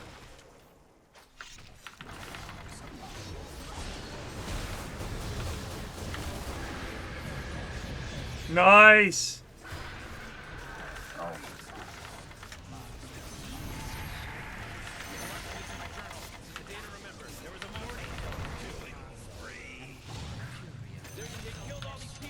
Fall back to me, I might be able to help. Stay with me, Goose. He can't hit you. Yep. I'll get you out. There you go. Run. Be free, child.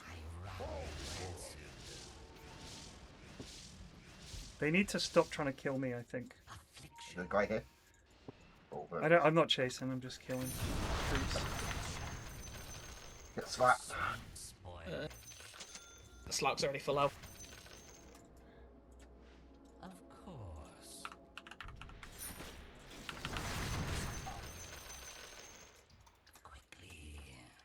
So I'm doing Malta, then I'm doing Dream League, and then, I don't know, maybe I'll go to Brum, we'll see.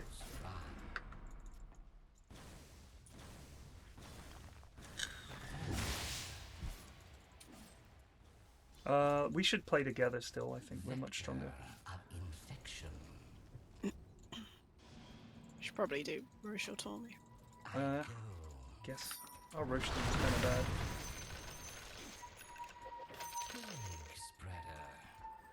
Call me if I get it is very good for me. Could do Tawny.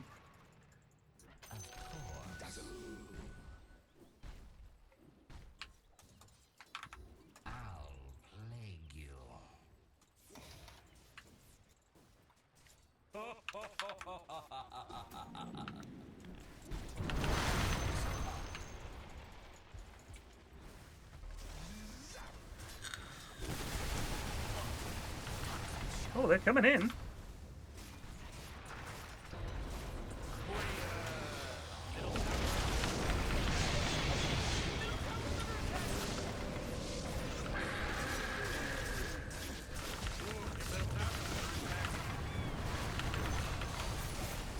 Don't have rope.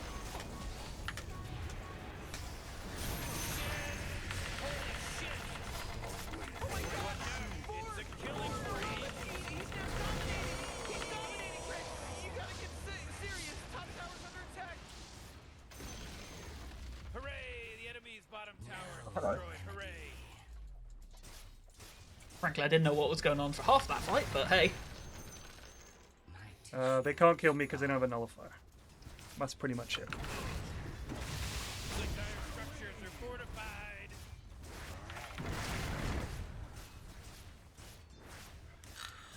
Doesn't look like anyone's building one either.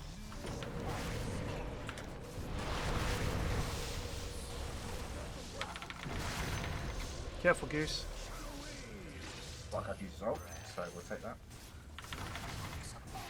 You might want to consider backing their owl up. It's alright. We can get this tower. I'm confident. Yeah, Nature's Prophet's top, so.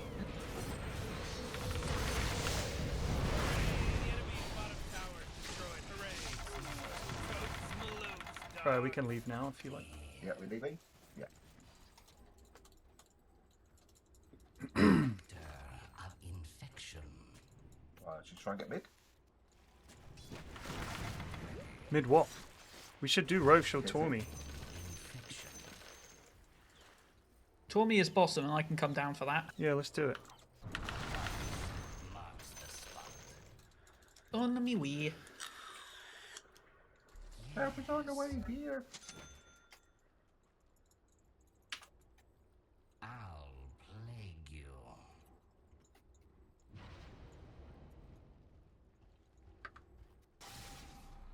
Oh, my Radiance. Oh jeez, middle tower's under attack.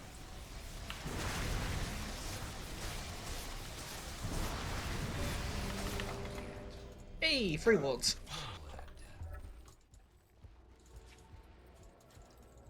Oh, let's finish this off. I think we can do this. Just sort of stay behind me and Goosey, and save whichever one of us you think is gonna die first. Oh, there's an Omni right here in the river.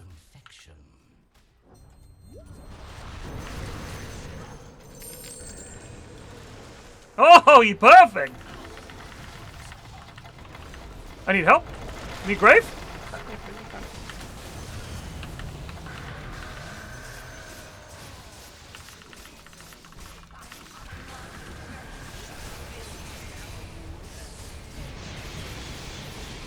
No grave. I did grave. You were already graved. Needed more graves. More grave. You're not going anywhere. Alright, finish bot. It's all good. Oh jeez, your top tower's under attack. What a mess. He treed the Omni in with me. I bet Omni was loving that. Your top tower's under attack. Let's go up. Go up, big tree. We heal the top tier ones with living armor, if boss. Yep. Oh boy, Creeps are on the way. Your top tower's under attack. Your top tower just got turned into trash. Enemy's bottom barracks are gone. Let's all say a prayer. Oh no! Just in, the enemy's Okay. bottom Anyway. barracks are destroyed. Oh boy, you really should be proud of yourself, you know?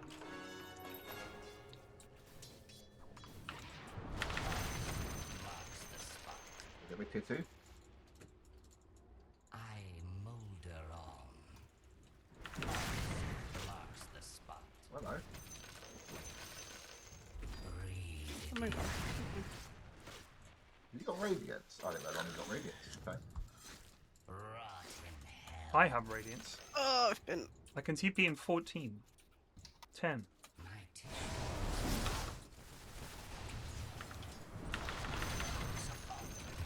Ultra Dreams. Oh my god! Four in a row. He's now dominating. He's dominating. Why has my tree got 6.5k HP? What is Because it does. Come here, Spark. Oh no, I'm sorry, G. I'm so sorry. My life!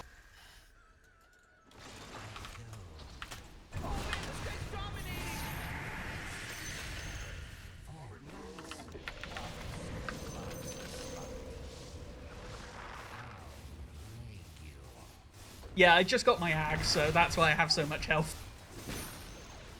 In my ult. The enemy's middle tower's gone. Serves them right.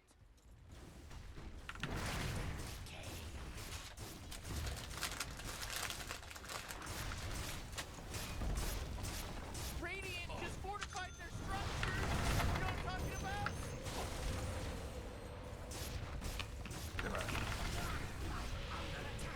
I'm coming in from mid. Trying to get to PC inside. I'm a whip.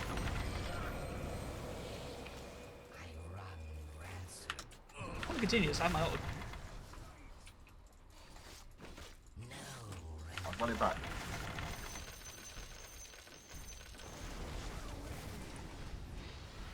Wyvern's behind.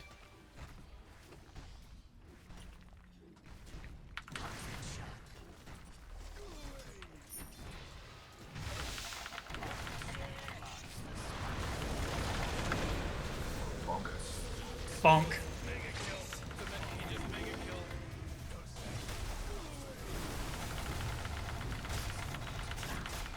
Gravesy one. Thank you. Have a healing ward. Oh god, I'm so sorry. Oh god.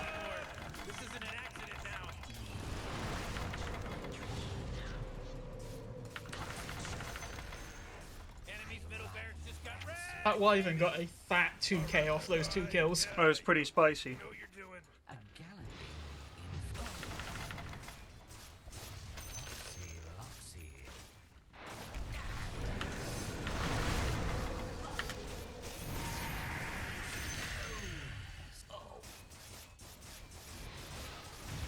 Guaranteed L, I think, were the words I heard. I'm not gonna lie.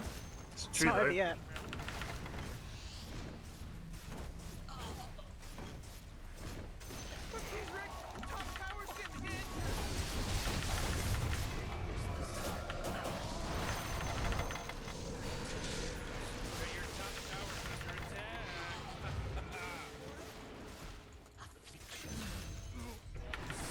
Shit. You got maledict on. See what I mean? It's a clever joke. The Eternal Siege. I'm gonna go fix top. Fix top. Why bother? About to have mega creeps.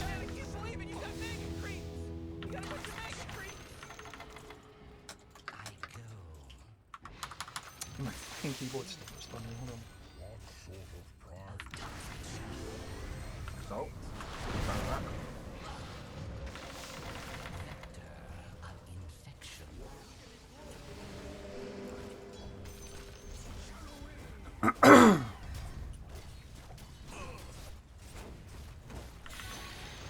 Oh no! Help me, Q!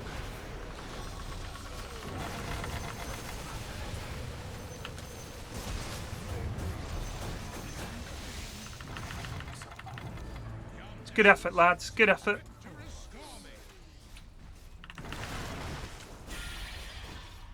Help me, Q! I don't have Grave. Don't worry about that. You probably fell. The mouth.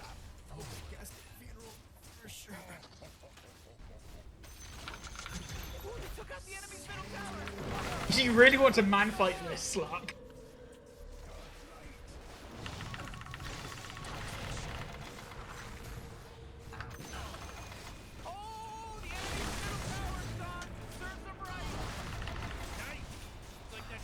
Watch that. You're fine. See, you're fine.